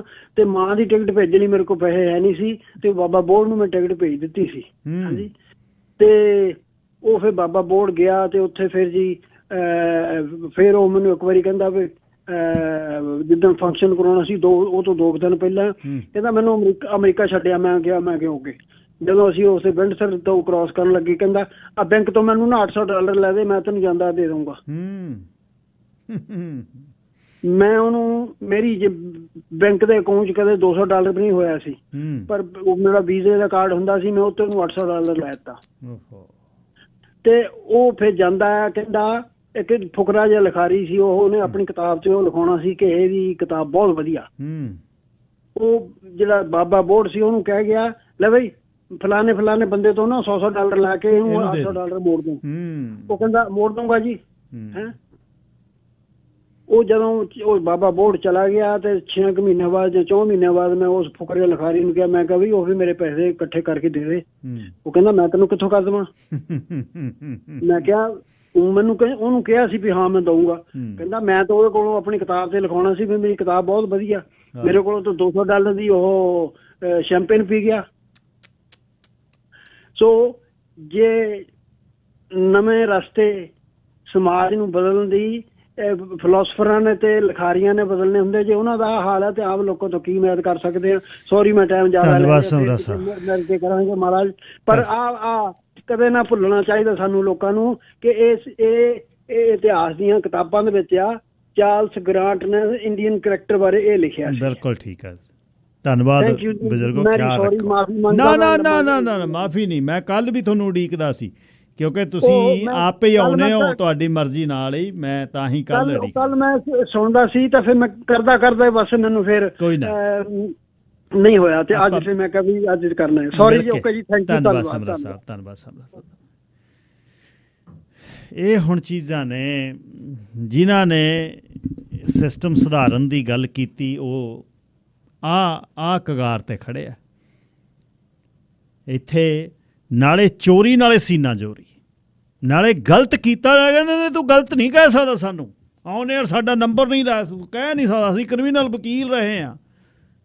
ਦੱਸ ਕਿਵੇਂ ਲਕੋਲੋਗੇ ਤੁਸੀਂ, ਕਿਸ ਤਰ੍ਹਾਂ ਲਕੋਲੋਗੇ? ਇੱਕ ਬੰਦਾ, 2 ਬੰਦੇ, 10 ਬੰਦੇ, 20 ਬੰਦੇ, 100 ਬੰਦੇ ਦਾ ਇਹ ਕਿਸੇ ਲਈ ਕੋਈ ਨੈਰੇਟਿਵ ਹੈ, ਬਿਰਤਾਂਤ ਹੈ। 100 ਬੰਦੇ ਨੂੰ ਕਿਵੇਂ ਚੇਂਜ ਕਰ ਦੋਗੇ ਤੁਸੀਂ? 100 ਬੰਦਾ ਕਿਵੇਂ ਇੱਕ ਤਰੀਕੇ ਨਾਲ ਤੁਹਾਡੇ ਬਾਰੇ ਸੋਚਦਾ?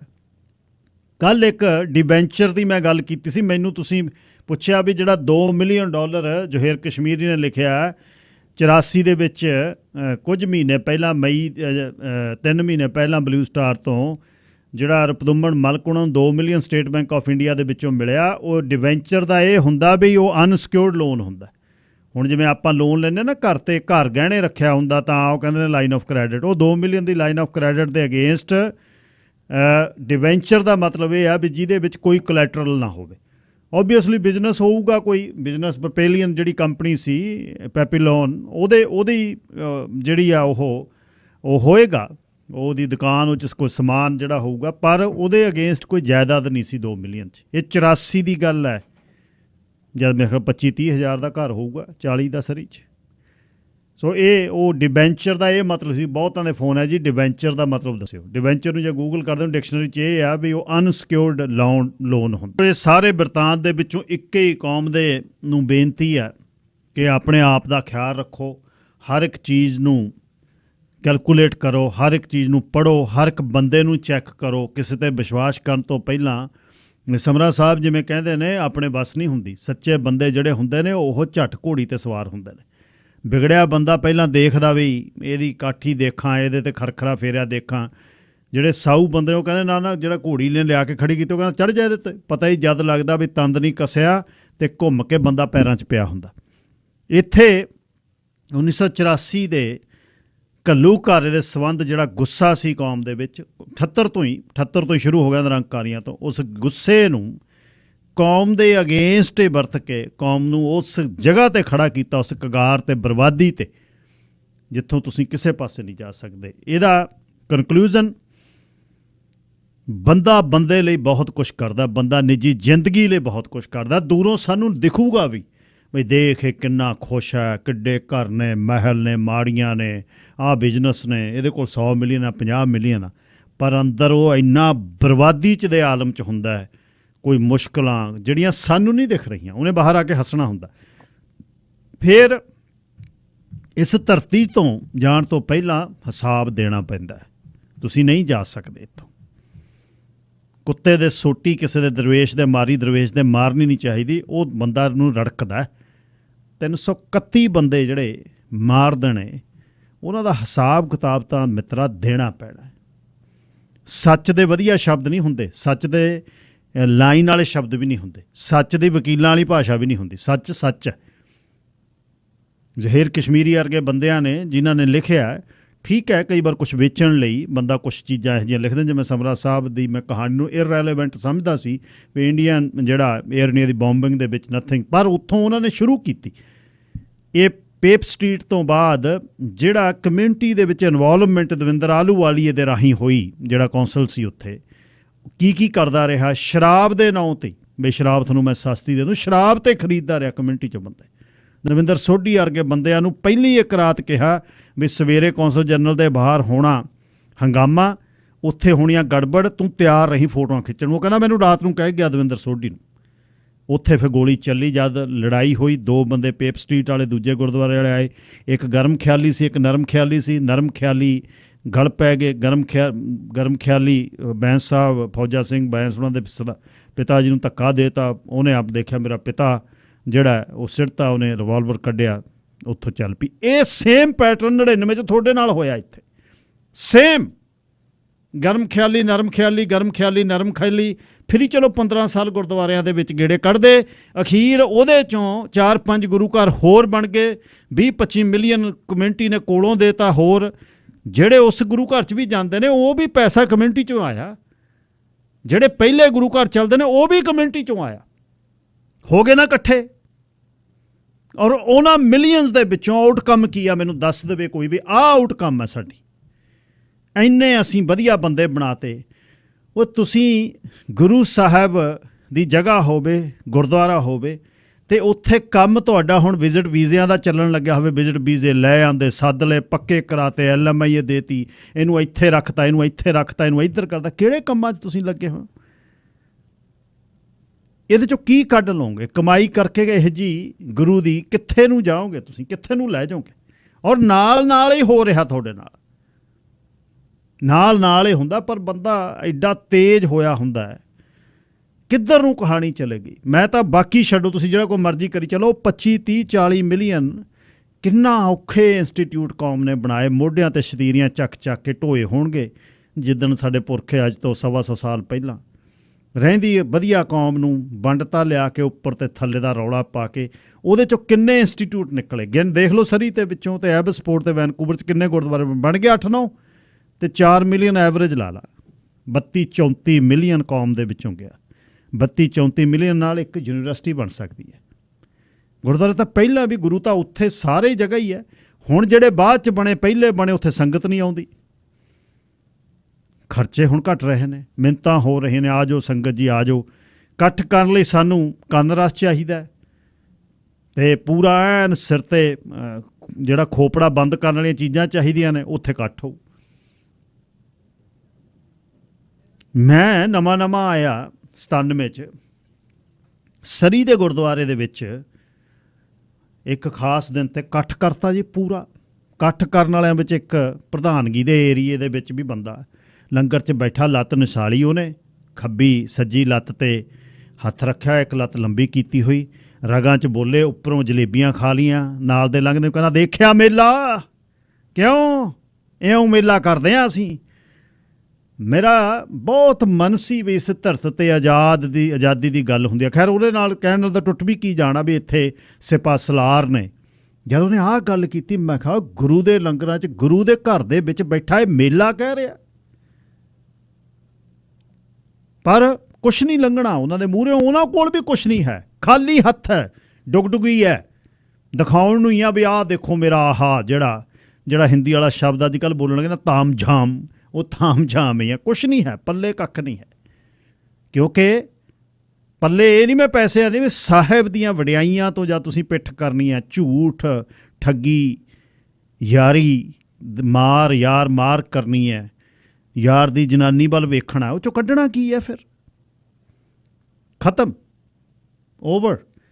ਸਰਦਾਰ ਸਮਰਾ ਜਿਹੜਾ ਸਾਰਾ ਕੁਝ ਦੱਸ ਕੇ ਕਹਿੰਦੇ, ਜਿਹਦੇ ਵਿੱਚ ਅੱਜ ਉਹ ਕਹਿੰਦਾ ਮੈਂ ਨਰਕ ਦੀ ਜ਼ਿੰਦਗੀ ਦੇ ਵਿੱਚ ਸਾਰਾ ਕੁਝ, ਜਿਹੜਾ 70 ਦਾ ਆਇਆ ਬੰਦਾ ਕਿੱਥੇ ਹੋ ਸਕਦਾ, ਅੱਜ ਉਹ ਕਹਿੰਦਾ ਮੈਂ 0 ਹੋਇਆ ਬੈਠਾ ਸਿਰਫ ਵਿਸ਼ਵਾਸ ਕਰਨ 'ਤੇ।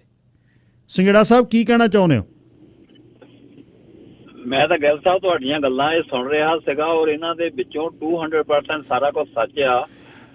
ਕਿਉਂਕਿ ਇੰਨੇ ਗੁਰੂ ਘਰਾਂ ਦੇ ਉੱਤੇ ਅਸੀਂ ਪੈਸਾ ਲਾ ਕੇ ਜਿਹੜਾ ਉਹਨੇ ਸਾਨੂੰ ਏਦਾਂ ਹਜ਼ਾਰਤਾ ਵੀ ਇਹ ਪੈਸਾ ਜਿਹੜਾ ਕੌਮ ਕਿਤੇ ਹੋਰ ਪਾਸੇ ਨਾ ਖਰਚ ਕਰਦੇ, ਇਹਨੂੰ ਇੱਥੇ ਕੰਧਾਂ ਦੇ ਵਿੱਚ ਹੀ ਦੱਬ ਦਿਓ।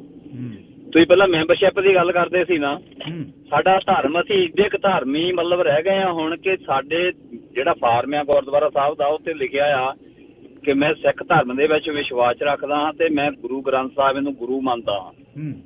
ਔਰ ਉੱਥੇ ਦੀ ਲਿਸਟ ਜਿੱਦਾਂ ਤੁਸੀਂ ਪਹਿਲਾਂ ਲਿਸਟ ਦੱਸੀ ਨਾ ਮੰਦਿਰ ਦੀ, ਵੀ ਉਹਦੇ ਵਿੱਚ ਫਲਾਣੇ ਗਿੱਲ ਤੇ ਫਲਾਣੇ ਸੰਧੂ ਤੇ ਆ, ਉਹਦੇ ਵਿੱਚ ਜਦੋਂ ਅਸੀਂ ਦੇਖੀਏ ਤੇ ਉਹਦੇ ਵਿੱਚ ਕੁਮਾਰ ਤੇ ਉਹਦੇ ਵਿੱਚ ਹੋਰ ਸਾਰਾ ਕੁਝ ਹੀ ਉੱਥੇ ਵੀ ਹੈਗਾ ਬੇੜਾ। ਅਸੀਂ ਇੱਕ ਦੂਜੇ ਦੀ ਢੂਈ ਤੇ ਖਾਜ ਕਰਦੇ ਹਾਂ। ਧਰਮ ਸਾਡਾ ਕੋਈ ਨਹੀਂ ਜੇ ਦੇਖਿਆ ਜਾਵੇ ਇੱਥੇ, ਅਸੀਂ ਤੇ ਬਿਜ਼ਨਸ ਕਰਦੇ ਹਾਂ ਧਰਮ ਦਾ ਨਾਂ ਲੈ ਕੇ। ਇਸ ਕਰਕੇ ਆ ਜੋ ਕੁਝ ਵੀ ਇਹ ਹੋ ਰਿਹਾ ਆ, ਜੇ ਧਰਮ ਦਾ ਤਾਂ ਯਾਰ ਪ੍ਰਚਾਰ ਜਿਹੜਾ ਇੱਕ ਗੁਰੂ ਘਰ ਵੀ ਸਾਰੇ ਕਰ ਸਕਦਾ, ਪਰ ਆਪਾਂ ਧਰਮ ਦੇ ਪ੍ਰਚਾਰ ਦੀ ਤਾਂ ਗੱਲ ਹੀ ਨਹੀਂ ਸੁਣਦੇ। ਅਸੀਂ ਤਾਂ ਸਿਟੀ ਹਾਲ ਵਾਲਿਆਂ ਨਾਲ ਯਾਰੀਆਂ ਪਾਉਣੀਆਂ, ਪ੍ਰਧਾਨਗੀਆਂ ਲੈ ਕੇ ਫਿਰ ਬਿਜ਼ਨਸ ਚਲਾਉਣੇ ਆ, ਅਸੀਂ ਤਾਂ ਇਹ ਕੰਮ ਕਰਦੇ ਆ। ਪਰ ਮੈਂ ਤੁਹਾਨੂੰ ਇੱਕ ਗੱਲ ਦੀ ਸ਼ਾਬਾਸ਼ ਦਿੰਦਾ ਕਿ ਇਹ ਆਪਣਾ ਇਤਿਹਾਸ ਆ ਕੈਨੇਡਾ ਦਾ। ਇੱਥੇ ਸ਼ਹੀਦ ਸਰਦਾਰ ਮੇਵਾ ਸਿੰਘ ਵੀ ਹੋਏ ਤੇ ਇੱਥੇ ਗਦਾਰ ਬੇਲਾ ਵੀ ਹੋਇਆ। ਇਹ ਸਾਡੇ ਤੇ ਅਸੀਂ ਕਿਹਨਾਂ ਦੀ ਲਾਈਨ ਦੇ ਵਿੱਚ ਖੜਨਾ। ਤੇ ਸ਼ਾਬਾਸ਼, ਤੁਸੀਂ ਆਪਣਾ ਕੰਮ ਜਿਹੜਾ ਉਹ ਕਰਦੇ ਰਹੋ ਤੇ ਬਾਕੀ ਗਦਾਰਾਂ ਦਾ ਵੀ ਪਤਾ ਲੱਗ ਜਾਣਾ ਤੇ ਜਿਹੜੇ ਕੌਮੀ ਬੰਦੇ ਉਹਨਾਂ ਦਾ ਵੀ ਪਤਾ ਲੱਗਣਾ। Thank you very much. ਧੰਨਵਾਦ ਜੀ ਸੰਘੇੜਾ ਸਾਹਿਬ। ਲਓ ਜੀ, ਖਬਰਾਂ ਤੇ ਜਾਣ ਤੋਂ ਪਹਿਲਾਂ ਰਾਜਸਥਾਨੀ ਸਾਹਿਬ ਨਾਲ ਗੱਲ ਕਰ ਲਵਾਂ। ਹਾਂਜੀ ਰਾਜਸਥਾਨੀ ਸਾਹਿਬ। ਹਾਂਜੀ ਗਿਲ ਸਾਹਿਬ ਜੀ। ਦੁਬਾਰਾ ਦੇਖੋ, ਜਿਹੜਾ ਜੂਨ 84 ਦਾ ਆਹ ਮਹੀਨਾ ਸੀਗਾ, ਇਹ 'ਚ ਮੁਲਾਂਕਣ ਹੁੰਦਾ ਹੈਗਾ ਜੀ। ਅਖੇ ਕੋੜ ਕੁੱਟੇ ਨਾਨਕਾ ਓੜ ਸੱਚ ਤਰੇ, ਸੱਚਾਈ ਜਿਹੜੀ 100 ਸਾਲ ਬਾਅਦ ਵੀ ਗਿਲ ਸਾਹਿਬ ਨਿਕਲ ਆਉਂਦੀ ਹੈਗੀ ਆ ਜੀ। ਤੇ ਗੱਲਾਂ ਨਿਕਲਦੀਆਂ ਨਾ ਹੁਣ ਸੱਚੀਆਂ। ਆ ਪਿਛਲਾ ਕੱਲ ਸੰਘੇੜਾ ਸਾਹਿਬ ਕਈ ਸੋਹਣੀਆਂ ਗੱਲਾਂ ਵਧੀਆ ਕਰ ਗਿਆ ਵੀ ਭ੍ਰਿਸ਼ਟਾਚਾਰ ਗੁਰਦੁਆਰਿਆਂ 'ਚ ਵੀ ਆ ਗਿਆ। ਸੋ ਮੇਰਾ ਕਹਿਣ ਦਾ ਭਾਵ ਇਹ ਹੈ ਵੀ ਦੇਖੋ, ਉਹਦੇ 'ਚ 4 ਸੈਕਟਰ ਸੀਗੇ। ਇੱਕ ਤਾਂ ਜਿਹੜੀ ਸੀਗੀ ਇੰਦਰਾ ਨੂੰ ਰਾਜ ਨਹੀਂ ਸੀ, ਉਹਦੀ ਪੋਜੀਸ਼ਨ ਮਾੜੀ ਸੀ, ਅਨੰਦਪੁਰ ਮਤਾ ਉਹਦੇ ਹੱਥ ਆ ਗਿਆ, ਉਹ ਜਿੱਤ ਗਈ ਉਹ। ਅੱਛਾ, ਫਿਰ ਉਹ ਮਰ ਗਈ। ਜਦੋਂ ਉਹ ਮਰ ਗਈ ਤੇ ਉਹ ਜਿਹੜਾ ਮੁੰਡਾ ਸੀ ਉਹਨੂੰ ਇੰਨੀਆਂ ਵੋਟਾਂ ਪਈਆਂ ਵੀ ਰਿਕਾਰਡ ਹੀ ਟੁੱਟ ਗਿਆ ਤੇ ਇੰਨੀਆਂ ਕਿਸੇ ਨੂੰ ਪਈਆਂ ਹੀ ਨਹੀਂ। ਅੱਛਾ, ਉਧਰ ਬਾਦਲ ਤੇ ਬਰਨਾਲਾ ਲੜਦੇ ਸੀ ਕੁਰਸੀ ਵਾਸਤੇ, ਚੰਡੀਗੜ੍ਹ ਦੀ ਕੁਰਸੀ ਅਸੀਂ ਲੈ ਜਾਈਏ, ਕਿਹੜੇ ਅਨੰਦਪੁਰ ਮਤੇ ਸੀਗੇ। ਇਹਨਾਂ ਦੋ ਨੂੰ ਫਾਇਦਾ ਹੋਇਆ। ਉਹ ਬਰਨਾਲਾ ਬਣਾਤਾ ਰਾਜੀਵ ਗਾਂਧੀ ਨੇ ਮੁੱਖ ਮੰਤਰੀ ਤੇ ਵਾਜਪਾਈ ਸਾਹਿਬ ਨੇ, ਤੇ ਇਹਨਾਂ ਨੇ ਰਲ ਕੇ ਤੇ ਬਾਦਲ ਸਾਹਿਬ ਨੂੰ ਮਤਲਬ ਨਾਲ ਸ਼ਾਮਲ ਕਰ ਲਿਆ ਵੀ ਅਨੰਦਪੁਰ ਮਤਾ ਛੱਡ ਦੇ ਤੂੰ, ਬਾਕੀ ਬੰਦੀ ਛਡਾ ਲਾ, ਇਲਾਕੇ ਲੈ ਲਾ, ਪੰਜਾਬੀ ਬੋਲਦੇ, ਗੁਰਦੁਆਰਿਆਂ ਦਾ ਐਕਟ ਲੈ ਲਾ, ਜੋ ਤੂੰ ਕਹਿ ਲੈ ਲਾ।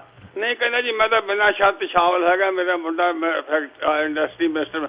ਸੋ ਸਾਡੇ ਜਿਹੜੇ ਗਦਾਰ ਲੋਕ ਹੈਗੇ ਆ, ਦੇਖੋ ਇੱਕ ਨੀਲਮ ਸੰਜੀਵ ਜਿਹੜੀ ਰਾਸ਼ਟਰਪਤੀ ਹੋਇਆ ਭਾਰਤ ਦਾ, ਉਹਦਾ ਮੇਰਾ ਕੋਟੇਸ਼ਨ ਲਿਖੀ ਹੋਈ ਹੈ। ਮੈਂ ਤੁਹਾਨੂੰ ਆਪਣੇ ਬਾਰੇ ਬਾਹਰ ਕਦੇ ਦੱਸਿਆ ਨੀਗਾ।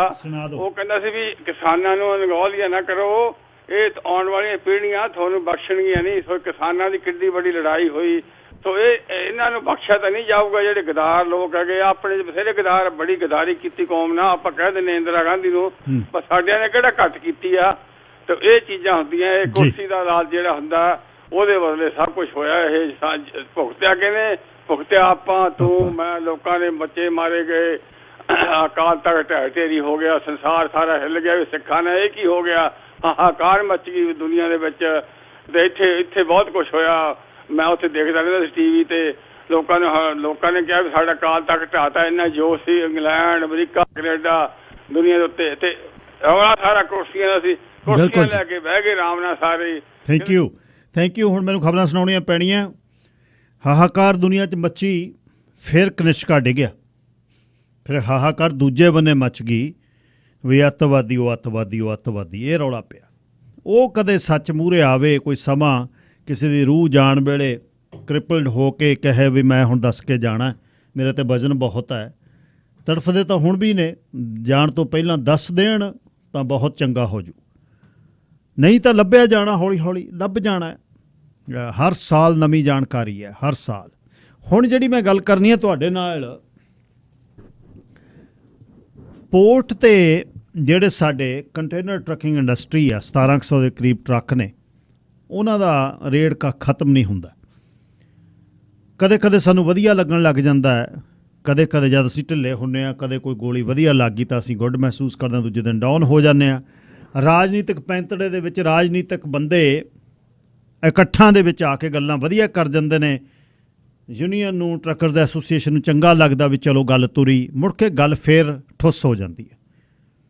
ਹੁਣ ਟਰੱਕਰਜ਼ ਨੂੰ ਇਸ ਔਖੇ ਸਮੇਂ 'ਚ ਜਦ $2.5 ਜਿਹੜਾ ਡੀਜ਼ਲ ਦਾ ਰੇਟ ਹੈ, ਉਹਨਾਂ ਨੂੰ ਟਰੱਕ ਬਦਲਣੇ ਪੈਣੇ ਨੇ। ਟਰੱਕ ਕਿੰਨੇ ਬਦਲਣੇ ਪੈਣੇ ਨੇ, ਕਿੰਨੀ ਉਮਰ ਦੇ ਬਦਲਣੇ ਪੈਣੇ ਨੇ, ਉਹਦੇ ਪਿੱਛੇ ਕੀ ਵਿਰਤਾਂਤ ਆ ਮੈਟਰੋ ਵੈਨਕੂਵਰ ਦਾ, ਪੋਰਟ ਦਾ, ਤੇ ਯੂਨਾਈਟਿਡ ਟਰੱਕਰਜ਼ ਐਸੋਸੀਏਸ਼ਨ ਜਿਹੜੀ ਹੈ ਉਹ ਕੀ ਕਹਿ ਰਹੀ ਹੈ। ਸਟਾਰ ਗਗਨ ਸਿੰਘ ਮੇਰੇ ਨਾਲ ਨੇ। ਗਗਨ ਸਿੰਘ, ਸਵਾਗਤ। ਵਾਹਿਗੁਰੂ ਜੀ ਕਾ ਖਾਲਸਾ, ਵਾਹਿਗੁਰੂ ਜੀ ਕੀ ਫਤਿਹ। ਵਾਹਿਗੁਰੂ ਜੀ ਕਾ ਖਾਲਸਾ, ਵਾਹਿਗੁਰੂ ਜੀ ਕੀ ਫਤਿਹ। ਵੀਰ ਜੀ, ਸਮਾਂ ਦੇਣ ਲਈ ਬਹੁਤ ਬਹੁਤ ਸ਼ੁਕਰੀਆ ਜੀ।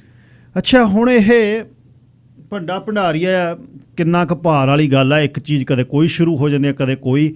ਹੁਣ ਲੇਟੈਸਟ ਜਿਹੜਾ ਐਕਟ ਹੈ, ਐਕਸ਼ਨ ਆ, ਇਹਦੇ 'ਤੇ ਚਿਰਾਂ ਦੇ ਤੁਸੀਂ ਕੰਮ ਕਰ ਰਹੇ ਹੋ। ਇੱਕ ਵਾਰ ਐਲ ਗੈਬਰਾ ਵੀ ਇਨਵੋਲਵ ਹੋਇਆ, ਤੁਸੀਂ ਵਧੀਆ ਮਹਿਸੂਸ ਕਰ ਰਹੇ ਸੀ ਵੀ MP ਸਾਡੇ ਸੱਦੇ ਤੇ ਆਏ, MP ਕੁਛ ਕਰ ਰਹੇ ਨੇ, ਕੁਛ ਸਮੇਂ ਲਈ ਆਪਣੇ ਤੇ ਉਹ ਡਿਲੇ ਹੋ ਗਈ ਗੱਲ, ਹੁਣ ਉਹ ਫਾਈਨਲ ਘੜੀ ਆ ਗਈ ਵੀ ਹੁਣ ਚੇਂਜ ਕਰਨੇ ਪੈਣੇ ਟਰੱਕ? ਫਿਰ ਦੇਖੋ ਫਾਈਨਲ ਘੜੀ ਤਾਂ ਨਹੀਂ ਕਹੀ ਜਾ ਸਕਦੀ, ਫਾਈਨਲ ਤਾਂ ਆਉਂਦੀ ਨੂੰ ਜਿੱਦਾਂ ਰਾਜੋਆਣੇ ਹੁਣਾਂ ਦੀ ਫਾਂਸੀ ਲੱਗ ਰਹੀ ਆ, ਇੱਦਾਂ ਉਹ ਡਿਲੇ ਹੋਈ ਜਾ ਰਿਹਾ ਕਨਸਟੈਂਟਲੀ, ਪਰ ਉਹ ਖਤਮ ਨਹੀਂ ਪਰ ਹੁਣ ਕੋਈ ਡੇਟ ਦੇਤੀ?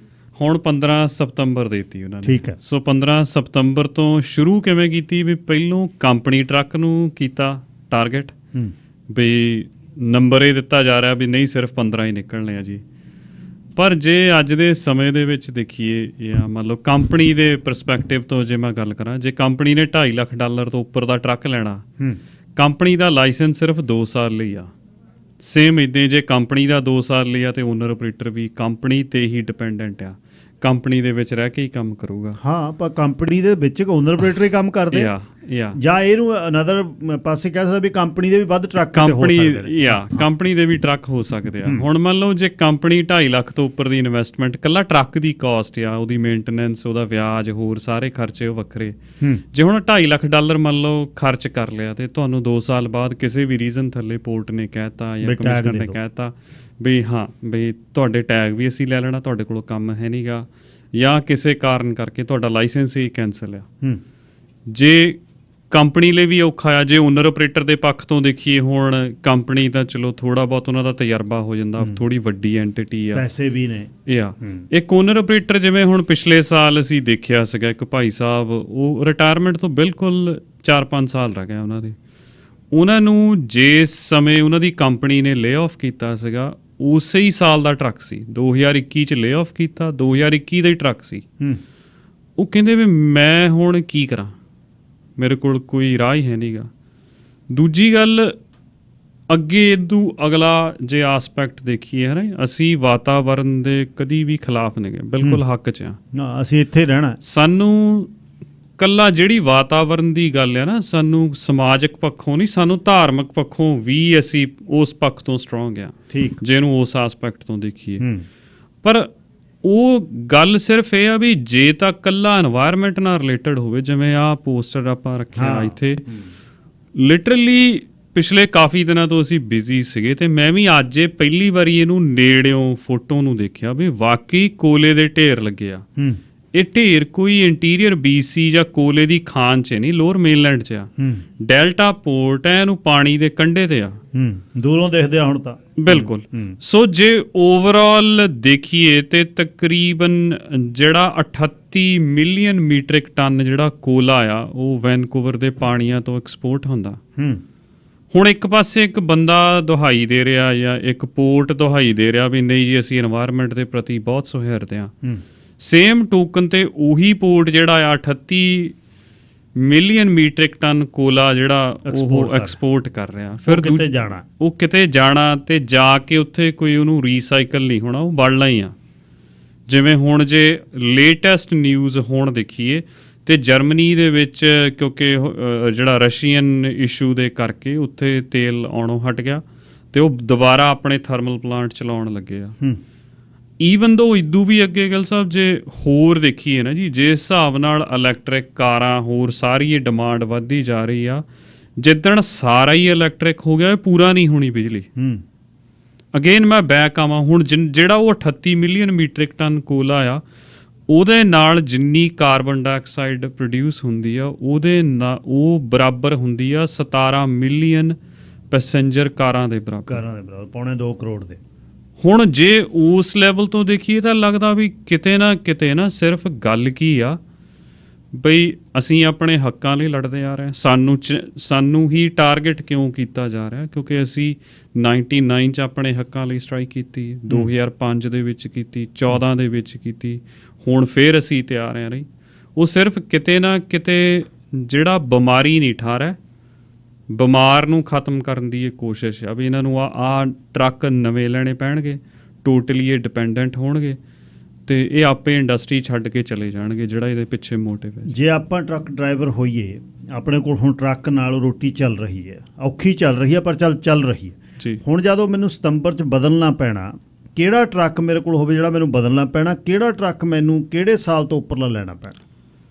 ਕੋਈ ਵੀ ਟਰੱਕ ਆ ਜਿਹੜਾ ਅੱਜ ਦੀ ਡੇਟ 'ਚ ਜਿਹੜਾ ਪੋਰਟ 'ਚ ਐਂਟਰ ਹੁੰਦਾ 2014 ਜਾਂ ਉਹਦੇ ਤੋਂ ਨਵਾਂ ਹੁੰਦਾ ਹੈ, ਪਰ ਜਿਹੜੀ ਉਹਦੀ ਏਜ ਹੈ ਉਹ 12 ਸਾਲ ਤੋਂ ਪੁਰਾਣਾ ਕੋਈ ਵੀ ਟਰੱਕ, ਮੰਨ ਲਓ ਜੇ ਅੱਜ ਤੁਸੀਂ 2014 ਵਾਲਾ ਲੈ ਲਿਆ, 12 ਸਾਲ 2026 ਦੇ ਵਿੱਚ ਉਹ ਨਿਕਲ ਜਾਣਾ। ਉਹ ਪਹਿਲਾਂ ਇਹ ਆਲਰੇਡੀ ਹੈਗਾ, ਇਹ ਉਹਨਾਂ ਨੇ ਸਿਸਟਮ ਹੁਣ ਇੰਪਲੀਮੈਂਟ ਹੋਣਾ ਹੈ 15 ਸਤੰਬਰ ਤੋਂ ਬਾਅਦ। ਹੁਣ ਕਿੰਨੇ ਪੁਰਾਣੇ ਟਰੱਕ ਚੱਲ ਰਹੇ ਨੇ ਉੱਥੇ, ਕਿੰਨੇ ਕੁ ਪੁਰਾਣੇ ਟਰੱਕ ਨੇ ਜਿਹੜੇ ਤੁਹਾਡੀ ਨੌਲੇਜ 'ਚ ਨੇ? ਦੇਖੋ ਪੋਰਟ ਤਾਂ ਸਾਡੇ ਕੋਲ ਕੋਈ ਐਗਜ਼ੈਕਟ ਨੰਬਰ ਹੈ ਨਹੀਂਗਾ, ਪੋਰਟ ਦੇ ਕੋਲ ਇਹ ਸਾਰੀ ਰਜਿਸਟ੍ਰੇਸ਼ਨ ਆ, ਪ੍ਰਾਈਵੇਸੀ ਕਰਕੇ ਸਾਨੂੰ ਡੇਟਾ ਦਿੰਦੇ ਵੀ ਨਹੀਂ ਹੈ ਨਹੀਂ, ਪਰ ਤਕਰੀਬਨ 300 ਦੇ ਨੇੜੇ ਟਰੱਕ ਜਿਹੜਾ ਆਲ ਟੂਗੈਦਰ ਆ ਜਿਹੜਾ 2008 2007 ਤੋਂ ਪੁਰਾਣਾ ਆ। ਪਰ ਜੇ ਗੱਲ ਸਿਰਫ ਗੱਲ ਇਹ ਨਹੀਂ ਵੀ ਕਿਹੜਾ ਪੁਰਾਣਾ ਆ ਜਾਂ ਕਿਹੜਾ ਨਹੀਂ ਆ, ਗੱਲ ਸਿਰਫ ਇਹ ਆ ਵੀ ਸਾਨੂੰ ਹੀ ਇਕੱਲਾ ਟਾਰਗੇਟ ਕਿਉਂ। ਜੇ ਪਾਲਿਸੀ ਜਾਂ ਤਾਂ ਪੂਰੇ ਕੈਨੇਡਾ 'ਚ ਕਿਸੇ ਹੋਰ ਜਗ੍ਹਾ ਹੋਵੇ ਰਹੀ, ਅਸੀਂ ਸਿਰਫ 2% ਆ ਪੂਰੇ ਕੈਨੇਡਾ 'ਚੋਂ ਟੋਟਲ ਟਰੱਕਿੰਗ ਦੇ ਵਿੱਚੋਂ, ਤੇ ਜੇ ਬਾਕੀ ਦਿਆਂ ਤੇ ਕੋਈ ਹੋਰ ਚੀਜ਼ ਨਹੀਂ ਹੈਗੀ ਲਾਗੂ ਤੇ ਇਕੱਲਾ ਸਾਨੂੰ ਹੀ ਕਾਹਤੋਂ ਟਾਰਗੇਟ। ਅਸੀਂ ਇਹ ਨਹੀਂ ਕਹਿੰਦੇ ਬਾਕੀਆਂ ਤੇ ਵੀ ਕਰੋ, ਅਸੀਂ ਇਹ ਕਹਿੰਦੇ ਵੀ ਫੇਅਰ ਇੱਕ ਬਰਾਬਰ ਦੇ ਸ਼ਹਿਰੀਆਂ ਵਾਲਾ ਜਿਹੜਾ ਵਰਤਾਰਾ ਆ ਉਹ ਸਾਡੇ ਨਾਲ ਹੋਣਾ ਚਾਹੀਦਾ, ਨਾ ਕਿ ਤੁਸੀਂ ਸਾਨੂੰ ਪਿਕ ਐਂਡ ਚੂਜ਼ ਕਰਕੇ ਸਾਨੂੰ ਬਾਹਰ ਕੱਢੋ। ਜਿਹੜੇ ਦੂਜੇ ਹਾਈਵੇ ਟਰੱਕ ਨੇ, ਡੰਪ ਟਰੱਕ ਨੇ, ਜਿਹੜੇ ਮਤਲਬ ਪੋਰਟ ਤੋਂ ਅੱਧਾ ਕਿਲੋਮੀਟਰ ਉਰੇ ਡੰਪ ਕਰਕੇ ਗਿਆ ਜੀ, ਠੀਕ ਹੈ, ਇੱਕ ਦੂਜਾ ਟਰੱਕ ਆਇਆ ਜਿਹੜਾ ਨੌਨ ਪੋਰਟ ਟਰੱਕ ਹੈ, ਉਹ ਉੱਥੇ ਡੰਪ ਕਰ ਲੈ ਕੇ ਗਿਆ, ਕੋਈ ਚੱਕ ਕੇ ਗਿਆ, ਉਹਨਾਂ ਤੇ ਰਿਸਟ੍ਰਿਕਸ਼ਨ ਕਿਹੜੇ ਸਾਲਾਂ ਦੀਆਂ ਨੇ? ਉਹਦੇ ਤੇ ਕੋਈ ਰਿਸਟ੍ਰਿਕਸ਼ਨ, ਕਮਾਲ ਹੋ ਗਈ, ਨਾਟ ਐਟ ਆਲ। ਈਵਨ ਤੁਸੀਂ ਇਹ ਦੇਖੋ ਵੀ ਪੋਰਟ ਦੀਆਂ ਸੈਂਕੜੇ ਫੈਸਿਲਿਟੀਜ਼ ਆ ਪੂਰੇ BC ਦੇ ਵਿੱਚ ਕਹਿ ਲਈਏ, ਪਰ ਉਹਦੇ ਵਿੱਚੋਂ ਸਿਰਫ 4 ਟਰਮੀਨਲ ਆ ਜਿਹਦੇ ਤੇ ਲਾਗੂ ਹੋਣੀ ਆ। 4 ਦੇ ਵਿੱਚੋਂ ਵੀ ਇੱਕ ਟਰਮੀਨਲ ਫਰੇਜ਼ਰਸਰੀ ਪੋਰਟ ਇਹੋ ਜਿਹਾ, ਜੇ ਤੁਸੀਂ ਲੰਬਰ ਚੱਕਣ ਜਾਣਾ ਆ ਖੁੱਲ੍ਹਾ, ਜਾਂ ਪਾਈਪ ਚੱਕਣੇ ਆ, ਸਰੀਆ ਚੱਕਣਾ, ਤੁਸੀਂ ਜਿਹੜਾ ਮਰਜ਼ੀ ਟਰੱਕ ਲੈ ਕੇ ਚਲੇ ਜਾਓ, ਕੋਈ ਚੱਕਰ ਨਹੀਂ। ਹਾਂਜੀ, ਸੇਮ ਪੋਰਟ ਤੇ, ਸੇਮ ਟਰਮੀਨਲ ਤੇ ਜੇ ਤੁਸੀਂ ਕੰਟੇਨਰ ਚੱਕਣ ਜਾਣਾ ਆ ਤਾਂ ਫਿਰ ਆ ਸ਼ਰਤ ਹੋ, ਇਹ ਸ਼ਰਤ ਆ। ਜਦੋਂ ਅਸੀਂ ਕੋਲੇ ਬਾਰੇ ਪੁੱਛਦੇ ਆ ਪੋਰਟ ਨੂੰ, ਹਨੇ, ਮੇਰੇ ਕੋਲ ਵਕੀਲਾਂ ਦੀਆਂ ਚਿੱਠੀਆਂ ਵੀ ਪਈਆਂ, ਵਕੀਲ ਰਾਹੀਂ ਅਸੀਂ ਸਾਰੀਆਂ ਸਬਮਿਸ਼ਨਾਂ ਭੇਜੀਆਂ, ਹਾਲੇ ਤੱਕ ਸਾਨੂੰ ਉਹਦਾ ਜਵਾਬ ਨਹੀਂ ਮਿਲਿਆ ਬਈ ਪੋਰਟ ਤੋਂ ਕੋਲਾ ਕਿਉਂ ਐਕਸਪੋਰਟ ਹੁੰਦਾ ਤੇ ਸਾਡੇ ਤੇ ਹੀ ਇਹ ਕਿਉਂ ਲਾਗੂ ਹੋ ਰਹੀ ਹੈ। ਅੱਛਾ, ਗੇਮ ਕੀ ਹੈ ਵਿੱਚ, ਕਹਾਣੀ ਜਿਹੜੀ ਘੁੰਡੀ ਦੱਸੋ, ਇਹ ਕੀ ਆ ਘੁੰਡੀ? ਇਹ ਆ ਵੀ ਉੱਥੋਂ ਜਿਹੜਾ ਕੋਈ ਨਵਾਂ ਆਊਗਾ, ਚਲੋ ਜੇ ਕਹਿੰਦੇ ਵੀ ਸਾਨੂੰ ਤੋਰਨਾ ਚਾਹੁੰਦੇ ਆ, ਫਿਰ ਜਿਹੜਾ ਨਵਾਂ ਆਊਗਾ ਉਹ ਕਿਵੇਂ ਅਫੋਰਡ ਕਰੂਗਾ 2020 ਦੇ ਟਰੱਕ, 21 ਦੇ ਟਰੱਕ? ਦੇਖੋ ਜਦੋਂ ਬਾਹਰੀ ਤੌਰ ਤੇ ਤੁਸੀਂ ਸੁਣਦੇ ਆ ਨਾ ਵੀ ਇੰਨੇ ਪੈਸੇ ਬਣਦੇ ਆ, ਇੰਨਾ ਫਿਊਲ ਸਰਚਾਰਜ ਬਣਿਆ ਮਿਲਦਾ ਆ, ਉਹ ਕੋਈ ਇਹ ਨਹੀਂ ਵੀ 1-2 ਦਿਨਾਂ 'ਚ ਜਾਂ 1-2 ਸਾਲਾਂ 'ਚ ਮਿਲ ਗਿਆ, ਉਹਨੂੰ 2 ਦਹਾਕੇ ਲੱਗੇ ਇਸ ਲੈਵਲ ਤੇ ਪਹੁੰਚਣ ਨੂੰ। ਉਹ ਜਿਹੜੇ ਬੰਦਿਆਂ ਨੇ ਮੰਨ ਲਓ 1999 ਤੋਂ ਲੈ ਕੇ ਕਈ ਵੀਰ ਸੈਂਕੜਿਆਂ ਦੀ ਗਿਣਤੀ 'ਚ ਆ ਇਸ ਇੰਡਸਟਰੀ 'ਚ, ਜਿਹੜੇ ਉਹਨਾਂ ਦਾ ਇੰਨਾ ਤਜਰਬਾ ਆ, ਉਹਨਾਂ ਨੂੰ ਇਹ ਚੀਜ਼ ਪਿੰਚ ਆਊਟ ਹੁੰਦੀ ਆ। ਜਦੋਂ ਜਿਹੜਾ ਤੁਸੀਂ ਐਗਜ਼ੈਕਟ ਮੈਂ ਸਵਾਲ ਤੇ ਆਵਾਂ, ਜਿਹੜਾ ਬਾਹਰੋਂ ਕੋਈ ਆਊਗਾ ਨਾ, ਉਹ ਅੱਜ ਉਹ ਹਾਈਵੇ ਤੇ ਟਰੱਕ ਚੱਲਦਾ, ਜਿਹੜਾ ਰੀਜਨ ਦਾ ਪ੍ਰੋਸੈਸ ਆ ਉਹ ਹਾਈਵੇ ਤੇ ਤਾਂ ਚੱਲੀ ਜਾ ਰਿਹਾ, ਲੋਕਲ ਨਹੀਂ ਚੱਲਦਾ, ਲੋਕਲ ਉਹ ਚੱਲਣਾ ਨਹੀਂ, ਉਹਨੇ ਟਰੱਕ ਖੜਾਏ ਪਏ ਨੇ। ਦੂਜੀ ਗੱਲ ਗਿੱਲ ਸਾਹਿਬ, 2018 ਦੇ ਵਿੱਚ ਰਾਜਵਿੰਦਰ ਹੋਣਾ ਦਾ ਐਕਸੀਡੈਂਟ ਹੋਇਆ ਸੀ, ਰੀਜਨ ਕਰਕੇ ਹੋਇਆ, ਆਪਾਂ ਗਏ ਆ ਯਾਰ, ਅਸੀਂ ਉਸ ਜਗ੍ਹਾ ਤੇ ਦੇਖਿਆ ਜਿੱਥੇ ਐਕਸੀਡੈਂਟ ਹੋਇਆ ਸੀ, ਇੰਨਾ ਸੇਕ ਸੀਗਾ, ਲੁੱਕ ਵੀ ਸੜ ਗਏ, ਆਪਾਂ ਗਏ ਆ ਯਾਰ। ਫਿਰ ਤੁਸੀਂ ਇਹ ਦੇਖੋ ਵੀ ਐਕਸੀਡੈਂਟ ਦਾ ਜਿਹੜਾ ਕਾਜ਼ ਆਫ ਡੈਥ ਆ ਰਾਜਵਿੰਦਰ ਹੋਣਾ ਦਾ, ਉਹ ਐਕਸੀਡੈਂਟ ਨਹੀਂ, ਕਾਜ਼ ਆਫ ਡੈਥ ਆ ਜਿਹੜਾ ਉਹ ਸੜ ਕੇ ਮਰਿਆ। ਇੰਨੇ ਸਾਲਾਂ ਬਾਅਦ ਕੋਈ ਇਨਕੁਆਇਰੀ, ਕੋਈ ਕਮਿਸ਼ਨ, ਕਿਉਂਕਿ ਇਹੀ ਇੱਕ ਸਵਾਲ ਸਾਨੂੰ ਵੀ ਲੱਗਦਾ ਵੀ ਜੇ ਮੈਜੋਰਿਟੀ ਗੋਰਿਆਂ ਦੀ ਹੁੰਦੀ ਇਸ ਇੰਡਸਟਰੀ 'ਚ ਜਿੱਦਾਂ ਸਾਡੀ ਪੰਜਾਬੀਆਂ ਦੀ ਆ, ਕਿ ਫਿਰ ਵੀ ਇਹ ਚੀਜ਼ ਇੱਦਾਂ ਹੀ ਲਾਗੂ ਹੁੰਦੀ? ਮੈਂ ਟ੍ਰੇਨ ਦੇਖਦਾ ਹੁੰਦਾ, ਘਰ ਕੋਲ ਦੀ ਲੰਘਦੀ, ਉਹਨੂੰ 4-4 ਇੰਜਨ ਜੋੜੇ ਹੁੰਦੇ ਨੇ ਜੀ, ਤੇ ਜਿਹੜਾ ਉਹਨਾਂ ਦਾ ਧੂਏ ਵਾਲਾ ਮਫਲਰ ਹੈ ਉਹ 10 ਟਰੱਕਾਂ ਦੇ ਆ, ਉਹ 40 ਟਰੱਕਾਂ ਇੱਕ 'ਚ ਜਾ ਰਿਹਾ, ਤੇ ਉਹ ਵੀ ਪੋਰਟ ਤੇ ਜਾਂਦੀ ਆ, ਉੱਥੇ ਲੰਬ ਕੱਢਦੀ ਆ, ਉਹ ਕੋਈ ਰੋਕ ਨਹੀਂ ਉੱਥੇ।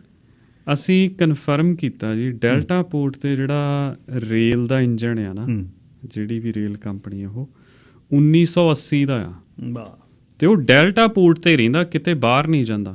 ਅਸੀਂ ਤਾਂ ਪੋਰਟ ਤੇ ਗਏ, ਸਿਰਫ ਕੰਟੇਨਰ ਚੱਕਿਆ, ਬੈਕ ਆ ਗਿਆ।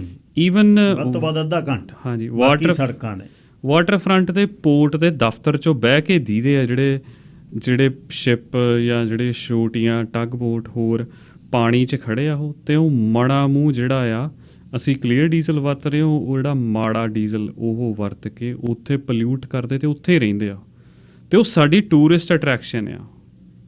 ਕਮਾਲ ਹੋ ਗਈ। ਤੇ ਤੁਸੀਂ ਇੱਕ ਸਵਾਲ ਪੁੱਛਿਆ ਸੀਗਾ ਵੀ ਇਹਦੀ ਰੂਟ ਕਾਜ਼ ਕੀ ਆ। ਪਹਿਲਾਂ ਸਾਨੂੰ ਵੀ ਨਹੀਂ ਪਤਾ ਸੀਗਾ ਵੀ ਐਗਜ਼ੈਕਟਲੀ ਹੋ ਕੀ ਰਿਹਾ ਆ। ਰੂਟ ਕਾਜ਼ ਹੈਗੀ ਪੋਰਟ ਦੀ ਮੈਨੇਜਮੈਂਟ। ਪੋਰਟ ਦੀ ਮੈਨੇਜਮੈਂਟ ਕੋਈ ਇਲੈਕਟਡ ਬਾਡੀ ਨਹੀਂ ਗੀ, ਇਹ ਸਿਰਫ ਤੇ ਸਿਰਫ ਜਿਹੜੀ ਆ ਸਿਲੈਕਟਡ ਆ। ਪੋਰਟ ਦੇ ਜਿਹੜੇ ਡਾਇਰੈਕਟਰ ਆ ਉਹ ਸਾਰੇ ਪੋਲੀਟੀਕਲ ਅਪਾਇੰਟਮੈਂਟਸ ਆ। ਜ਼ਿਆਦਾਤਰ ਜਿਹੜੇ ਉਹ ਫੈਡਰਲ ਸਰਕਾਰ ਭੇਜਦੀ ਆ। ਪਰਕਸ ਕੀ ਨੇ? ਤਨਖਾਹ ਵਧੀਆ ਤਨਖਾਹ ਮਿਲਦੀ ਆ। ਅੱਛਾ, ਠੀਕ ਹੈ। ਫਿਰ ਉਹਦੇ ਨਾਲ ਇੱਕ ਜਿੱਦਣ ਹੁਣ ਲੇਟੈਸਟ ਰਿਲੀਜ਼ ਆਈ ਨਾ ਪੋਰਟ ਦੀ ਇਹਦੇ ਬਾਰੇ, ਅਸੀਂ ਪਹਿਲਾਂ ਸੋਚਦੇ ਸੀ ਵੀ ਅਸੀਂ ਨਾ ਸਟ੍ਰਾਈਕ ਵੱਲ ਤੁਰੀਏ, ਪਰ ਜਦੋਂ ਰਿਲੀਜ਼ ਆ ਗਈ ਉਹਨਾਂ ਨੇ ਤਰੀਕ ਮਿਥ ਦਿੱਤੀ, ਉਹਦੇ ਵਿੱਚ ਇੱਕ ਸਟੇਟਮੈਂਟ ਲੱਗੀ ਸੀ BC ਟਰੱਕਿੰਗ ਐਸੋਸੀਏਸ਼ਨ ਦੇ ਡੇ ਵਰਲਡ ਦੀ। ਫਿਰ ਜਦੋਂ ਅਸੀਂ ਸਰਚ ਆਊਟ ਕੀਤਾ ਡੇ ਵਰਲਡ ਹੋਣਾ ਨੂੰ, ਉਹਨਾਂ ਤੋਂ ਪਹਿਲੇ ਜਿਹੜੇ ਬੰਦੇ ਆ, ਜਿਹੜਾ ਬੰਦਾ ਅੱਜ ਡਾਇਰੈਕਟਰ ਆਫ ਆਪਰੇਸ਼ਨਸ ਆ ਗ੍ਰੈਗ ਰੋਗੀ, ਯਾਨੀ ਮੈਂ ਔਨ ਏਅਰ ਦਾ ਅੱਜ ਦੱਸਣ ਲੱਗਿਆ ਵੀ ਜਦੋਂ ਕੋਵਿਡ ਚੱਲਦਾ ਸੀਗਾ ਨਾ, ਉਹਦੇ ਦੌਰਾਨ ਜਦੋਂ ਅਸੀਂ ਉਹਨਾਂ ਨੂੰ ਕਿਹਾ ਵੀ ਭਾਈ ਅਸੀਂ ਸਪਲਾਈ ਚੇਨ ਨਹੀਂ ਰੁਕਣ ਦਿੰਦੇ, ਕੋਈ ਉੱਦਣ ਸੈਨੀਟਾਈਜ਼ਰ ਨਹੀਂ ਸਾਡੇ ਕੋਲ, ਬਹੁਤੇ ਮਾਸਕ ਨਹੀਂ ਅਵੇਲੇਬਲ, ਦਸਤਾਨੇ ਨਹੀਂ ਸਾਡੇ ਕੋਲ, ਫਿਰ ਵੀ ਅਸੀਂ ਉਹ ਕੰਮ ਕੀਤਾ ਹੈ ਨਾ। ਉਹਨਾਂ ਨੇ ਇੱਕ ਕਨਵਰਸੇਸ਼ਨ ਦੇ ਵਿੱਚ ਅਸੀਂ ਔਨ ਰੈਕਡ ਪੋਰਟ ਆਫ ਵੈਨਕੂਵਰ ਦੇ ਵਾਈਸ ਪ੍ਰੈਜ਼ੀਡੈਂਟ ਨੂੰ ਫਿਰ ਚਿੱਠੀ ਵੀ ਪਾਈ ਵੀ ਇਹ ਤੁਹਾਡਾ ਗ੍ਰੈਗ ਰੋਗੀ, ਉਹ ਮੈਨੂੰ ਓਵਰ ਦਾ ਫੋਨ ਉਹ ਇੱਕ ਤਰ੍ਹਾਂ ਦੇ ਨਾਲ ਥ੍ਰੈਟ ਕਰ ਰਿਹਾ ਉਹ ਬੰਦਾ। ਫਿਰ ਉਦੋਂ ਪਿੱਛੇ ਹੁਣ ਅਸੀਂ ਦੇਖਿਆ ਵੀ ਉਹ ਗ੍ਰੈਗ ਰੋਗੀ ਜਿਹੜੀ BCTA ਆ ਉਹਦੇ ਵਿੱਚ ਕੰਮ ਕਰਦਾ ਰਿਹਾ। BCTA ਤੇ ਪੋਰਟ ਆਫ ਵੈਨਕੂਵਰ ਦੇ ਵਿੱਚ ਜਿਹੜੀਆਂ ਰਿਸ਼ਤੇਦਾਰੀਆਂ ਚੱਲਦੀਆਂ ਰਹੀਆਂ ਜੀ ਪ੍ਰੈਜ਼ੀਡੈਂਟ ਜਾਂ ਵਾਈਸ ਪ੍ਰੈਜ਼ੀਡੈਂਟ ਦੀਆਂ, ਉਹ ਕੀ ਆ, ਉਹ ਸਿਰਫ ਕਿਉਂਕਿ BCTA ਜਿਹੜੀ ਆ ਉਹ ਇੱਕ ਗਵਰਨਮੈਂਟ ਦੀ ਕਾਫੀ ਫੰਡਿੰਗ ਲੈਂਦੀ ਆ। ਅਸੀਂ UTA ਤੋਂ ਅੱਜ ਤੱਕ ਔਨ ਰੈਕਡ ਆ ਵੀ ਕਿਸੇ ਵਪਾਰੀ ਦੇ ਕੋਲੋਂ, ਕਿਸੇ ਟਰੱਕ ਮੈਨੂਫੈਕਚਰਰ ਕੋਲੋਂ, ਕਿਸੇ ਮਕੈਨਿਕ ਦੇ ਕੋਲੋਂ, ਕਿਸੇ ਟਾਇਰਾਂ ਵਾਲੇ ਕੋਲੋਂ ਜਾਂ ਕਿਸੇ ਫਿਊਲ ਵਾਲੀ ਕੰਪਨੀ ਕੋਲੋਂ ਇੱਕ ਪੈਨੀ ਨਹੀਂ ਅੱਜ ਤੱਕ ਲਈ।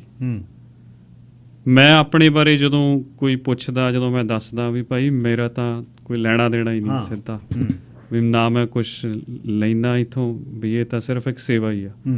ਬਹੁਤੇ ਬੰਦੇ ਸੋਚਦੇ ਆ ਵੀ ਇਹ ਕੀ ਚੱਲ ਰਿਹਾ, ਵੀ ਇਹ ਕਿੱਦਾਂ ਇਹ ਗੱਲ ਹੋ ਰਹੀ ਆ। ਪਰ ਜੇ ਇਹਨੂੰ ਓਵਰਆਲ ਮੰਨ ਲਓ ਜੇ ਦੇਖੀਏ, ਜੇ ਨਟਸ਼ੈਲ ਆਪਾਂ ਰਿਜ਼ਲਟ ਕੱਢ ਕੇ ਦੇਖੀਏ, ਤੇ ਸਿੱਧਾ ਇੱਕ ਸ਼ਰੇਆਮ ਧੱਕਾ ਆ। ਜਿੱਦਾਂ ਅੱਜ ਤੋਂ 100 ਸਾਲ ਪਹਿਲਾਂ ਸਾਨੂੰ ਕਹਿੰਦੇ ਸੀ ਨਾ ਵੀ ਹੰਡੂਰਸ ਭੇਜੀਏ ਨਾ, ਇਹ ਚੀਜ਼ ਚੱਲ ਰਹੀ। ਵਾਪਸ ਆਉਂਦੇ ਆ ਜੀ, ਅਗਲੇ ਹਿੱਸੇ 'ਚ ਗੱਲ ਕਰਾਂਗੇ ਵੀ ਹੁਣ ਇਹਦਾ ਹੱਲ ਰਾਜਸੀ, ਇਹਦਾ ਹੱਲ ਕਿਉਂ ਨਹੀਂ ਹੋ ਸਕਦਾ। ਪ੍ਰੋਵਿੰਸ਼ੀਅਲ ਗਵਰਨਮੈਂਟ ਤੇ ਫੈਡਰਲ ਗਵਰਨਮੈਂਟ ਕਿਉਂ ਨਹੀਂ ਇਕੱਠਿਆਂ ਹੋ ਕੇ ਇਹਦਾ ਹੱਲ ਕਰ ਸਕਦੀ। ਇਵੈਂਚੁਅਲੀ ਫੈਡਰਲ ਗਵਰਨਮੈਂਟ ਦੇ ਥੱਲੇ ਪੋਰਟਸ ਨੇ, ਤੇ ਜਿਹੜੇ ਲੇਬਰ ਲਾਅ ਨੇ ਉਹ ਲੋਕਲ ਪ੍ਰੋਵਿੰਸ਼ੀਅਲ ਨੇ। ਤੇ ਹੁਣ ਜਿਹੜੀਆਂ ਫਾਈਨ ਲਾਈਨਸ ਦੱਸੀਆਂ ਗਗਨ ਸਿੰਘ ਹੋਣਾ ਨੇ, ਮਤਲਬ ਕਿਵੇਂ ਤੁਸੀਂ ਜਸਟੀਫਾਈ ਕਰੋਗੇ ਬਾਹਰਲੇ ਗੇਟ ਤੋਂ ਕੋਈ ਟਰੱਕ ਲਾ ਕੇ ਮੁੜ ਜਾਵੇ, ਉਹਨੂੰ ਕੋਈ ਪ੍ਰੋਬਲਮ ਨਹੀਂ, ਅੰਦਰ ਪੁਰਾਣੇ ਟੱਗ ਬੋਟ ਡੀਜ਼ਲ ਦੇ ਲੰਬ ਕੱਢਣ ਧੂਏ ਦੇ ਕੋਈ ਪ੍ਰੋਬਲਮ ਨਹੀਂ, ਅੰਦਰ ਆ ਕੇ ਪੁਰਾਣੇ ਰੇਲ ਦੇ ਇੰਜਣ ਆਉਣ ਕੋਈ ਪ੍ਰੋਬਲਮ ਨਹੀਂ। ਜਿਹਨੇ 20 ਮਿੰਟ ਜਾਣਾ ਉਹਨੂੰ ਕਹਿੰਦੇ ਵੀ ਟਰੱਕ ਲੈ ਕੇ ਆ 14 ਸਾਲ ਪੁਰਾਣਾ, ਤੇ 2.5 ਲੱਖ ਉਹਦੇ ਵਿੱਚ ਟਰੱਕ ਅਵੇਲੇਬਲ ਹੈ ਨਹੀਂ, ਤੁਸੀਂ ਕਿੱਥੋਂ ਲਿਆਓਗੇ ਉਹਨੂੰ। ਔਰ ਡਿਮਾਂਡ ਸਪਲਾਈ ਦਾ ਰੌਲਾ ਐਡਾ। ਤੇ ਦੁਨੀਆ ਦੇ ਵਿੱਚ ਜਿੱਥੇ ਦੱਸ ਕੇ ਹਟਣ ਵੀ 2.25 ਕਰੋੜ ਕਾਰਾਂ, ਜਿੰਨਾ ਐਮਿਸ਼ਨ ਆਉਣਾ ਉਹਨਾਂ ਤਾਂ ਤੁਸੀਂ ਕੋਲਾ ਭੇਜ ਰਹੇ ਹੋ।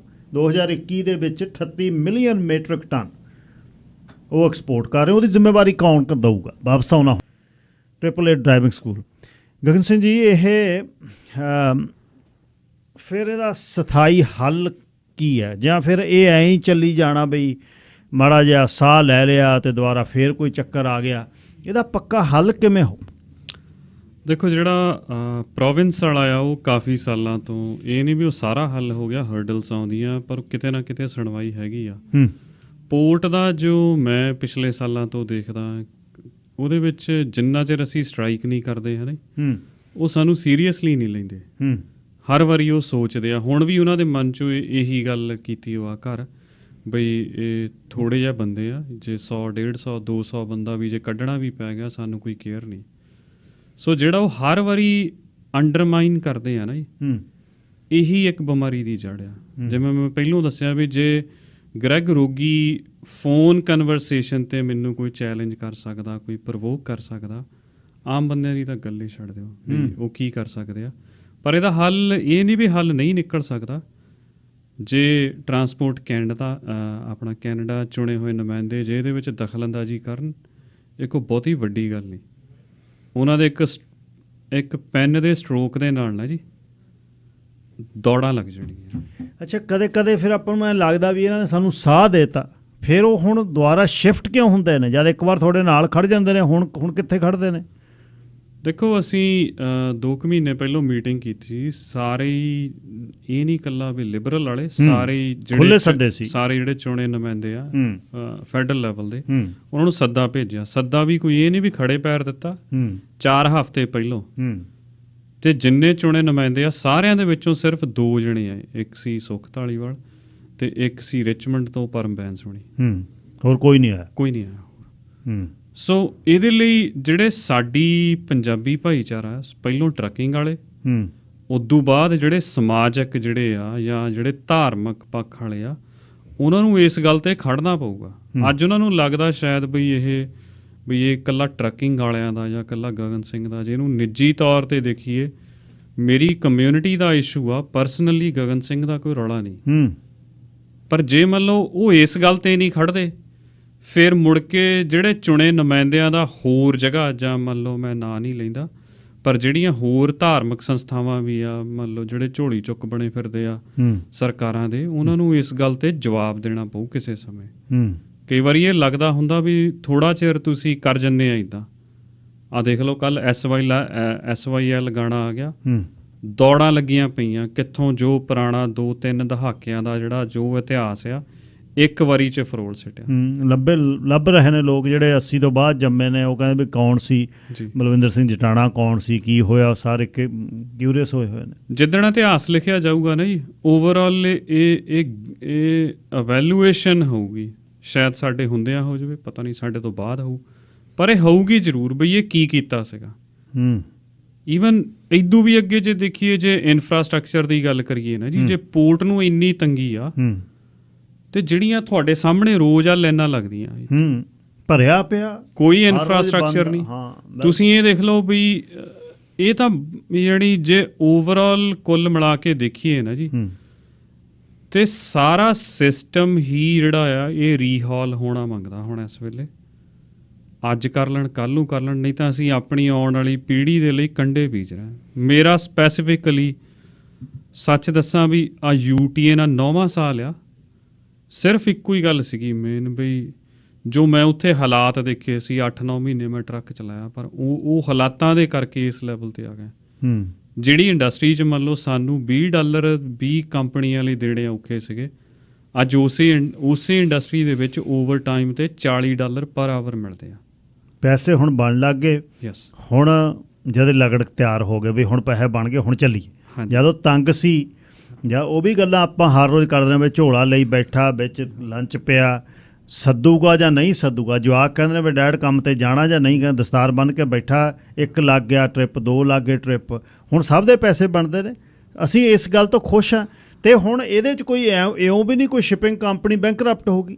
ਜਿਹੜਾ 4000 ਦਾ ਕੰਟੇਨਰ ਆ ਰਿਹਾ ਸੀ, ਸ਼ਿਪਿੰਗ ਕੰਪਨੀ ਉਹਦਾ 20000 ਲੈ ਰਹੀ ਹੈ, ਉਹ ਵੀ ਲੈ ਰਹੀ ਹੈ।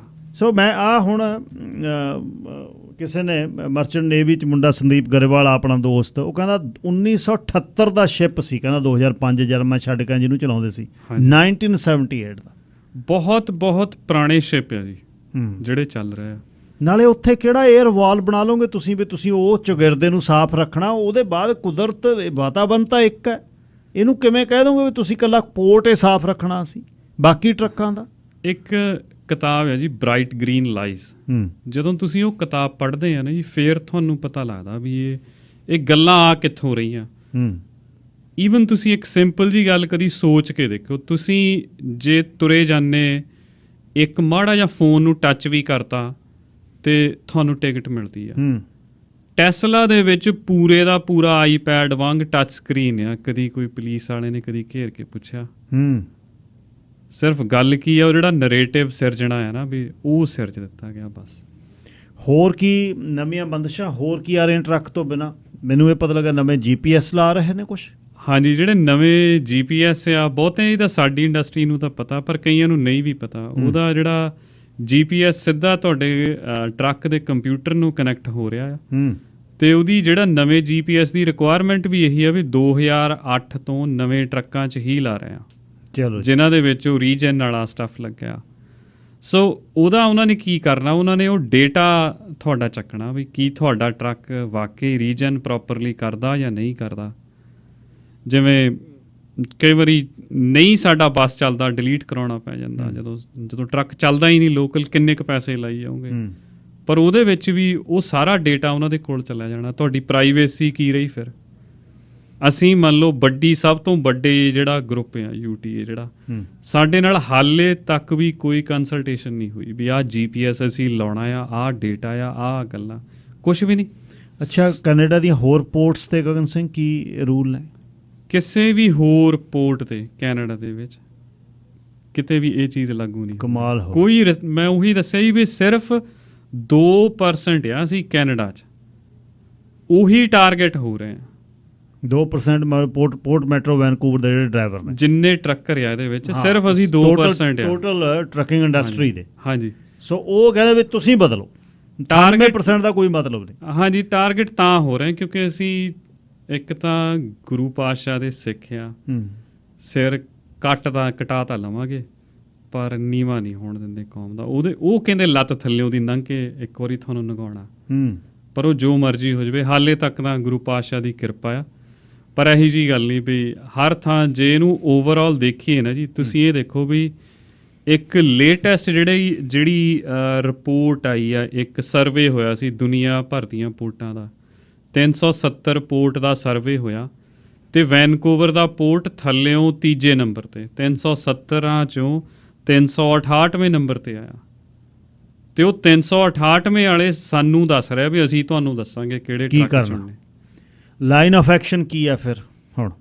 1 ਜੁਲਾਈ ਨੂੰ ਅਸੀਂ ਇਕੱਠ ਰੱਖਿਆ ਜੀ, ਕੈਨੇਡਾ ਡੇ ਤੇ। ਕਿਉਂਕਿ ਤੁਸੀਂ ਇਹ ਦੇਖੋ ਵੀ ਹਾਂਜੀ, ਸਾਨੂੰ ਜਿਹੜੇ ਵੱਡੇ ਇਕੱਠ ਵੀ ਗਿੱਲ ਸਾਹਿਬ ਛੁੱਟੀ ਵਾਲੇ ਦਿਨ ਰੱਖਣੇ ਪੈਂਦੇ, ਕਿਉਂਕਿ ਜੇ ਅਸੀਂ ਨਾਰਮਲ ਦਿਨ ਤੇ ਰੱਖਦੇ ਉਹਨਾਂ ਕੋਲ ਕੰਟਰੋਲ ਆ ਸਾਰਾ, ਫੋਰਸਫੁਲੀ ਉਹਨਾਂ ਨੇ ਬੰਦੇ ਸੱਦ ਲੈਣੇ, ਬੰਦੇ ਨੂੰ ਜਾਣਾ ਪੈਣਾ, ਕੋਈ ਕੰਟੇਨਰ ਮੂਵ ਕਰਨੇ ਪੈਣੇ ਬਈ।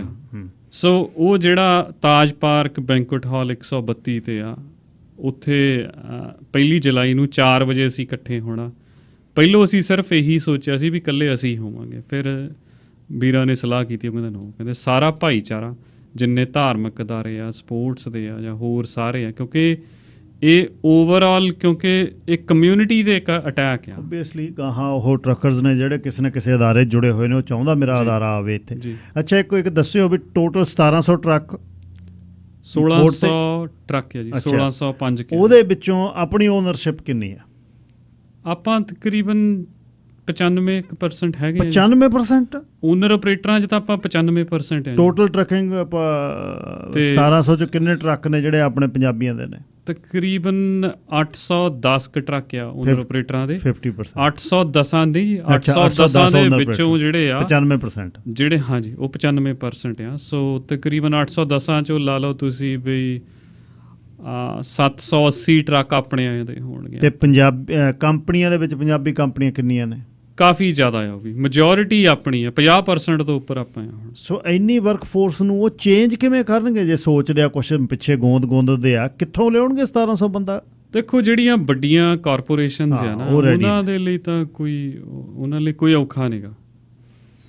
ਆਖਰ ਦੇ ਵਿੱਚ ਫੋਨ ਨੰਬਰ, ਕੋਈ ਕਾਂਟੈਕਟ? 1 ਜੁਲਾਈ ਦਾ ਸੁਨੇਹਾ ਅਗਲੇ ਹਫਤੇ ਵੀ ਦੇ ਦਾਂਗੇ ਆਪਾਂ, ਅਗਲੇ ਫਰਾਈਡੇ ਆ ਜੀ। ਤੇ ਪਰ ਅਖੀਰ ਦੇ ਵਿੱਚ ਦੂਜੇ ਮੁੰਡੇ ਖੜੇ ਆ, ਕੱਲ ਮੈਂ ਪਰਸੋਂ ਗੱਲ ਕੀਤੀ ਸਮਾਰਟ ਵਾਲੇ, ਉਹਨਾਂ ਦਾ ਵੀ CP ਦੇ ਉਹ ਪੁੱਲ ਕਰਦੇ ਆ ਕੰਟੇਨਰ, ਉਹਨਾਂ ਦਾ ਵੀ ਐਗਰੀਮੈਂਟ ਨਹੀਂ ਹੋ ਰਿਹਾ।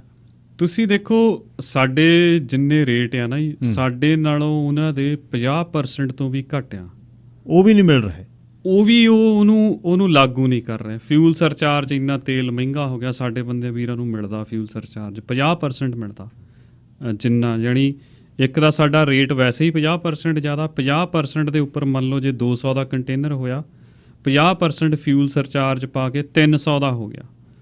ਉਹਨਾਂ ਦਾ ਇੱਕ ਦਾ ਰੇਟ $100, 100 ਤੋਂ ਵੀ ਕਈ ਜਗ੍ਹਾ ਮੰਨ ਲਓ, ਕਈ ਜਗ੍ਹਾ ਇਹੋ ਜਿਹੀਆਂ ਆ ਜਿੱਥੇ ਮੈਂ ਦੇਖੀ ਉਹਨਾਂ ਦੀ ਰੇਟ ਦੱਸਿਆ ਰਿਚਮੰਡ ਦਾ ਖਾਨੀ 95 ਚ ਆ ਰਹੇ ਨੇ, ਖਾਨੀ 70, ਕਈ ਜਗ੍ਹਾ ਜੀ $35 ਜਿਹੜੀ ਛੋਟੀ ਮੂਵ ਆ। ਹੁਣ ਤੁਸੀਂ ਸੋਚ ਕੇ ਦੇਖੋ ਬਈ ਜੇ ਤੁਸੀਂ ਇਕੱਲਾ ਪ੍ਰੀ ਟ੍ਰਿਪ ਕਰਨਾ ਹੋਵੇ ਨਾ, ਤੇ ਇੱਕ ਪੂਰੇ ਐਕਸਪੀਰੀਅੰਸਡ ਬੰਦੇ ਨੇ ਜੇ ਪ੍ਰੀ ਟ੍ਰਿਪ ਹੀ ਕਰਨਾ ਤਾਂ $40 ਤਾਂ ਉਹਦੇ ਬਣਦੇ ਲੱਗ ਜਾਂਦਾ। ਬਿਲਕੁਲ ਠੀਕ ਆ। ਜੇ ਤੁਸੀਂ ਨਹੀਂ ਕਰਦੇ ਤੇ CBSE ਵਾਲੇ ਘੇਰ ਕੇ ਕਹਿੰਦੇ ਵੀ ਤੈਂ ਪ੍ਰੀ ਟ੍ਰਿਪ ਨਹੀਂ ਕੀਤਾ। ਹੁਣ 35 ਚ ਅਗਲਾ ਕੀ ਕਰੂਗਾ?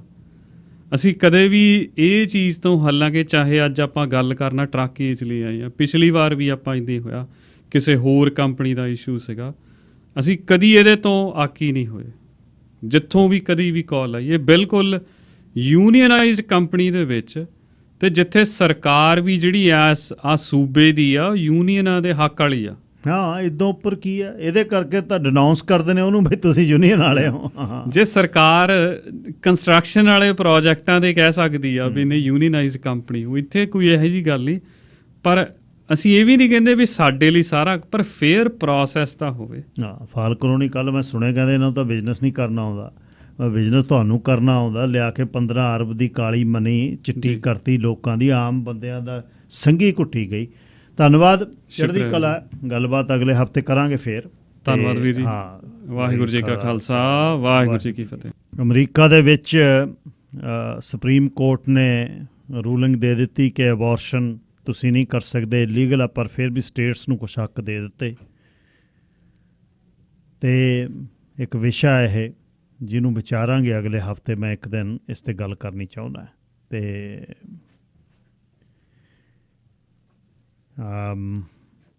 ਰਿਲੀਜੀਅਸ ਫਰੀडम ਇੱਕ ਬੜਾ ਤੇ ਫਰੀਐਸਟ ਕੰਟਰੀ, ਇਹ ਬੜੀਆਂ ਗੱਲਾਂ ਬਾਤਾਂ ਨੇ। ਇੱਕ ਨਾ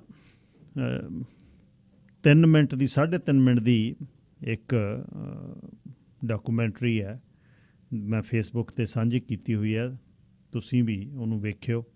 ਬਲੈਕ ਹੋਲ ਉਹਦਾ ਨਾਮ ਹੈ, ਅਤੇ ਬਹੁਤ ਸੁਨੇਹਾ ਦਿੰਦੀ ਆ ਉਹ।